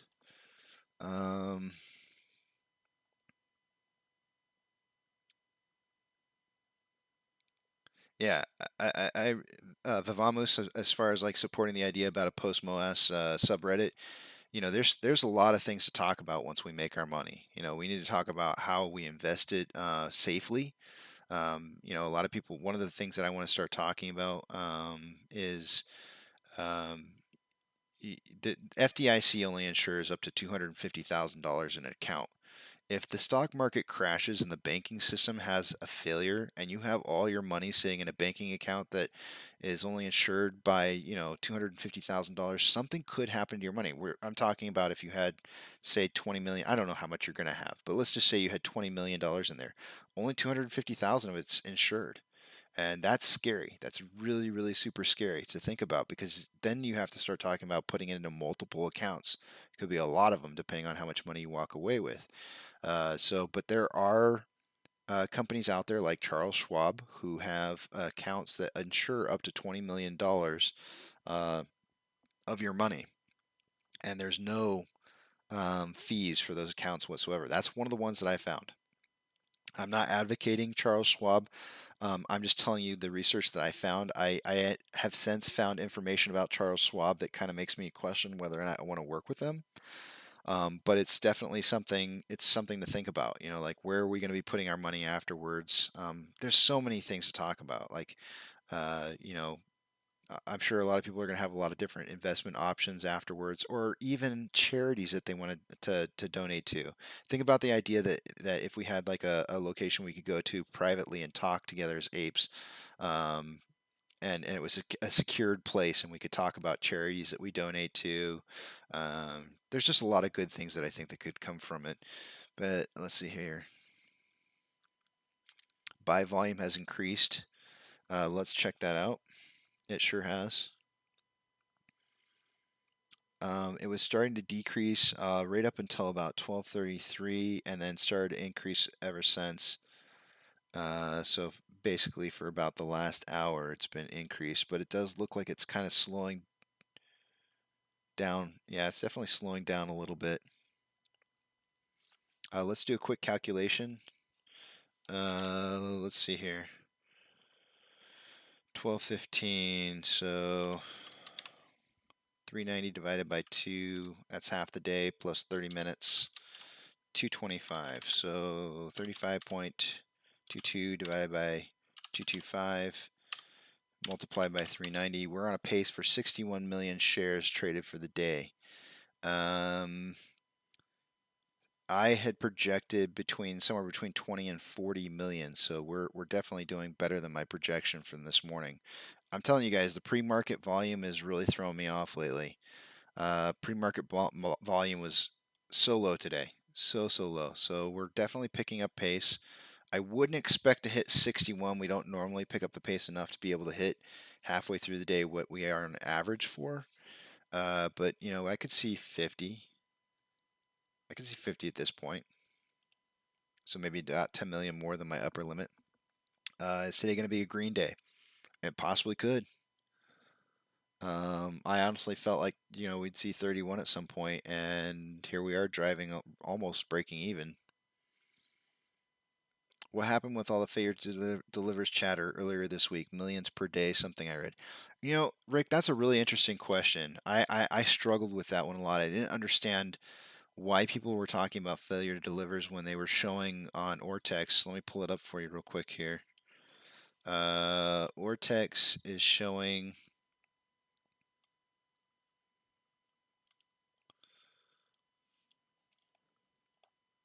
Let me make sure I got you guys on the right page. All right. So failure to delivers. I want to show you something really interesting first. This is on loan versus on loan average age per day. Let's talk about this. There's something really, really kind of cool happening right now. So check this out. This is what I'm going to show you first. This is the spike up in price that we had in June right here. And look at the divergence of the on loan shares went down while the age of the loans went up, which means that they're covering new loans. Whenever you cover the new loans, then your age of your average loan that's out there is going to start to increase. As those two numbers start to come back together and form where they cross over, watch what happens when I pull up the failure delivers. Boom. Do you see that? Do you see this big chunk of yellow right here? Watch it again. I'm going to keep my pointer off there so you can see it happen. But look at that divergence where it goes away and where it comes back together. You have the failure to deliver start spiking. So right now, if you notice at the very end of the chart, right here, we're doing that same exact pattern. They're starting to cover a whole bunch of the new current failure to delivers, and which means that the average age of the older uh, loans are basically going to start turning into failure to delivers as that average age of those loans goes up. So this is what I was talking about. In order for them to drive the price down, they have to start loaning more shares, and that's this point down here. As they start to loan more shares, the on loan average age starts to drop, and then you start seeing a huge kick up on that average age per day loan. And this period of time that we had back here is where we went on reg show, when we had a whole bunch of days like this where the failure to deliver is just stacked up over time and they kept staying there.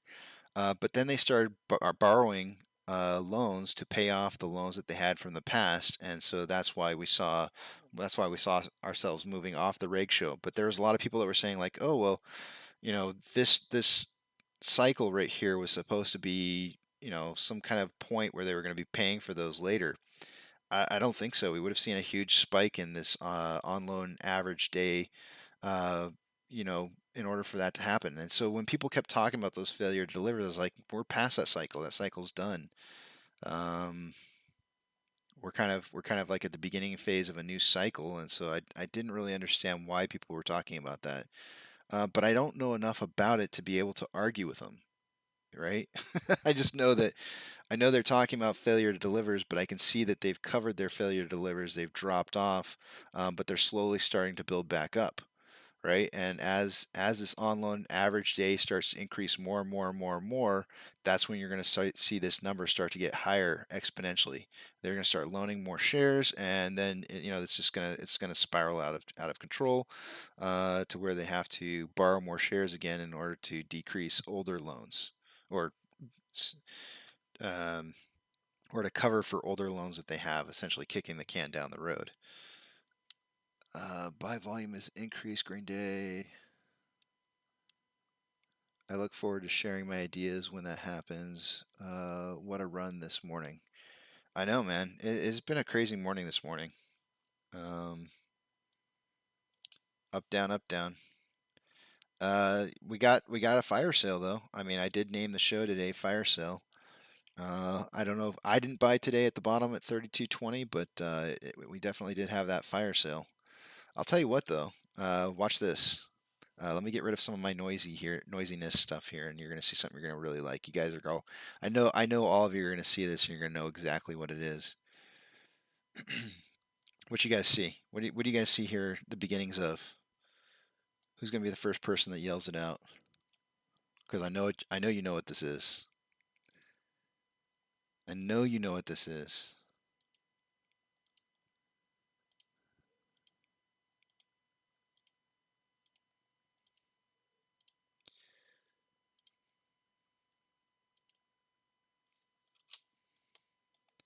If we stay on this kind of pattern, that's a beautiful cup and handle. A nice like full day long cup and handle. Did somebody yell it out? I don't know. You guys are on a little bit of a delay, so sometimes cup and then handle. John Pollock and for the win. Yep, cup and handle formation. It depends on whether or not we punch through this. What is it? $33.75. We're going to need to continue to punch through that and kind of get us back up into the $34.10 range before we have the pullback. I'm going to actually kind of angle this down just a little bit more. Yeah, it's good. That's a good cup and handle formation there.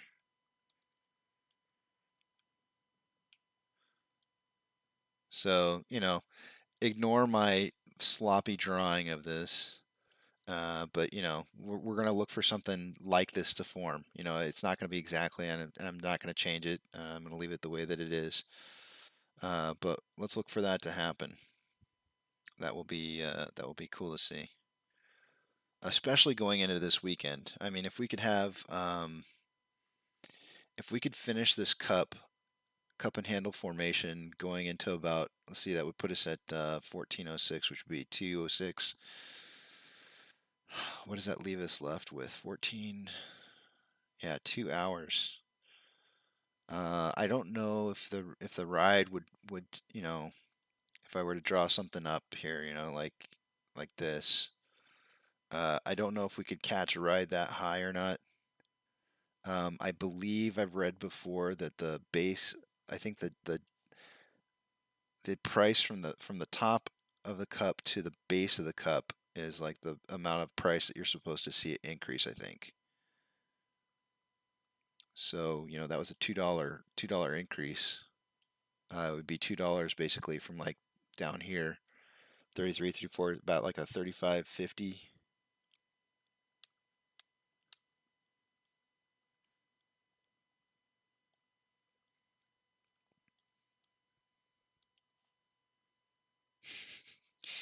I know you all have seen Trey. I know you all. I know you all. The fact that you guys can come in here and say cup and handle, I know you guys are Trey fans. I like Trey a lot, man. I really do. I owe him several beers at a bar. The guy taught me a lot, and the first couple months I got into the stock, I was like, holy crap, this guy's like on speed or something. He just does not stop. He's a workhorse. Um, Trey's got a good heart, man. I believe in Trey. Um, I do think, and this is me just stating my opinion. You don't have to agree with me, but I do think he's young. He's young. He went straight from college into the military, and he doesn't have that outside world experience dealing with people who are dishonest. And I'm not saying there's not dishonest people in the military, but it's a different kind of dishonesty. Um, so I feel like he's lacking in worldly experience outside of the military. But the dude has an incredible heart. Not to make fun of his actual heart, but I can sense. I'm good at reading people, and I know he means well. I definitely believe 100% that he's in for our community. And so I would definitely follow. I don't know if you guys have watched him or not before. If you haven't seen him before, he's definitely worth going and watching. I was a little disappointed when his live streams kind of started becoming more like just you know uh, general daily streams of just showing like a period of time of what's happening. But I totally I get it. It's tough. I used to be a triathlete, and I know he knows what it's like being a long distance runner. You wouldn't look at me and think, "Oh, wow, you used to be a triathlete." I used to be in my age group. I was number two in the state of Arizona for triathlons when I was in my 30s, which is about 15 years ago. Yeah, I saw his 100K challenge. I really did. That's cool. I haven't. I think that's really kind of neat. I don't know much about it. I just saw that he has. It looks like it's a fundraiser that he's putting together to do the 100K challenge. But let me go back to what I was saying. As a triathlete, I know what it's like to like suffer over long periods of time when your body's telling you to stop. And then, but mentally, you're prepared to be able to go on for longer periods of time beyond what your body tells you can do. And so, like streaming for 9 hours is taxing on me. And so I can imagine why for people who haven't, gone through long distance type endurance things in their lifetime, doing streams like this for 9 hours could probably be pretty tough. But it's to me, I do. I'll tell you what, I get off here and I'm dead tired, man. I'm beat tired. Sometimes I go crash in front of the TV for about an hour after I get done with this, and then I'm good to go though. I just need a little bit of a nap and I'm good. I'm gonna check Johnny. I'm gonna check out his challenge though. I do want to know what that's about. I don't know the full details, but I did see him post on it. Let's check our inflow versus outflow because what I want to see right now is this is going to be kind of an interesting little thing here, right? How do we start the day off at $33.87, right? Which we're breaking right now. How do we start the day at that amount, come way down here all the way back up, and not have an inflow outflow that's the same? Let's check it. Let's see. Look at that. Look at that manipulation, guys. That's dark pools for you right there. Inflow 238 to outflow of 270. Excuse me. I got a little indigestion going on. Let's see. 270 minus 238. Obviously, I can't do the math in my head right now. 32 point spread. We have a 32, what's reported as a 32 million point spread between our inflow and our outflow, and yet the price is breaking even from where we started the day. Think about that. Let that set in. Let that sit in for just a minute. You know, we've wiped out everything that's happened for the day today. We should be outflow, inflow should be even. Should be even, but it's a 32 point spread. That's manipulation at its finest, guys. At its finest. And so when you come over here and you want to ask yourself, like, you look at this dark pool number that I'm pointing at right here, right? And we're at 60% traded into and 61% traded in the dark pools. Let me refresh that and see where we're at now. I'm sure it's updated. 61.65%. 61.65% traded in the dark pools. That's how it's affecting our stock. That's how it's affecting our stock. We got a 32 point spread in inflow versus outflow. And if we had that 60 million, or sorry, not 60 million, if we had that 61% or 21.6 million shares traded actually in the lit market, we would see a much higher price. A much higher price. And this pattern wouldn't have formed. We would have probably just been up the whole day. It's insane. I'm trying so hard not to throw those bombs. Who was Sheila? I'm trying so hard, man. I'm trying for you. Cover those kids' ears. No, I'm just kidding. I won't go there. I won't go there, but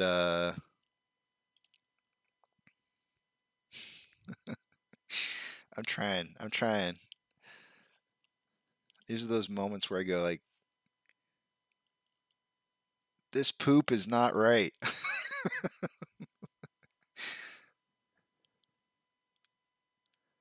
Baking soda and water.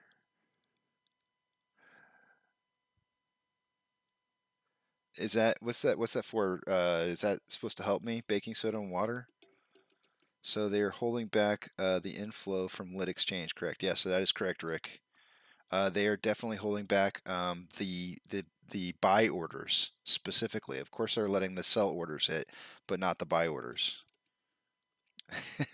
No, I'm not going to do my thing. I'm holding back for you here, but I'm telling you, one of these days, one of these hours or at some point, it's going to slip. I promise you.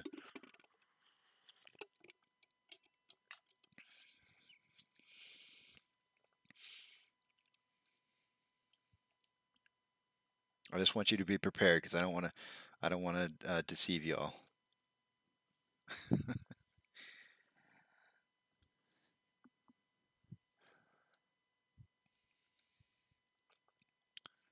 And let me and speaking on the fact that I'm saying that I don't want to deceive you guys, I want to be very clear. There has been times that I have totally disagreed with some of the standpoints that Trey has taken on. I love Trey to death. I think he's an amazing guy, but because of some of the civilian, I guess you might call it civilian interactions that I've had in the workplace. In contrast to his experience of being in the military, I have seen things that I think that he's made some wrong decisions on some of his standpoints on some of the things that he's had, and him and I have actually had words on Reddit before, and he called me out, and I accept the fact that I was wrong. I was completely wrong about what I said, but I felt like I thought I saw something happening. and I was in the wrong, and he told me I was wrong, and I was cool with that. But I do feel like that I've had some experiences, some life experiences that he hasn't had before. There was a period of time where he was in full support of the share dilution, and I think he was wrong about that. And what was really strange to me was that he changed his mind on share dilution the second time. And so it was really kind of odd to me. I felt like either he knew something that he wasn't saying, or I just didn't understand why he would change his position. Like why would you be all for 500 million shares uh, being created at one moment, and then all of a sudden when they want to do like 30 million or 50 million or however many it was, 25, why would you be against that small amount? So it was really odd to me. I just didn't, it didn't make sense to me. But I still love Trey. Like, and I say this so many times. I've said this before. One of my new favorite sayings is disagreements aren't problems. They're learning experiences. So it's okay to disagree.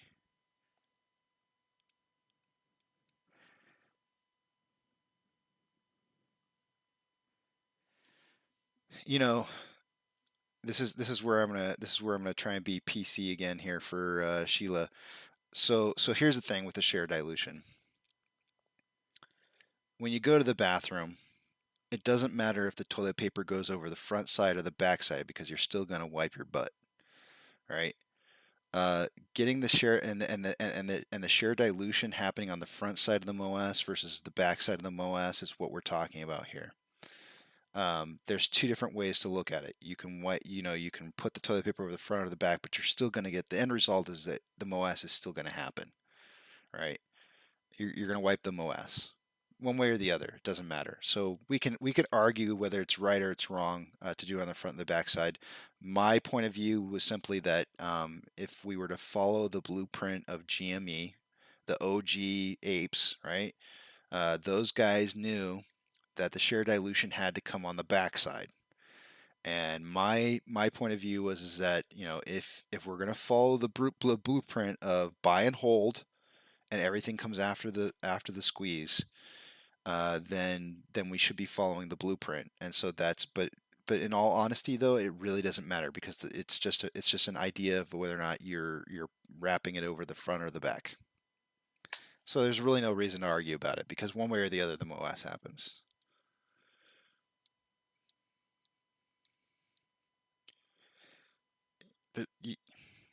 We could argue for days back and forth on this, and I could take your side, you could take my side. It doesn't matter. The MOAS is going to happen one way or the other with the share dilution on the front side or the back side. I do think that it definitely pushed us down the road. I think we could have had a squeeze back in March.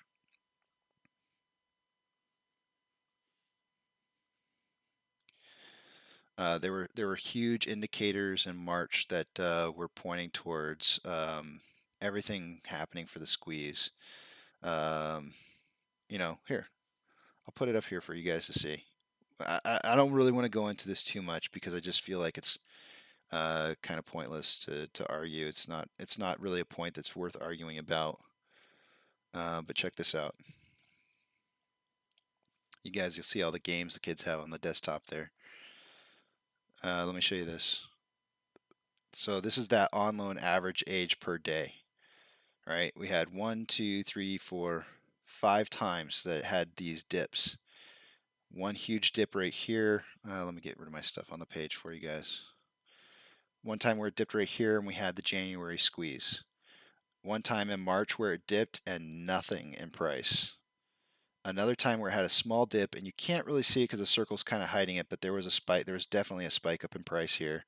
Another time where it dipped and we had the huge spike up, and then this is where we'd started to dip for our where we're kind of at right now. We've kind of flatlined since then, but we had check marks every single time except for that one time. And if I take you to the next image, the difference, that's this point right here. The difference is that we had 72.33 million shares by AMC and 13.59 shares by Wanda that hit the market. And they used those shares to cover positions, and that's why we never saw a price increase. So it was a setback. It was a setback in March. Then we had that huge bump up in June, and they sold 50 million shares in June. And so when we had this fall right here, we didn't see the massive price increase that we should have had then either, because we had more shares hitting the market, and they used those to cover. So it's not really a point I want to argue, because it really is like, who cares? The MOAS is going to happen one way or the other. We just wait. We hold. We hold on to what we got, and it's going to happen, irregardless, one way or the other. And you know what? I will be here for the company after the MOAS is over. After I've sold my shares, I plan on buying a portion of shares back into. And if they request shares on the backside of this to issue shares, I am all for it. I'm completely all for it.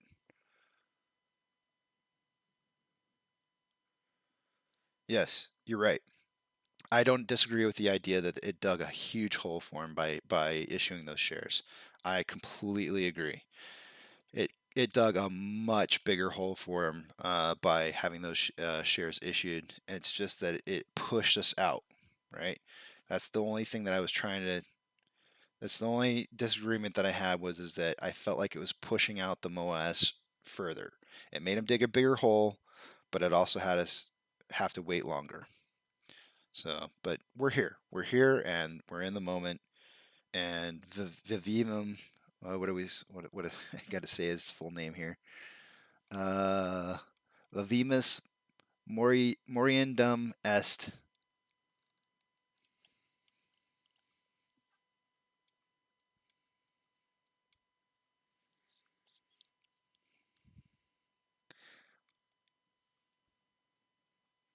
We're alive now, so let's live in the moment.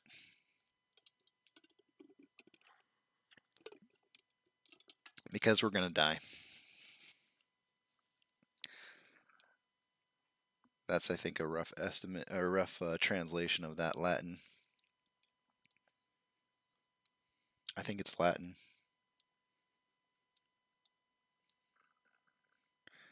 Okay, I am not erasing my 38.77 high, because we've not broken that new high, but it does look like we're starting to push over the backside of this cup and handle. Let's see if it really kind of makes it down here. I would have expected it to blow past 33.75 at the very least for a good handle. So this is where we're going to see it start to stair step down instead of stair stepping up. So these are the nice stairs up, and now it should be the stair step down. So a little bit of up action, then coming down, and up action, and coming down, and an up action that just takes off. That's right. We're all going to die one day. Live in the moment.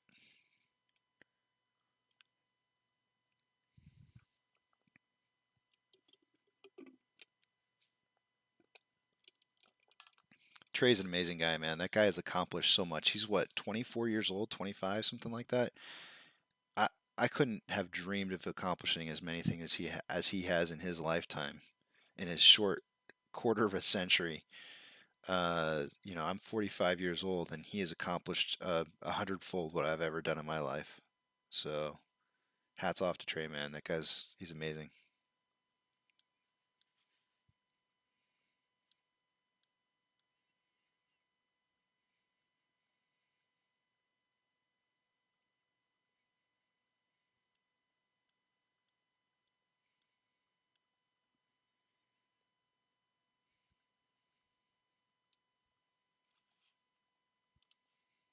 But full disclosure, I'm just telling you guys how I feel. Do I have a message?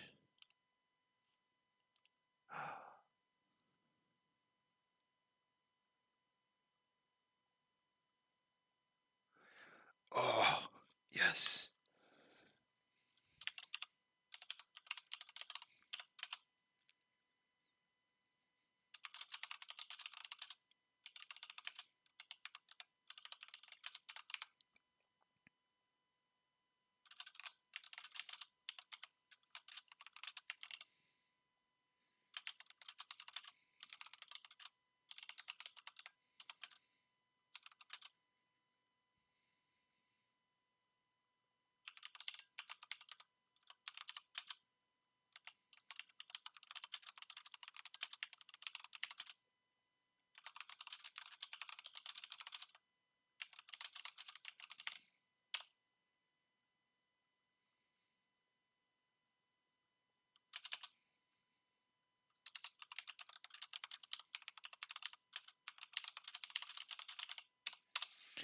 I'm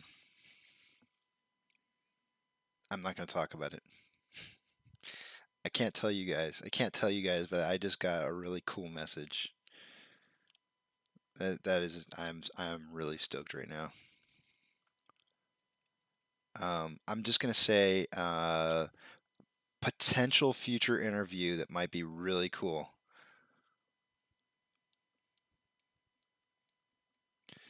I bought other stocks to hopefully cash out and buy more AMC.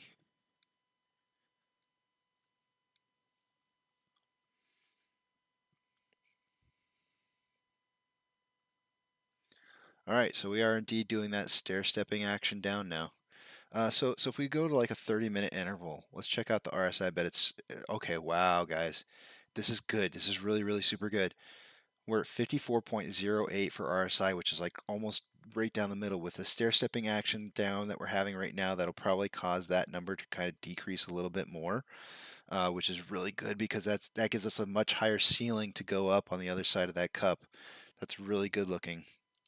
On a 5-minute interval, it's high. It's okay though because a 5-minute interval isn't really something you should kind of base RSI off of. Although I do look at it, it's not the what's the word I'm looking for? It's not the key indicator. I don't know what to call it. It's not a good analysis. Oh gosh darn guys. I'm like 45 minutes away from. Why can't I tell? I can't tell because I have to protect the anonymity of the people I interview. Um, I can't. There are some things that I can't say, and there are other things that I cannot say. All I can say is that this interview would be a really cool interview. And I think everybody would want to hear what it is that this person would have to say. But I can't because it's not confirmed in the interview. The person has to do some verifications before they can say yes to the interview. But they do desire to have an interview. That's what they said. I can't go into who it is, what they do exactly, or anything like that. But I can't tell you that they did say that they desire to have an interview, but they have to check and make sure that it's okay.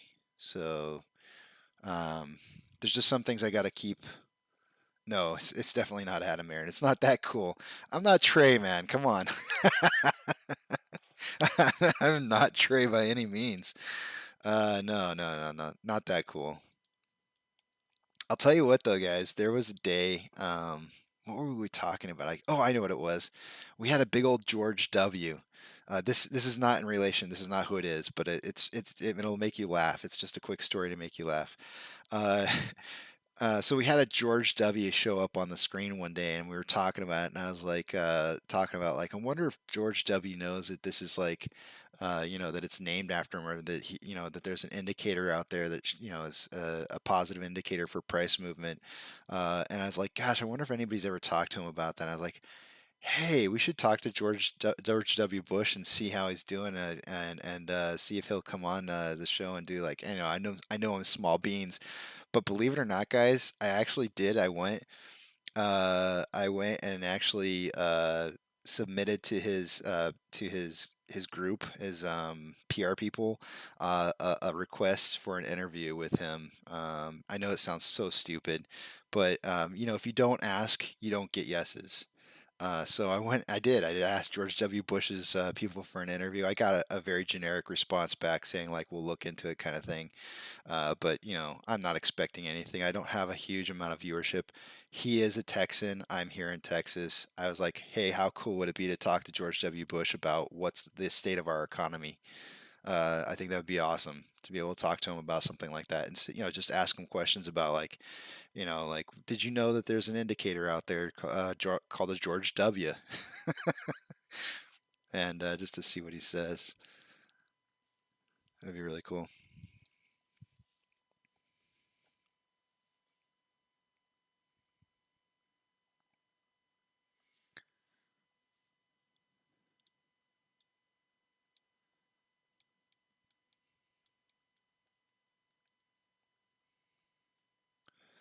But no, it's not Adam Aaron and it's not George W. I can promise you that. And I've had I've had a couple people turn me down for interviews. They wanted to do them as well, and they had to do the checking into the background to see if they could do the interview, and just couldn't. And I'm not going to talk about who that is either, but I have been very close to some really good interviews in the past, and had those fall through. So I mean, this might fall through as well. Unfortunately, you gotta realize that when people go on the record or they talk about something, they put themselves or their jobs at risk, and that's something that I have to be respectful to, because I can't interview somebody and put their job at risk. So keeping their identity as secretive as possible is vital to getting the interviews in the first place. So I want them to know that. For example, when I got True Demon to talk, he came on the show and talked, but his request was that he didn't have himself on camera and that we didn't discuss his name. I will never ever have an interview with anybody and discuss their name. It just won't happen. Unless they desire to say what their name is, I will never ever call them by anything other than what I know them by as an alias. And you'll have to trust me when I'm interviewing the people that I'm interviewing, that the background that I'm doing on them, that they are who they say that they are.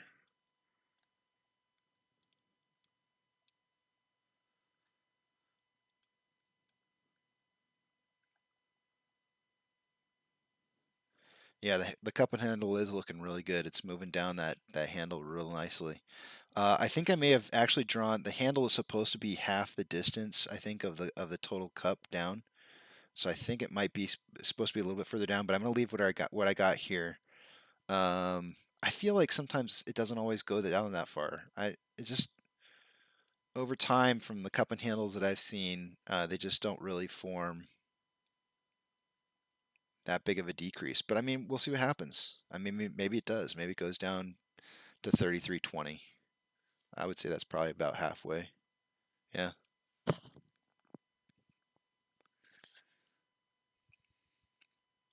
Let's check our inflow versus our outflow now.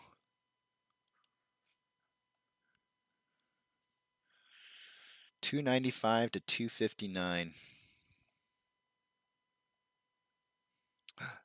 Oh, I thought I got rid of my calculator.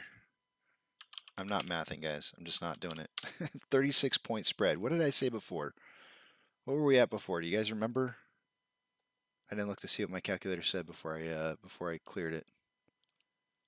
Was it 40 points before? Have we closed the gap by 4 points?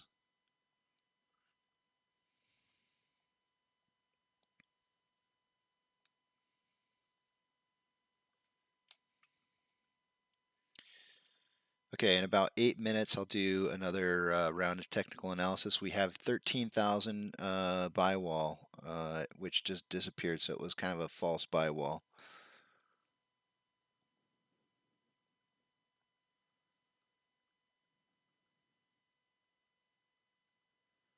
Right-click my mouse button. What, on the calculator?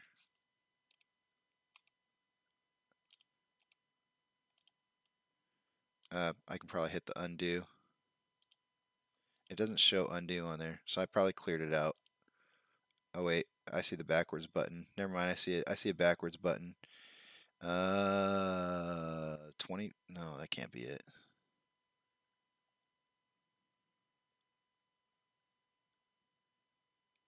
Oh, it's 32. So our gap increased more. It was 32.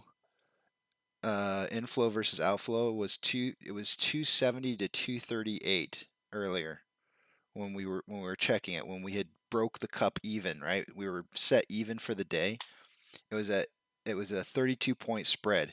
Here we are breaking even again, and we're now at a 36-point spread. It's just widening. It's just absolutely ridiculous. Oh, the middle mouse button so you guys can see what's going on. I'm sorry. I got excited and forgot about everything. Borrow more shares again. Middle mouse button for me, that's what it does. It pulls up stuff so you guys can see it.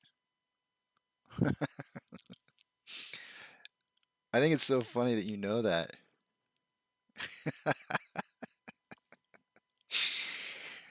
Johnny, you're paying attention, man.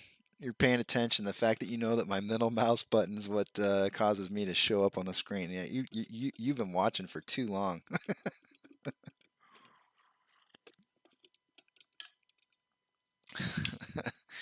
It's ridiculous. What are you doing? You must really like this stock or something.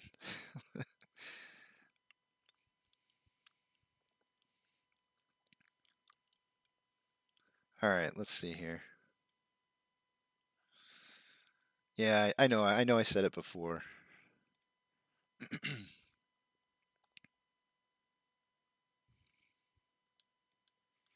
That's right. I told him I gave him a shout out. I don't know if he believes me half the time when I tell him I gave him a shout out. He said he does come on and watch my shows after I've done them on occasion, which is kind of cool.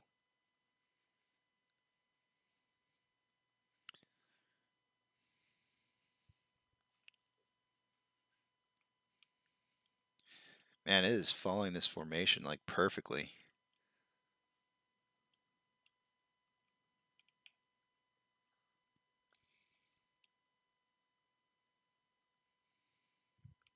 Oh, that's right, Johnny. I remember you saying that before.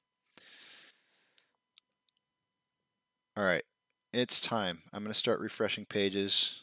We're going to get an idea for what's happening in the market here. I'm going to do a rundown.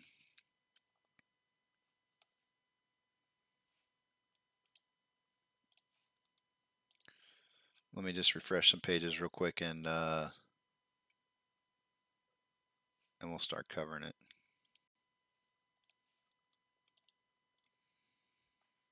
Can you believe that though, guys? I did that. Can you believe I'm not? That's how nutty I am. You're watching a guy who literally sent out a request to George W. Bush to talk to him through Skype about the state of the economy. It was just a spur of the moment thing. I don't know why. But if I say I'm going to do something, I'm going to do it. You know, if I tell you guys I'm going to do it, I'm going to do it.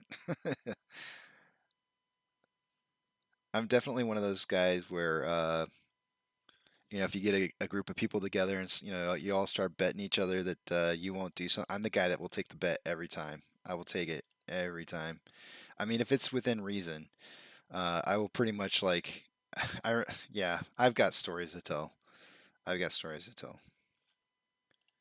And the worst thing though is when I had a group of like 3 people, my supervisor and like 2 or 3 other people.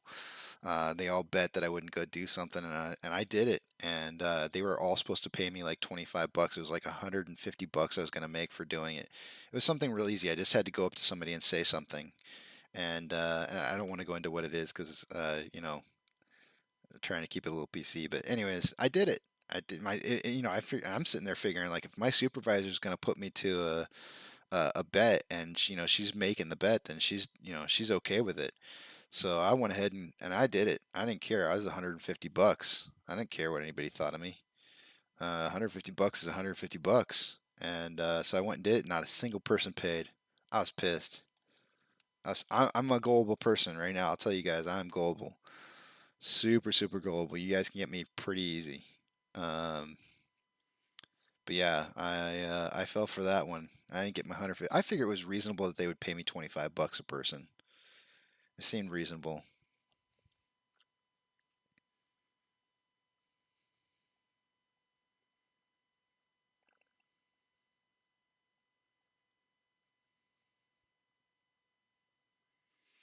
All right, pages are refreshed. Let's do this. Let's hit it. Institutional ownership, top right-hand corner, still 127.7. Max pain is $35. If we do form this cup and handle, we're going to shoot back up probably close to that $35 point. I would hope. With the size of this cup and handle, I would hope that we would hit at least 35. That seems reasonable to me. So yeah, max pain would be $35 for the options. Volume by exchange. The dark pool's right here next to my finger. Is currently at 62.3% of the volume has been traded. volume is still kind of falling. I'm looking at it off the side here. It's still elevated from 12:30 Eastern Standard Time, but it does still, it's just kind of holding. It's holding at about 100,000 shares a minute, roughly speaking, which is decent. One thing you'll always hear me say is we need about 250,000 shares a minute. There's 390 minutes in a trading day.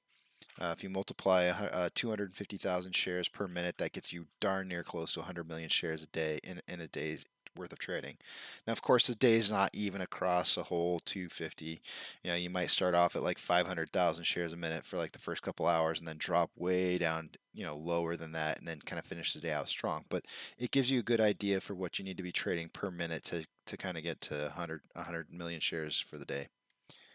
So we're on an uptick pace. What do we got left here? We got 2 more hours worth of trading, so 120 minutes at 100,000 shares apiece.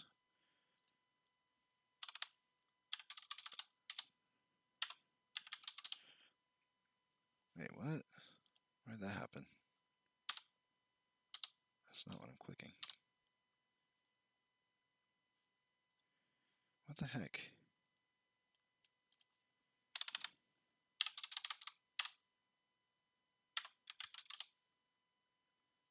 What the heck? Every time I hit this... So that's 12 million shares. 12 million shares on top of the... If we were to continue to average what we're averaging, that would put us about 52 million shares for the day. If we can continue to maintain that kind of volume.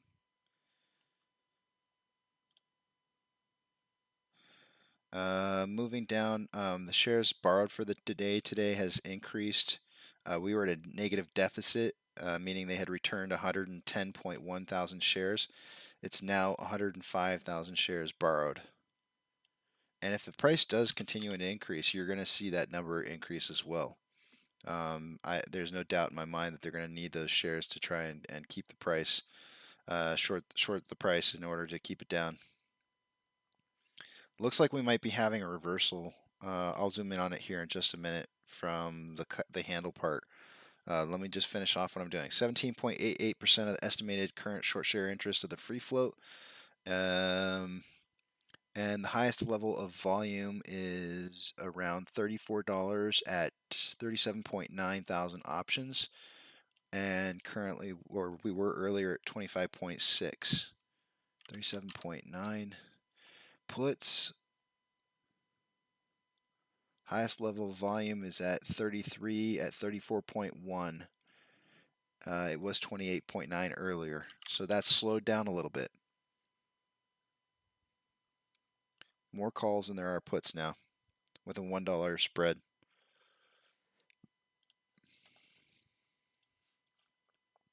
I promise, guys, I'm getting there. I'll show you in just a second. Shares available to borrow showing 55,000 with 2.2 in the ETFs. Looks to be pretty much what it's kind of been averaging for the day on Sonko Tracker.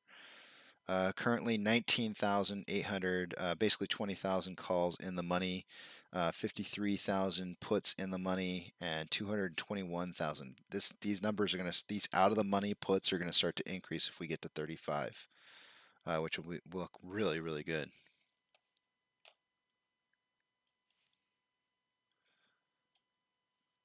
The market. 4,669 advancers to 2,034 decliners. I believe that's a little bit more on the declining side than it was earlier.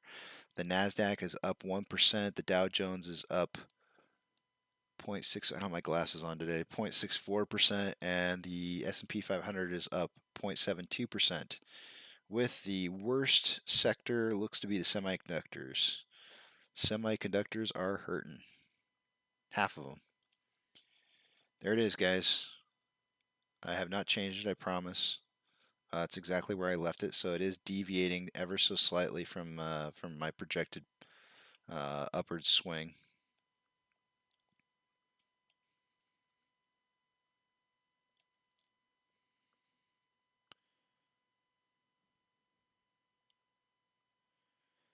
Robinhood is down 3.6%, 3.7 almost. They're approximately $5 down from their opening IPO price of 48. Amazon is at they're pretty much breaking even for the day today. Cinemark is up 3%. Doge is up 2.5%. GME is up 3.3%. And we're still struggling just underneath our opening price at down 0.3%. And our inflow versus outflow, 304 to 269, 35 points. Starting to narrow the gap a little bit there.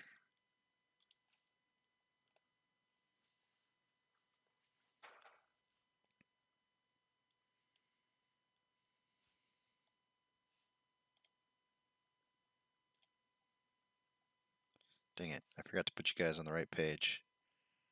Well, I read off all the information to you, but I didn't put you on the right page. I'm still trying to get used to this. New setup, guys. This is my first week on the new setup. I'm getting there.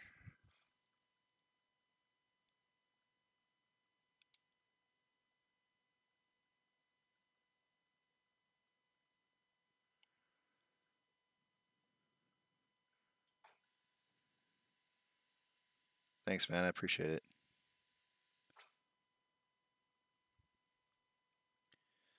Nothing like watching your live stream, then taking a call for 5 minutes. It pauses your stream. I come back and the message to a delayed stream that didn't go back to live. I'm a jackwagon. You know what's funny is I don't on my stream the way that this is the first time I've ever streamed anything before. So on my YouTube page, the way that it works, it shows you like a picture of yourself in the top left-hand corner, and or it shows you what you're streaming, and because of my connection, my internet connection, and how bad it is, it's always lagged. It's behind, so I have to keep hitting live throughout the day. I don't know what you guys have to go through when you're watching me.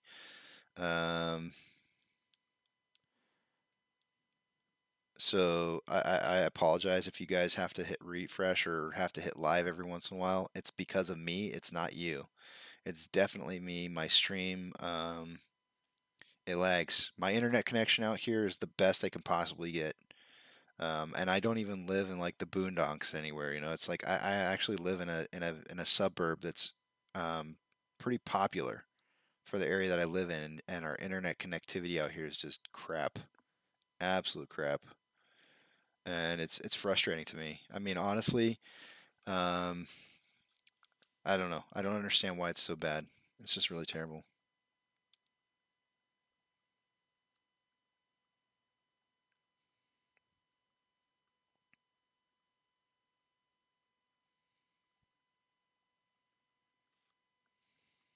I appreciate that, Johnny. That's awesome, man. Thanks.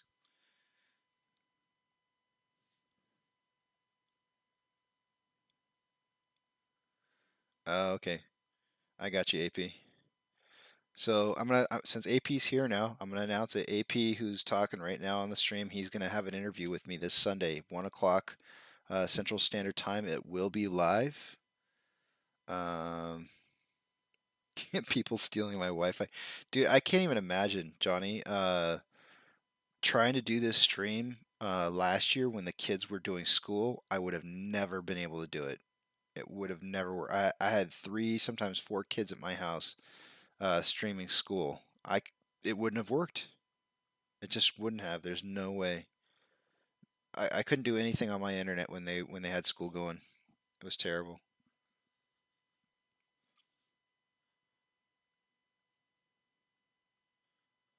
I'll tell you what, guys. If schools go back to remote learning, which God forbid they should, but if they do go back to remote learning, we ain't gonna be doing this anymore. I won't be, because I just can't, unless I go to Starbucks and hang out at Starbucks all day long or something like that.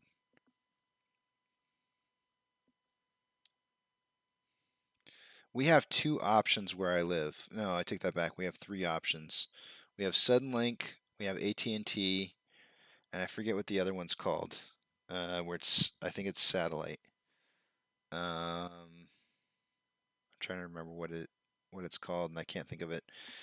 But anyways, Suddenlink, the problem with it is that in this area it has constant dropouts.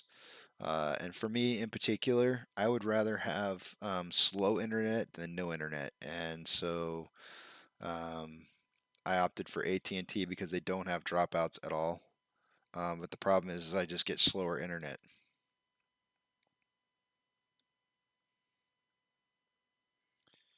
So, yeah, it is what it is. You deal with it. I can't wait for the day though that they start putting in like fiber internet in the area that I live in. It should have happened already, quite honestly. Okay, guys, we're squeezing down into this point right here. Do you see what's happening? The price is kind of like consolidating a whole bunch. You know, there's going to be pressure right here for it to move up and past 33.75. So let's look at the RSI real quick. We'll go to 1 hour. The relative strength index is on the low side. 50 is right in the middle. We're at 46.20. So we're just below average on a 1 hour, which is good. That means that we're on the low side of being overbought, sorry. So on a 30-minute scale, we're at 52.39, which is just slightly above the middle. And on a 5-minute scale, we're at 56.31. So this consolidation is helping. This is a good thing. Because when it does break past this 33.75, if this formation holds and does what it's supposed to do, because that's always the biggest factor, right? Like the manipulation that occurs with this, the patterns don't always hold. So that's what we'll see. We'll see if that ends up happening.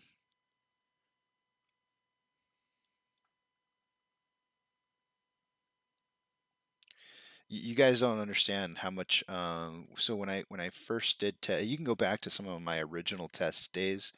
I think I kept them. I don't think I got rid of them. But if you go back to like some of my first streams ever, it's horrific. I mean, it's terrible. And so we had to go in and we had to manipulate like a bunch of different settings, just in order for me to stream, to get a stream through that was actually watchable. I can't say that I learned anything from it, but I tell you what, I've adjusted parameters that I've never even heard of before. And I just kept adjusting things until I finally got them to dialed into where it was a decent stream. But that's why I put that I don't know if this happens for every YouTuber, because obviously I don't know the first thing about streaming, but that's why I put a 10 to 25 second delay, because that's about how long of a delay that I have. It's on a good day it's like 19. Sometimes I can get down to 15-second delay, but on the worst days it's higher. Which really sucks, because if you guys like write something on the side, I see it immediately, right? And I could type something back to you, like watch, like Johnny just said something, and I just typed it back, but you watch how long it takes. You watch how long it takes for it to show up on the video. And you'll be like, you're gonna be shocked. You're gonna be shocked, like, why is he saying hi, John? And then it's gonna hit you when it actually hits the feed, and you're gonna be like, what? That's a long time. So it's strange, because you guys will say something and then I have to, or I'll say something to you and then I have to wait a while for it to kind of come back before you guys message me. Yeah, a lot of consolidation happening. Look at this. Look at this. This is really important right here. So what we have is we have a huge amount of buying and selling pressure all happening at the same time right here. This is a fight. This is a real fight right here.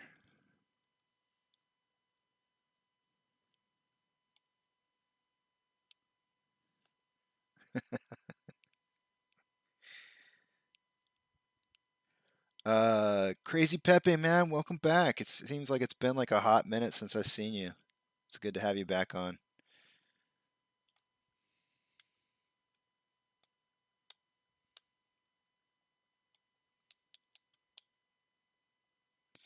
Yeah, so far the chart, I mean, sometimes I hit these charts perfectly.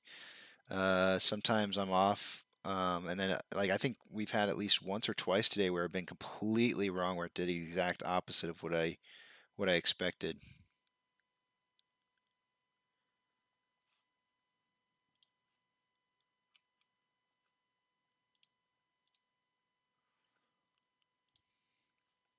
But if I want to communicate with you guys like immediately, see, this is what I'm talking about right here. It looks like the price is starting to go down now.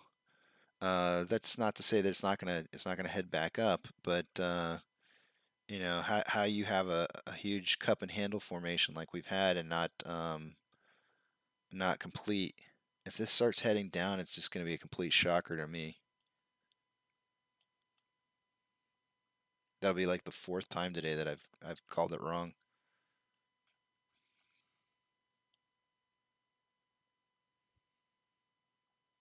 And it's not to any it's not it's I don't feel like it's my fault. Don't get me wrong. I don't put this on myself. This is, there's manipulation happening with the stock. So when you don't see something happen the way that you would think that it should happen, then I think it's a sign of manipulation. I am kind of curious what the Bollinger is doing right now. Okay, so most of this price action is all within the Bollinger. But if this explodes, the volatility should get really high, and it should allow this upper to really kind of increase quite a bit there.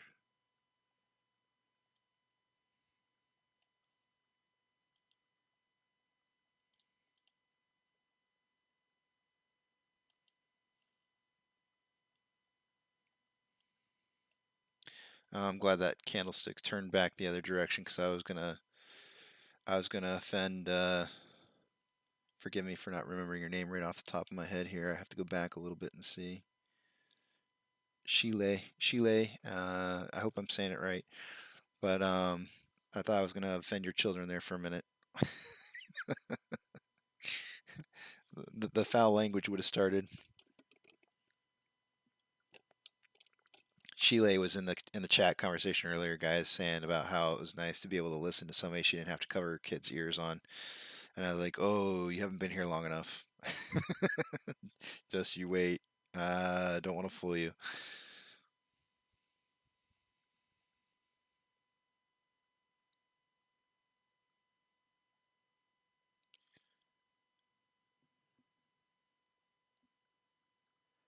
3382 your time. I don't know what that means.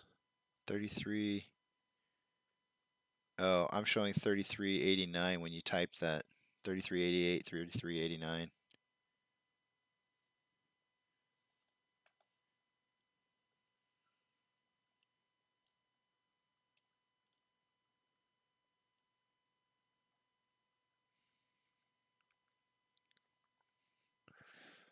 Yeah, if you guys are IT experts on and like exactly all the settings that you need to set in order to like optimize your YouTube video perfectly, hit me up because I winged it.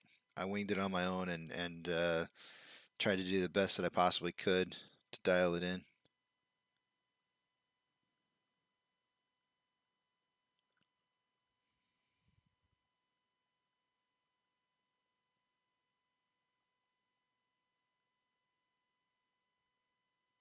All right, cool. The kids aren't there. That's awesome. Okay, swear 30s here. Speaking of which, guys, the way it's looking, we just crossed over into a positive range and back down even and back up and back down. Okay. When I come back from break, I'm breaking out the beer. I think it's gonna be a beer 30 day today. I drank even when it was down yesterday a beer, so I will be back with a cold one. I'm going to be taking a break here in about 12 minutes.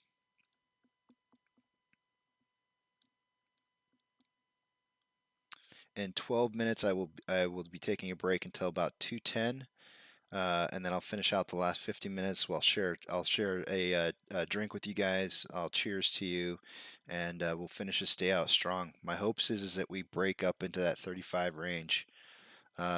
which is kind of where this is headed. You know, I think it could get up here. It could be a fight for 35 by the end of the day today, based on the formation that we have.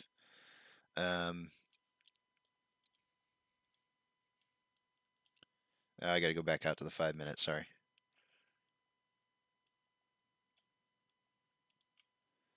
Yeah. It's possible. It may not break that high. It might only make it up to 34.50. But that is definitely a nice cup and handle, though. You know what it is. 10 likes, woohoo. I don't even care. You guys can like it, you can dislike it. It was funny. My mom the other day, she told me, I think I may have told you guys this already, but she's like, Case, you see there's some person that keeps coming in disliking your channel. And I was like, really? I hadn't even paid attention. I was like, I didn't even know. And she's like, yeah, who is it? And I was like, I have no idea who it is. And I was laughing though. I was like, the fact that they keep coming back and keep putting a dislike on there, I think that's kind of funny. It's like, what, you just love coming back for more or something? Like, what the heck? I'm honored. I'm honored that you keep coming back to put dislikes on my channel. That's cool, man. I've got a fan that dislikes me. Yeah, I know, Crazy Peppy. We will grow more and more, and it kind of disappoints me a little bit because I want to keep this. I want to keep this very personal. The whole point in having this channel for me is to have a community. You know, we all have to work together, strive together to have a community. Without the community, we kind of suffer. You know, we need to know that we're here for each other. So. And I feel like I don't know. I've had a couple days where comments just like fly in. They just like start pounding me, right? And it's just like I try to keep up with it. And it's like, oh crap, I can't keep up with all these comments. I have no idea how those guys who have like thousands of viewers do that. Like you're gonna see me suffer a little bit when that happens.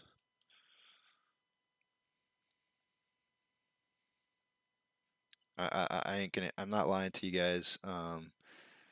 Due to the fact that I have the ADD and the desire to want to be here for all of you and like answer every single question. If I get bogged down, you guys are gonna have to help me. I'm still in awe over the chat.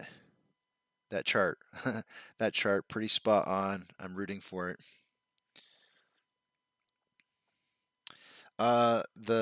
It looks like it might be deviating on a higher trend than what I had. I kind of wanted it to kind of go out to the end of the day. This might have been wishful thinking on my part, kind of drawing it out so far out like that. I could see it kind of going up faster up to that 35 level, maybe only up to 34 and a half. But yeah, I see it going up probably on a higher angle. Um, we'll have to watch RSI to see how high it can go.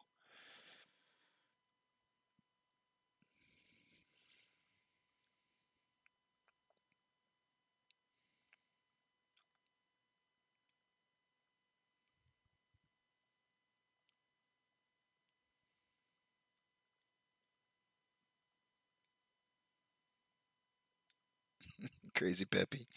Crazy Peppy, are you the one? Are you the one that keeps putting the dislike? Because it makes me laugh.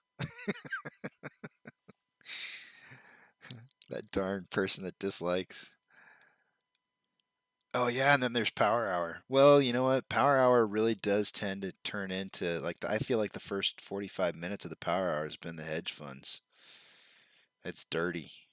Really, really dirty, man. I swear they've taken over our hour, the first 3 quarters of it, and just turned it into pure just poo poo. And so the last 15 minutes is what I feel is like our power hour anymore. Crazy Peppy's like, heck no. I don't care who it is. It doesn't matter. It makes me laugh. You guys can all put dislikes if you want. It's just gonna make me laugh. In fact, one day we should all do that. You should all put dislikes on one day. Like just all together as a group, like put dislikes in just because it'll make me laugh.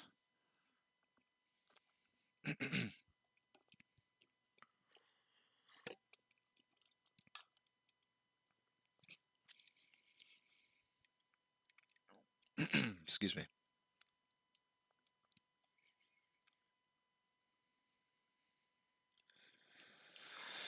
Ugh, indigestion today. I need to get some food in me. Okay, 6 more minutes, and I'm gonna go take a break here. Do you guys have, I have not spent any time today looking at any of the technicals. I feel like I've been spending most of the time just enjoying my time with you guys. We do have some, oh yeah, we have a bit of, let's pull this up here real quick. I know you guys are really enjoying looking at this chart, but we do need to look at some other things here. There's always other good data that's out there that we need to watch, and that's the we're here for that, right? Nationwide Variable Insurance Trust. Looks like they purchased. I'm gonna blind you guys here, so if you guys are like looking real closely at the screen or something like that, back up for a second because I'm about ready to blow your minds. Okay, here we go. 3, 2, 1. All right.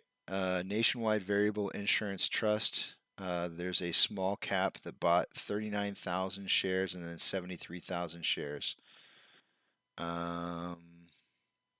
It's not showing up as red, but it says shares changed is a negative value. So let's look at it real quickly here because I want to verify this data.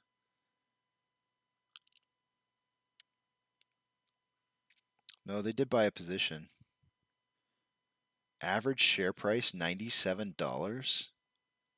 What? How's that even possible? What?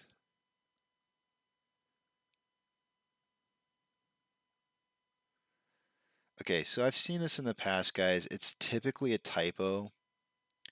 Don't go out there and start trying to dig up this information and saying, stuff on Reddit about how somebody paid $97 for this because more than likely this is just a typo. So try to ignore this. That can't be right.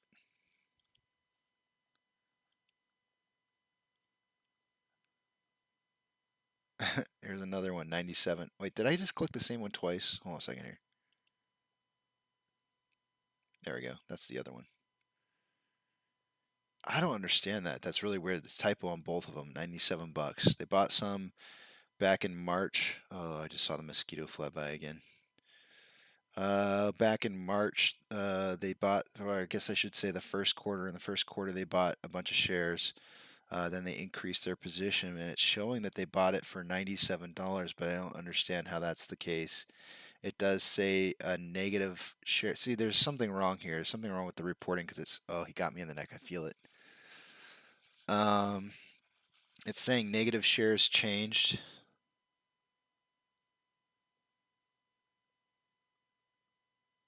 This is some weird reporting. I'm gonna ignore this for now. I'll try to look into this later and see what's going on exactly here because this is very odd reporting data. I know I'm looking at it right now, but I guarantee you Charlie Vids, when he gets a hold of something like this, he'll be digging into that deep dive. That guy's crazy. He's a monster. Oh, look at the price, guys. Look at that beauty. She's taken off. You know what this requires? I have special moments I have set aside for this, and I do believe that this is a time for one of those moments.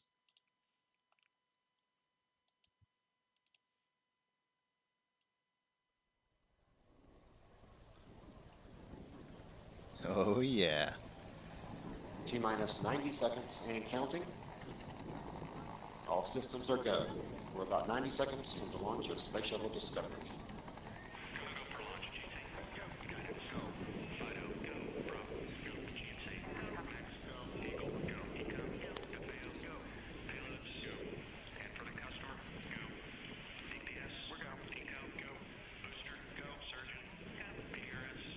$34.50 would be the it could be a completion of the handle, but I would hope not. I hope that's not the end of it. 60 seconds and counting.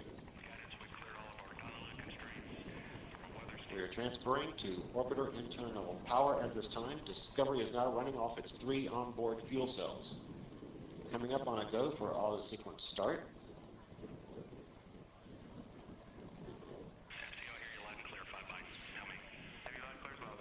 Maybe I should have played this a little earlier. And we have a go for auto sequence start. Discovery's onboard computers have primary control of all the vehicle's critical functions. T-minus 17 seconds and counting. 15, 12, 11, 10, 9, I'm turning it way down, guys. 7, 6, start, 2, 1, booster ignition, and liftoff of the Space Shuttle Discovery, returning to the space station, paving the way for future missions beyond.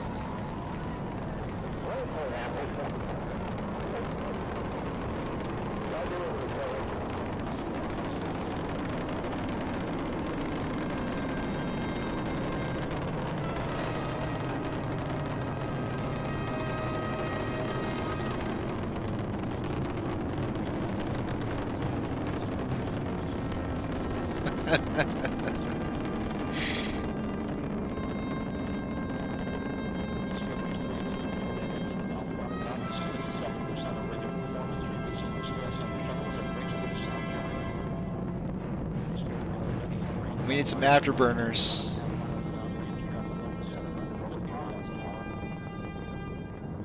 I gotta turn my sound way down so I don't blast you guys.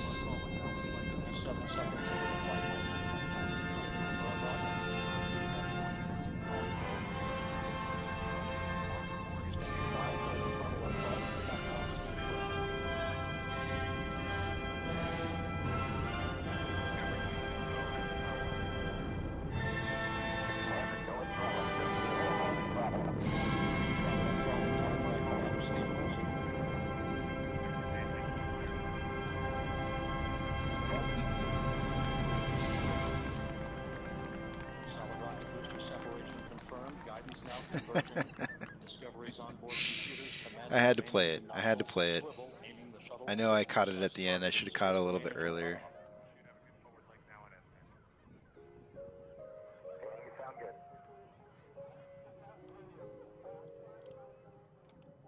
Here it comes. No return. Discovery Houston, negative return. Copy, negative return. Negative return.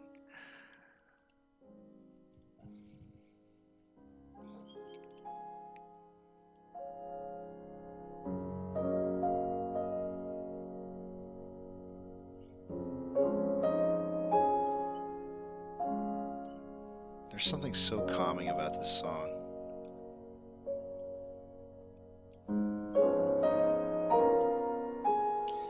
For anybody who wants to know, it's Claude Debussy. I'm probably saying that wrong. Clair de Lune. Claude Debussy, Clair de Lune.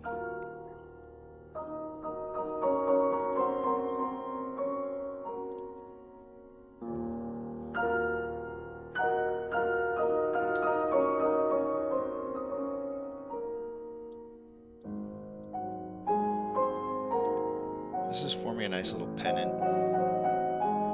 So we got our flagpole with a pennant forming here, which could mean for another spike back up here.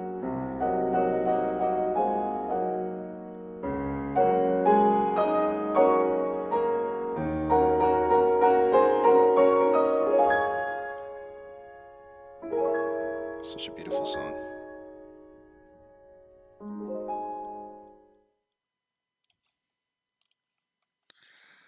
I'd play the rest, but you know.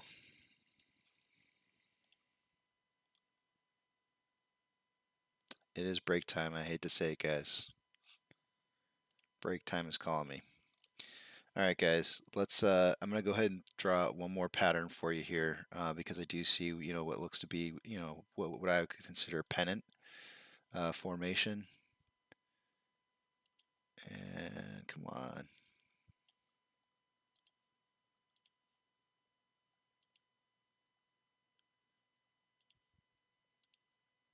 That was all me. Typically speaking, the pennant, I think I'm drawing this correctly. I really need a second touch point for this pennant. but I'm going to put it like that for right now. But it's supposed to be equal to in length as to the flagpole. So if we counted the minutes here, 1, 2, 3, 4, 4 minutes of a flagpole. So 1, 2, 3, 4. So it is extending a little bit longer than it should. But I think what we'll tend to see here is maybe a little bit of consolidation and then possibly bouncing off that 34.14 and moving up to higher levels. Look at the volume. I mean, we're still 44 million for the day. I know what you're saying. The volume did definitely increase, but we're back down to like under 100,000. So the volume's right back where we were at earlier. 100,000 a minute. It's really not that. It's not that good. The volume did increase really well for the nice little launch there. But as it stands, I think we probably consolidate inside this pennant. And hopefully it's going to move back up here a little bit, consolidate in here, and then break out up again. So with that, guys, I'll be back, and I'll see you guys on the flip side. I'm going to bring back a beer, and we'll toast. We'll toast to a breaking out right now. We'll toast to a good run. Way different than what I would have expected today, and I'm okay with it. I'm completely okay with being wrong for my price predictions for the day. So let's enjoy the moment, just like Vivamus's Morian Diem est name. Enjoy the moment because we die eventually. See you guys in a bit.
Okay, guys, I'm back.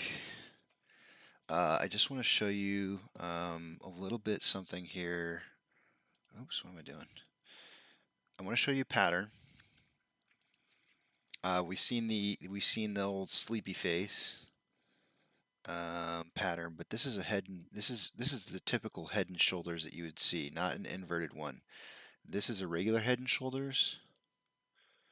When you have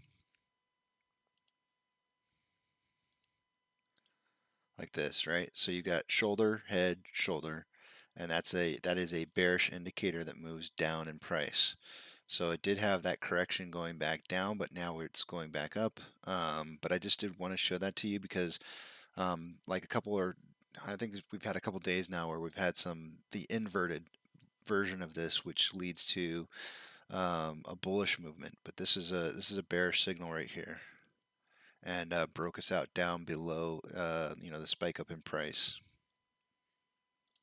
So I'm gonna go ahead and delete that now. But we had that really nice formation, the cup and handle that like pretty much lasted like most of the day today. I'll go back out to like a 5-minute interval and we can look at it. I would have thought that this cup and handle would have broken out more.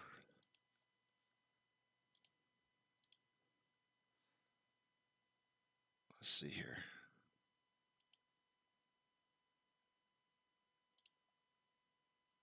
And we could say that we might be on an ascending parallel path after that. It's close.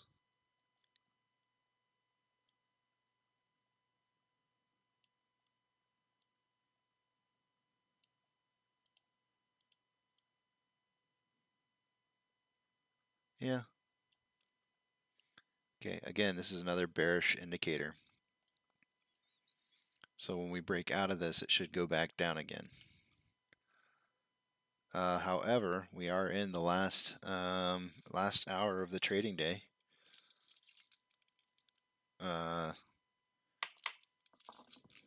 Let's see here. Let's get my camera back on. Okay, we're up about 30 cents right now. Just a little bit under. Now I'm cracking open the beer. I'm using my key bottle opener for this, and it does not open well, but it works. There we go. This isn't gonna work. I'll be right back.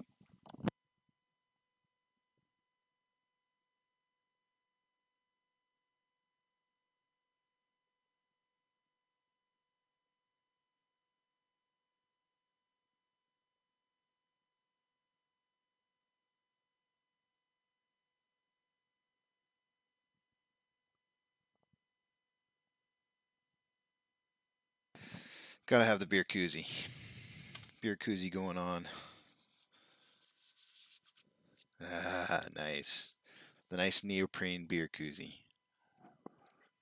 And the good beer.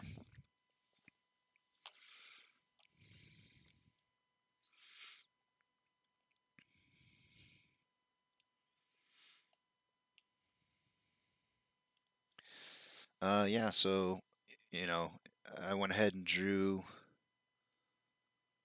the cup, the handle, and the formation moving upwards, and we kind of followed that trend but didn't quite go all the way up there. I would like to see this kind of push more up this line, so I could see us moving up this ascending channel here to complete the pattern of the cup and handle.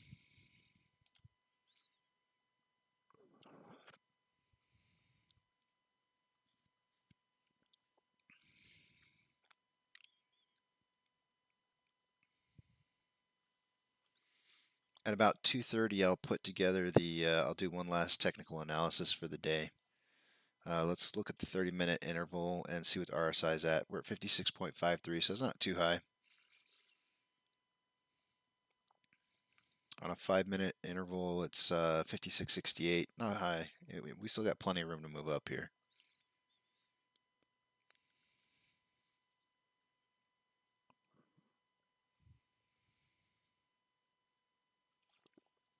Uh-oh. Uh-oh. Crazy's getting crazy. Vodka Red Bull it is for me. Vodka, vodka and Red Bull. Oh man, he's mixing the uppers and the downers. Look at you go. Vodka and Red Bulls. Crazy Pepe. Inflow versus outflow.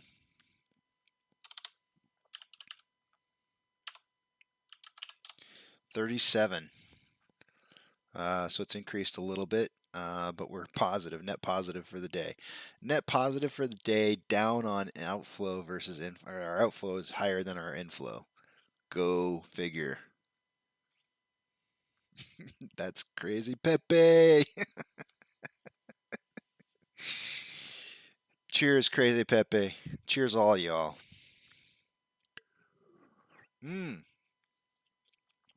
Wait, hold on a second. Hold on.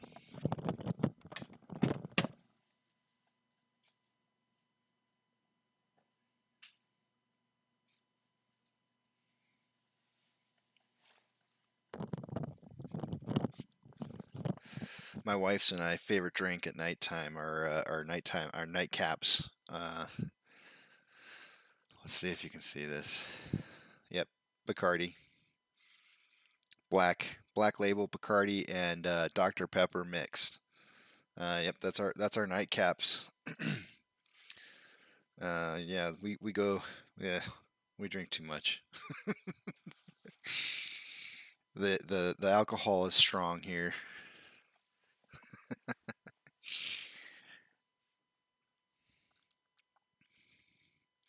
I got a buddy who I worked with for a little while who gave me.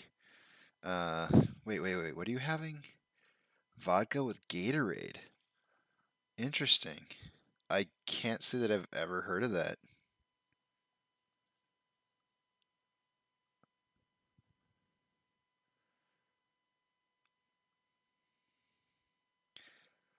I've never had Gatorade and vodka before.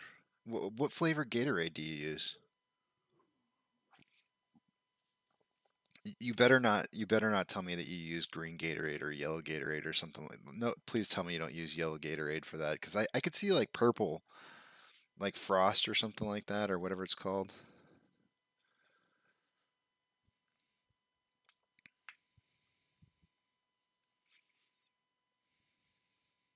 No dehydration.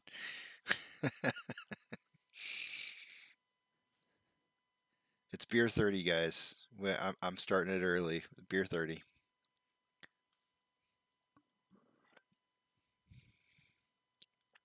I know the fat lady hasn't sung, but I'm singing. Strawberry. Oh, now see, that's good. Strawberry. Okay, see, that's a good flavor. Strawberry and vodka. I could see that happening. That works. I could totally do that. Seems like it might be a little bit of a high sugar content though. I don't know if I'd. I don't know if I'd. Um, that's probably not a drink that I would do too often due to the sugar content. Being well, I'm sitting here saying sugar content, and then I'm talking about Dr Peppers and Bacardi. So, I guess whatever. Pork steaks and mac and cheese. We are on some awesome diets around here.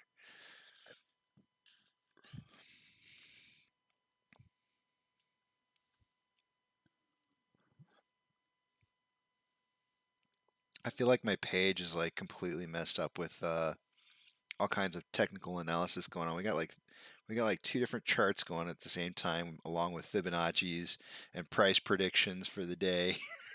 Everything's happening on the page all at once. Whiskey and iced tea. They have Deep Eddy's vodka. Is it vodka? Deep Eddy's vodka. Deep Eddy's. I'm pretty sure it's vodka. Which is pretty good. It's a premix sweet tea vodka. It's pretty interesting. I had it one time. It's pretty potent. But it's tasty though. Euros.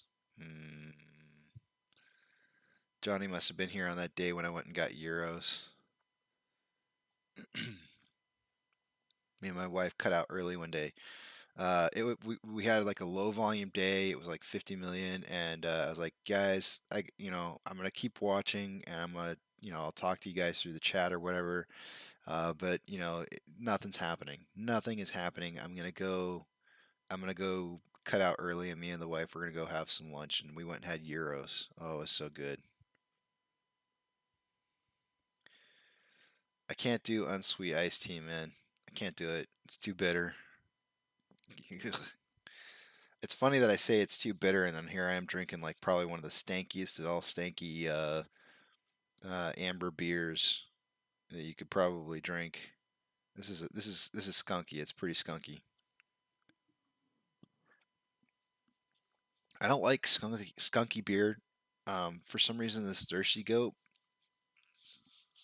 Do they call it an amber? I don't even know if they call it an amber. Yeah, it does say amber ale.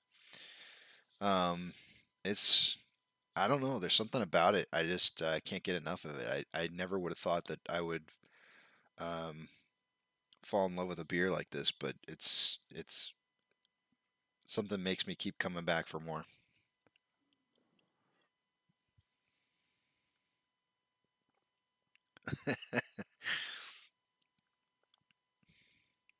That's what I call decaffeinated coffee. It's just dirty water. Like, why would you drink decaffeinated coffee? It makes no sense to me. Like, why would you? I mean, do you just love the taste of dirty water in your mouth? Because I mean, that's essentially what it is. I mean, the whole reason I drink coffee is for the caffeine. It's like, why would I? It's not because of the taste. I don't drink it for the taste. That's for sure. It's definitely for the caffeine. This is beer 30. This is story time, guys. This is where we start talking about stories. This is where we tell our war battles. Yellow and blue crayons after the MOAS to fit in.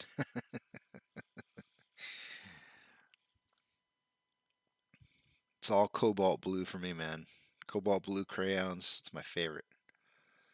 It's my I don't know if you guys saw that the my title of my stream changed on Monday.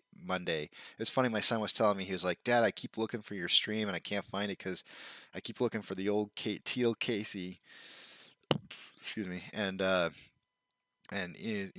the AMKC that's in there, the new one that I designed, has those are crayons. I don't know if you've seen it. If you zoom in on it, you can see the K and the KC is cobalt blue crayons.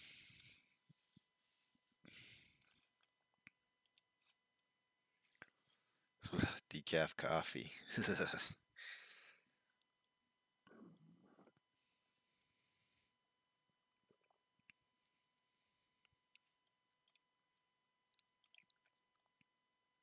And yes, I did design my AMKC. The colors, you guys may not pick up on this. I don't know how many people are going to pick up on this, but the colors are actually flipped, believe it or not. So I had proposed to a lot of people last week. I said, okay, this is it. We've hit 100 subscribers. I'm going to start changing things up a little bit. And all right, well, I'll answer that, Vivamus, in just a second. Wait, what was I saying? Oh yeah. The colors are flipped on my AMC. So typically AMC's got the red circle with white letters. And last week when I was talking to everybody, I was telling everybody had like an idea for a design that I wanted to do. I was like, Casey Shaw. I know that AMC's based, like their headquarters is based in Kansas City, which just happens to be like this really odd coincidence. And I'm like, it would be really cool to just kind of do like an AMKC. And one of my moderators was like, yeah, you might be violating some copyright stuff. And I was like, yeah, it's probably true. I started looking into it, and I found a website. I found there was I don't want to say who it is, but there was a specific website out there that um, that was um, it's like Market Watch or something like that, something along those lines. And they had a logo for AMC, but it was inverse colors. I was like, interesting. So I went ahead and I used that. I used that to fill it in. I kind of spaced it out there.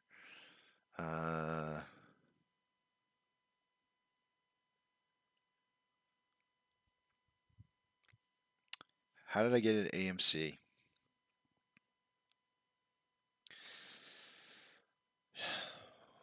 I've been a part of the Reddit community for a long, long time. I had heard about the Wall Street Bets movement probably about 2 weeks before GME exploded. And I was hemming and hawing on the idea as to whether or not I would invest into it. My brother-in-law, who you might see on here from occasion to occasion, Chris Marks, I had heard he was talking to the rest of the family about hearing about this opportunity to invest in GME. He's also a Redditor, and him and I are probably like some of the few two that are real strong Redditors and smart people. I've always said that Reddit has some of the smartest people you'll ever find on it. But anyways, I got to the point to where I was like, maybe I should invest in GME, and it blew up. It was like 3 or 4 days. I want to say like maybe like it was the 25th, and it just started ballooning. And I was like, oh man. And then on the back side of it, it started dropping down in price, and I bought in at like 200 and no, I'm sorry, $325 a share. I think it was 325.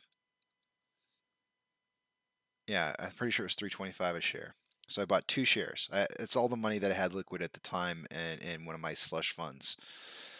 So I went ahead and I put that $650 into 2 shares of GME. It's all I could afford at the time.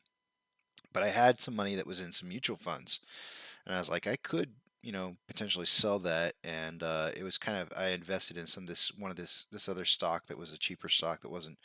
It was just kind of breaking even. I wasn't really losing anything by cashing out, so I cashed out of that, which was like $3,000, and I was waiting for that to clear T+2, right? So I'm waiting for that to clear, and I bought into GME on I think it was the 28th at like 325, I think is what it was. So I have those 2 shares. I'm waiting for that $3,000 to clear, and I start looking into stuff, and I'm like, you know what? A lot of people, they were on Wall Street Bets, they were talking about AMC being kind of like a secondary play.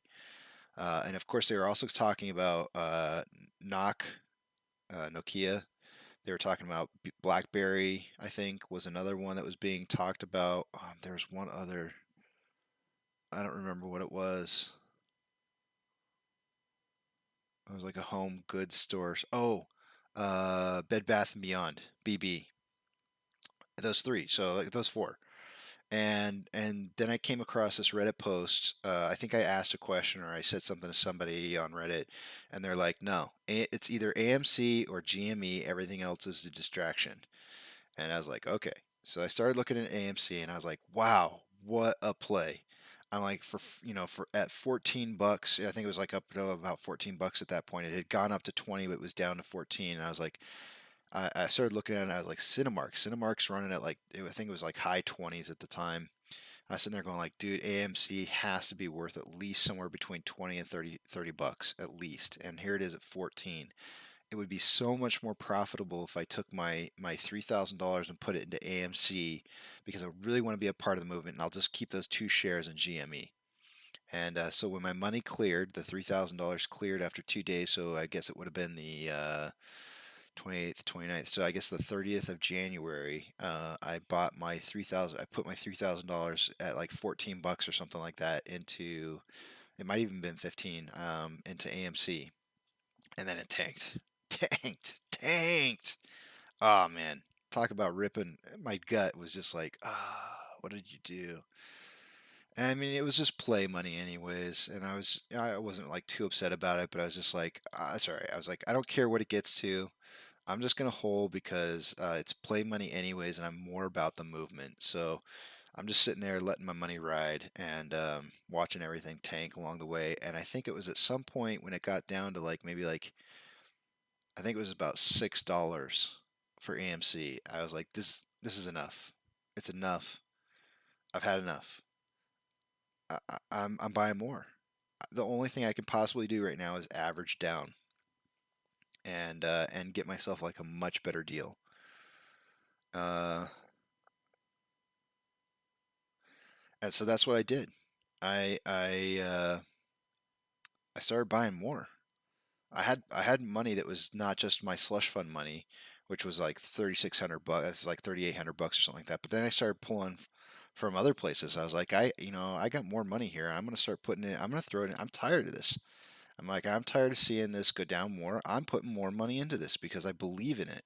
This stock is worth way more. I'm gonna average down and make a killing on this. And so I did. I put like a chunk of, I put a couple more thousand in it at $6, and I started averaging down my price. Um, trying to make a long story uh, shorter it's already long.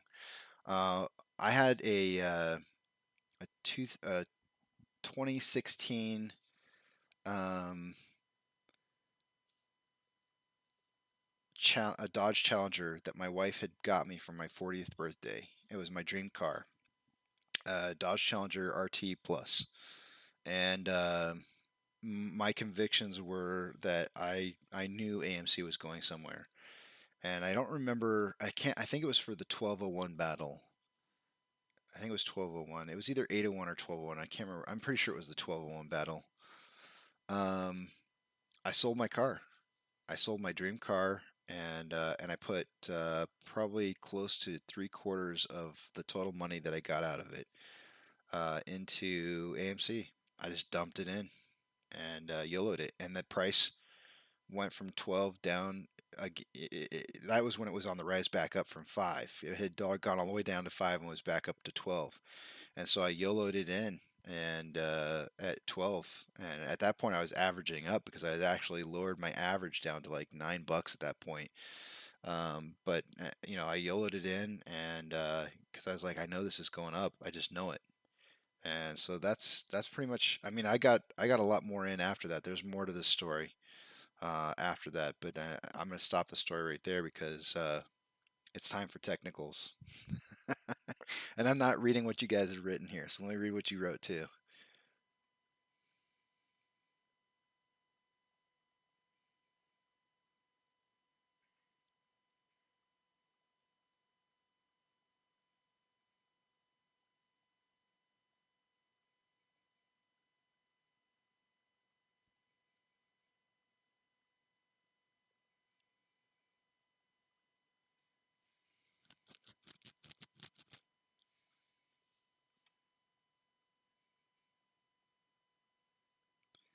Oh, crazy Peppy, no way. Crazy Peppy. Oh man.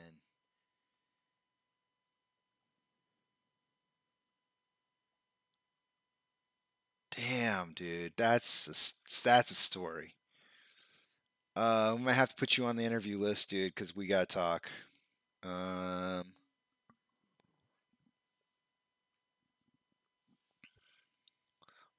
just answer this for me right now, if you don't mind. What when you saw it? Let's see. You had 750 at 1608, and you sold at 1840. So when it got to, yeah, I know. When you got to 1840, what specifically at 1840 had happened between the price that you got in it and the price you got out at? What specifically was it that caused you to want to sell? Because this is a learning point for all of us. Everybody who watches this, you need to read what Pepe says right here because this is going to be a point that every single one of us is going to get to at some point with this stock as it's moving up. And while he writes out his answer, I'm going to start refreshing screens in the background. So I'm going to wait for it. I want to see what he has to say. There's a big learning lesson here, guys. You don't know how bad I want to interview somebody from GameStop who lived it, who lived through the entire thing. I don't care what price they got in or out at. I really want to talk to somebody from GameStop who lived through the squeeze. because I want to know. I want to know exactly what kind of feelings they had. I want to dig deep. That would be an interview that would be painful. It would definitely require some. We're gonna have to get in a psychiatric chair and talk about people's mothers and stuff. Can you imagine selling it like $100 or something like that, and then it hits up to 500? Man, I feel for you, crazy. But I'll tell you what, though, you're on the train now, and I'm 100% certain that you learned a lesson. I'm 100% certain that you learned a lesson, and you're on the right train now. That's the good point. That's the good point. You're on the train that's cooking with grease, bacon grease nonetheless. And you got back up on that horse and you rode it. That's good. That's what counts. I can't even read what you're writing right now because I'm going through refreshing screens. But getting back up on that horse is what counts.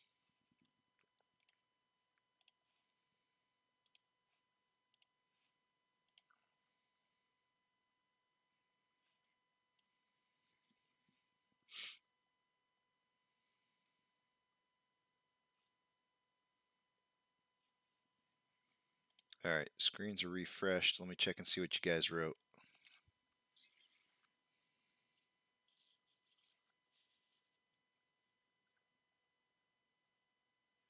I think Crazy Pepe's writing a story. He's writing up a story for us here. So I'm gonna go ahead and start my final technical analysis for the day. Just kind of show you guys what's going on. In case this takes a little while here to go into this, I want to tell you guys: eat, drink, have a great weekend, spend time with your families. You know, refresh, get that mind going, get it refreshed. Try to stay away from AMC if you can, and but of course, don't forget about the interview on Sunday at 1 p.m. If you guys want to answer, if you want questions answered to AP's interview that he's going to have, come in and ask questions for sure. All right, let's look at the end of the day. Dark pools next to my finger. 62.8% traded on the dark pools today. I'm going to say that Stongo Tracker is going to probably report, 4% higher than that. 3, 4, 5, 6, 62, probably like 66.8%.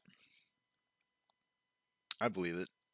I mean, look at our inflow versus outflow. We're up right now 62, but yet our inflow versus outflow is 37 deficit, and that just doesn't make sense. It just doesn't make sense. 99.5 thousand shares borrowed today. That's kind of low, but it is down from 105 from earlier. But they borrowed shares, and that's what counts. 17.88% is the estimated current short share interest of the free float. That is a little bit lower. I think that's about where we started the day at off, if I remember off the top of my head correctly. The highest level of volume that ended up happening for the call side still stems around $34 strike price with 52.5 up from 37.9.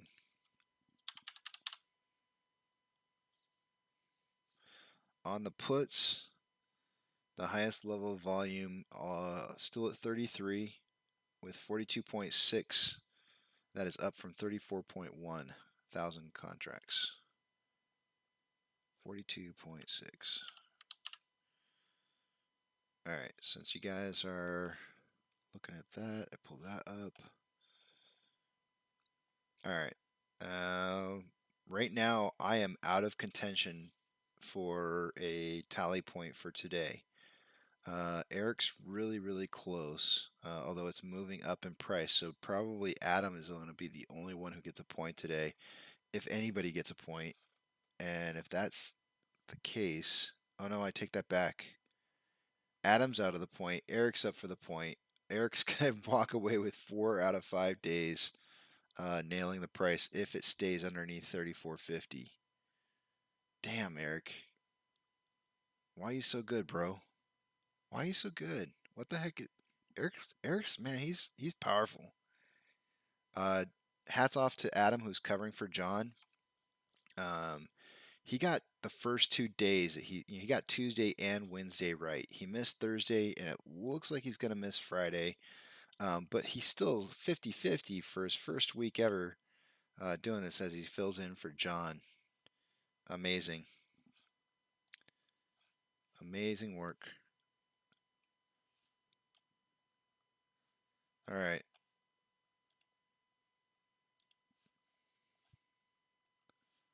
Moving on over. Shares available to borrow is at 45,000. Do you guys remember when this was over 1 million? It's going to cost them. It's going to cost them shares to drop the price like they did today, and that ends up becoming failure to delivers in the future. At our current price, we have almost 50,000 shares. 50,000 options that are in the money. There is 60,000 options on the put side that are in the money, but we have 250,000, almost 257,000 out of the money puts. That's a pretty big number. And if these aren't covered, then that moves, to infinite losses. They have to cover these at some point. That's pretty big. Yesterday we had 60.5% in the dark pools. I would imagine that we're going to see 60, more like what we saw on the 18th, like 66.3, somewhere around there.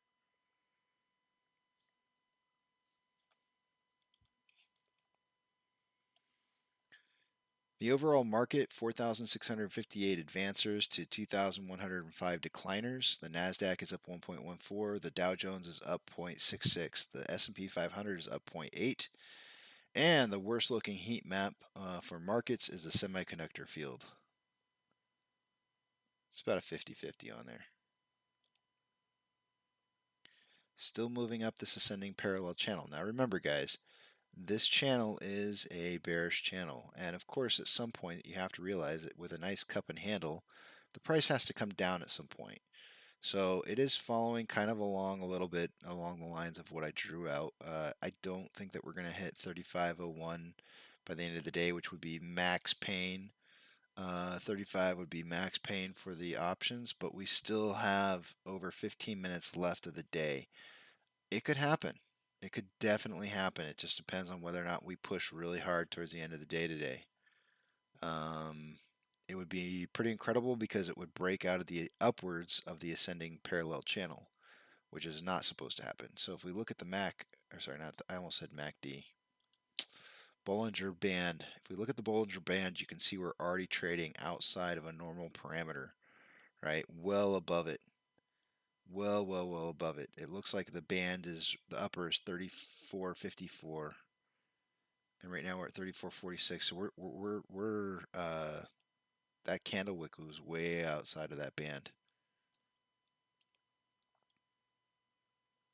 It's going to take some extraordinary measures to try and get back up, or to try and get over 35. I'm not saying it can't happen, but it'll be extraordinary to watch.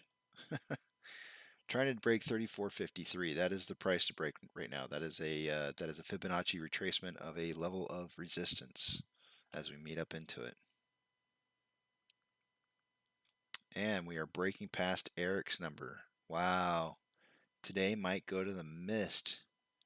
We might end Friday on a mist altogether. I mean, what is Eric getting again? It doesn't matter. Eric's beating us, so Eric wins the week no matter what. Even if we would have to close. It doesn't matter. Eric wins. Eric wins the week. Hats off, sir. You won the week. Congratulations.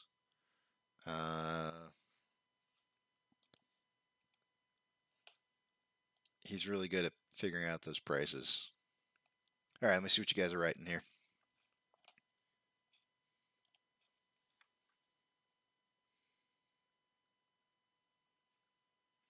You guys wrote a lot. I got some catching up to do here. Hold on a second.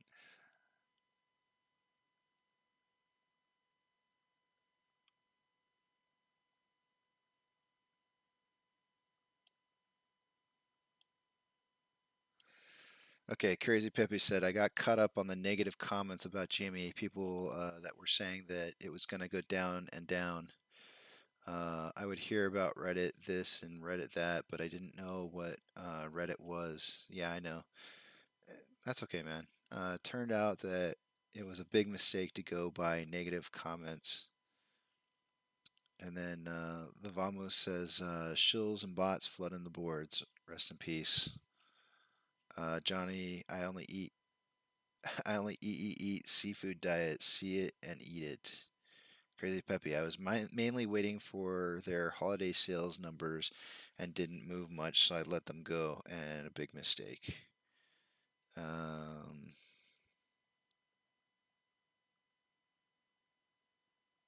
Johnny says all his positions are green for the day.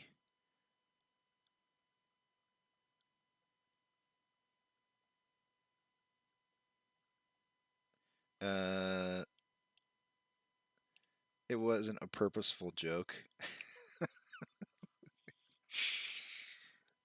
On the semiconductor field. Never mind, you mean the semiconductor company list. Yeah. I'm just looking for Green Day. Then we have back-to-back Green Fridays.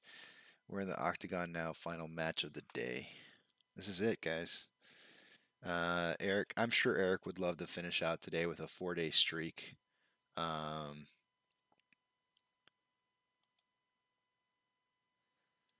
You know, I'm a man. I'm a man enough to admit that I got my numbers wrong. I did feel like this week was going to be all down starting on Tuesday for the whole week, and leading into next week being super up days. I still think that we're going to have some amazing days next week. Time will tell. I was wrong about volume. I was wrong about price today. I was just wrong in a lot of different areas. Now, I drew a cup and handle that was beautiful, and it followed along with it. I can't get everything right. I can only get some things right. I did predict 20 to 40 million shares traded at the very, wee hours of the morning, probably around like 6:30 my time, which would have been 7:30 Eastern Standard Time. I can only do so much. I see what's happening in the pre-market hours, and I try to make the best prediction, and I don't touch it. I leave it.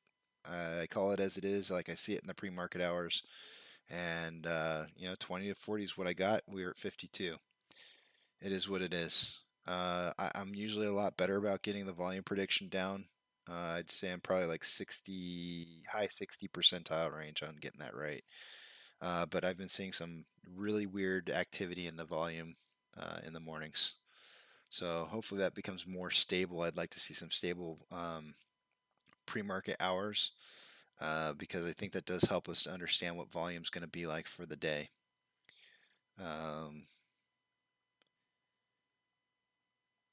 When it's unpredictable, it's hard to say what's going to happen, especially with low volume. It's very difficult to decide what's going to happen with low volume. It can go both up and down, as we clearly saw today. I hate saying clearly because I hate that word with a passion. I hate it when people say that because you're basically saying "f you" to anybody who disagrees. But I don't think anybody could disagree with the idea that we definitely saw the price both move down and up equally in crazy amounts.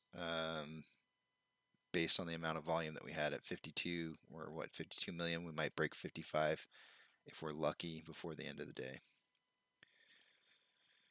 Moving into the last 10 minutes before I start the outro.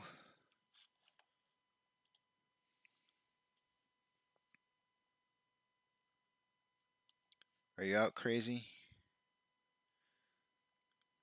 Oh man, you guys are really talking up a storm.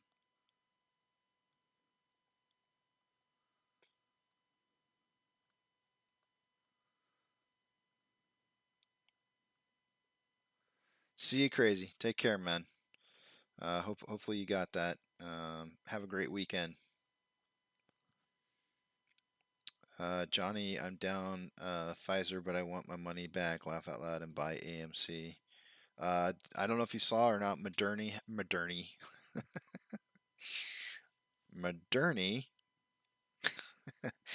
Moderna had some bad news. They're getting some reports about some health side effects of, at least they're getting some bad media attention. But you know, who knows how credible the media is anymore. Let's see.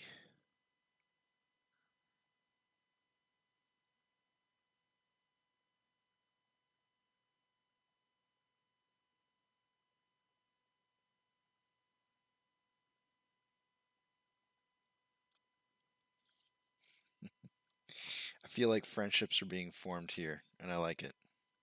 I like what I'm seeing. Good camaraderie. 34.55. We're pushing past.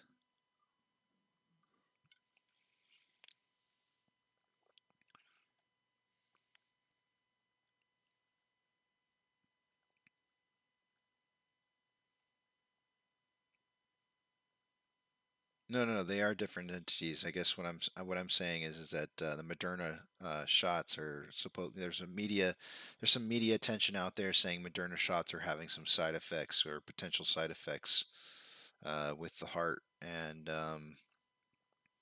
you know, so they may see a little bit of a some kind of feedback, negative feedback from that, and the I don't even know if they're traded. I honestly don't. I'm not involved in either of those. I know Pfizer's traded, but I don't know about Moderna. But if it is traded, you could definitely. I would say that you'd probably see an impact based on some of the negative media coverage.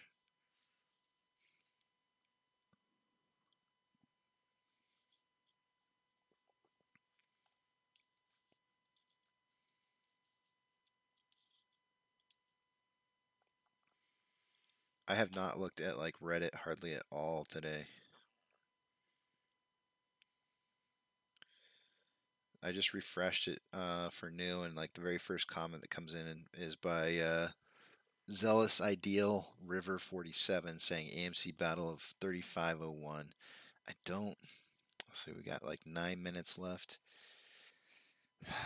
That'd be a hell of a push if we can get there, but what is volume at? It's possible. Volume really needs to pick up though. I mean, minute over minute it's increasing, so if it is a push for 3501, it's going to have to be a hard push.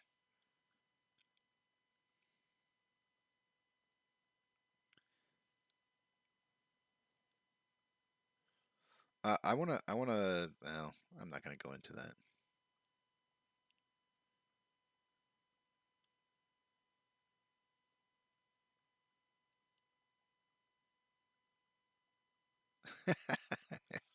This is from Reddit. This is North Egg 6184. My password at work expire in 8 days. If we could MOAS before then, that'd be great. Okay. I feel that pain, man. I feel that pain. Like I hated it, man. I worked for most of the semiconductor companies that I've worked for in the past. Like they require you to have passwords for multiple different things that you have to get into, and so you're looking like at upwards of like 4 or 5 different logins and passwords for everything, and it's just like, oh God, I can't take it. I understand that pain.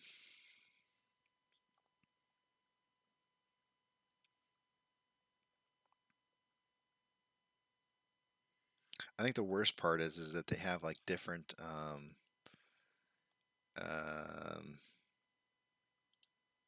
requirements for each one. Like some allow you to do this, some allow you to do that, and none of them are the same.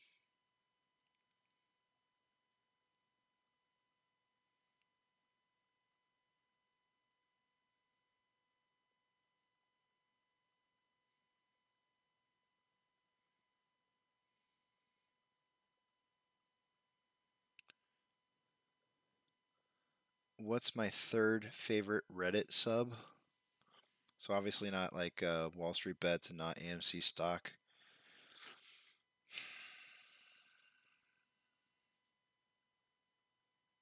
Hmm.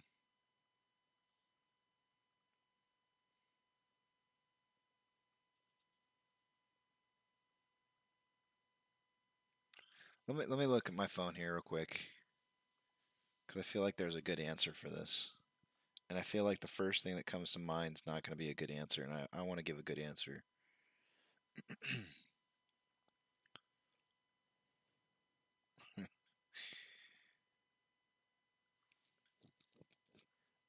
I mean, it's really funny. I was mentioning this to my wife the other night. I don't even surf like that used to be like my best thing. My most favorite thing to do is just surf the front page of Reddit. And I hardly do that anymore with AMC stock happening. I find myself just heading straight to AMC stock and just hanging out there. But I don't know why I keep getting drawn into it, but TIFU. I don't know what it is. It's like watching a train wreck. And I don't even know if half of them seem like they're probably just fake. People just writing like writing stories. You know which one pisses me off? I'm gonna tell you which one pisses me off. Um, what's that late night one? The stories that aren't real. Um, like you can just go on there. I've actually submitted stories to it before, and it kept popping up on my feed. Um, and I had to get rid of it because it was consuming. I'd like you get into these like really long stories, and they're just fake. Everything in it's fake, but it's like it's a tinfoil hat crap that somebody writes a story about, and you don't know if it's real or if it's fake, and it's obviously fake, but I can't remember what it is. No, TIFU. It's then I fucked up. I screwed up. I said a F word. But yeah, I mean, TIFU. Here, I'll put it in here.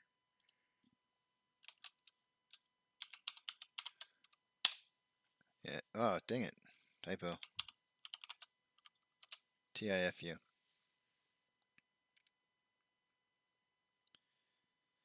Dude, I wrote some stories that I thought were pretty convincing for that. I can't remember what it's called. It's like After Dark or something like that. I think that's the name of the subreddit. But it got annoying to me after a while because you know, like there's just the stories are so long and you get drawn into these stories and it's like I don't know. You know that they're not real and so it just kind of takes away from I guess the fun. I don't I unsubscribed from it because it was taking too much of my time. That's what I love about Reddit, man. You just get lost in Reddit forever. I don't know. I think anybody who does any other kind of social media, you know, beyond Twitter, it's just I don't even understand like what you just go there and you just comment about your day or something and like you just keep putting stuff in. I don't know. I don't get it. I don't feel like I get anything meaningful out of Twitter. But that's probably because I'm just old and get off my lawn kind of person now. But yeah, Reddit can you can sit down and start surfing Reddit, and next thing you know, it's like 4 hours later. All right, guys.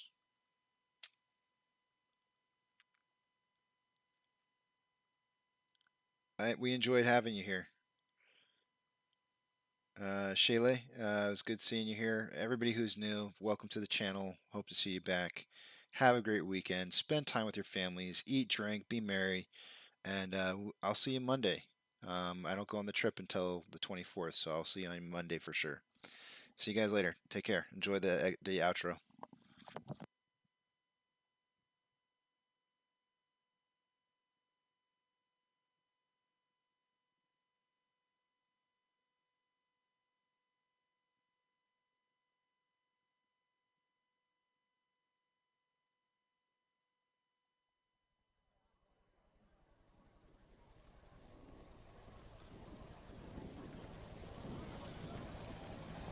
T-minus 90 seconds and counting.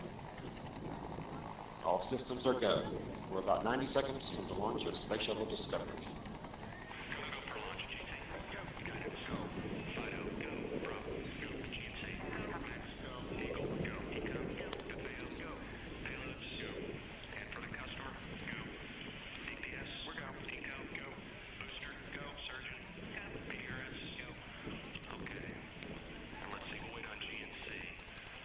T-minus 60 seconds and counting.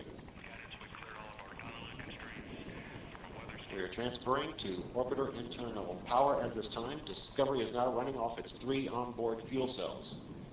Coming up on a go for auto sequence start.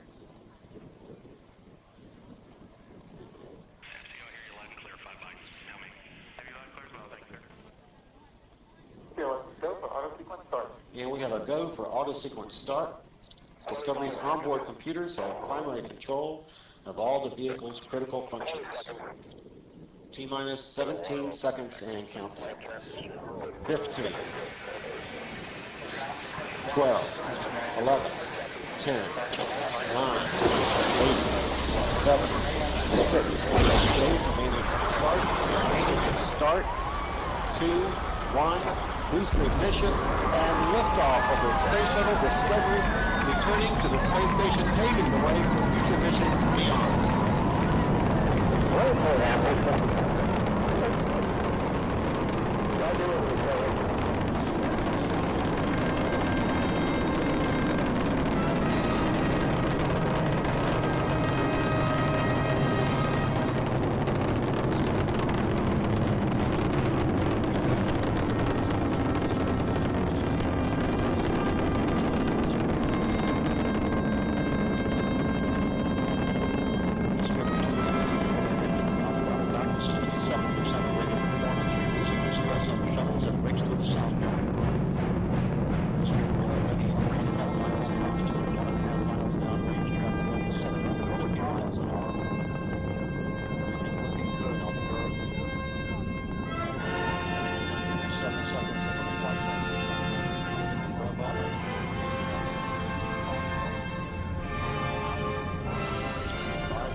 Separation confirmed. Guidance now converging.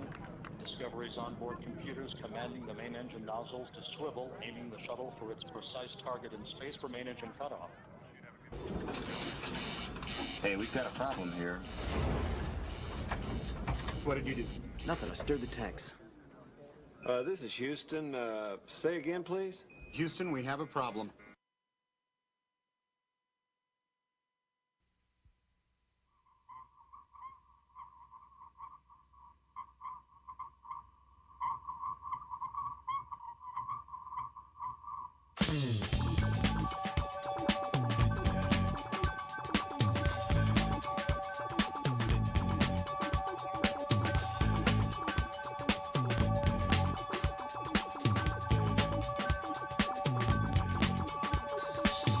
You may find yourself living in a shotgun shack, and you may find yourself in another part of the world, and you may find yourself behind the wheel of a large automobile, and you may find yourself in a beautiful house with a beautiful wife, and you may ask yourself, well, how did I get here? Letting the days go by, let the water hold me down. Letting the days go by, water flowing underground into the blue again. After the money's gone, once in a lifetime, water flowing underground. And you may ask yourself, how do I work this? And you may ask yourself, where is that large automobile? And you may tell yourself, this is not my beautiful house. And you may tell yourself, this is not my beautiful wife. Letting the days go by, let the water hold me down. Letting the days go by, water flowing underground into the blue again. After the money's gone, once in a lifetime, water flowing underground. Same as it ever was. Same as it ever was. Same as it ever was. Same as it ever was. Same as it ever was. Same as it ever was. Same as it ever was. Same as it ever was. Letting the days go by, let the water hold me down. Letting the days go by, water flowing underground into the blue again. After the money's gone, once in a lifetime, water flowing underground. You may ask yourself, what is that beautiful house? You may ask yourself,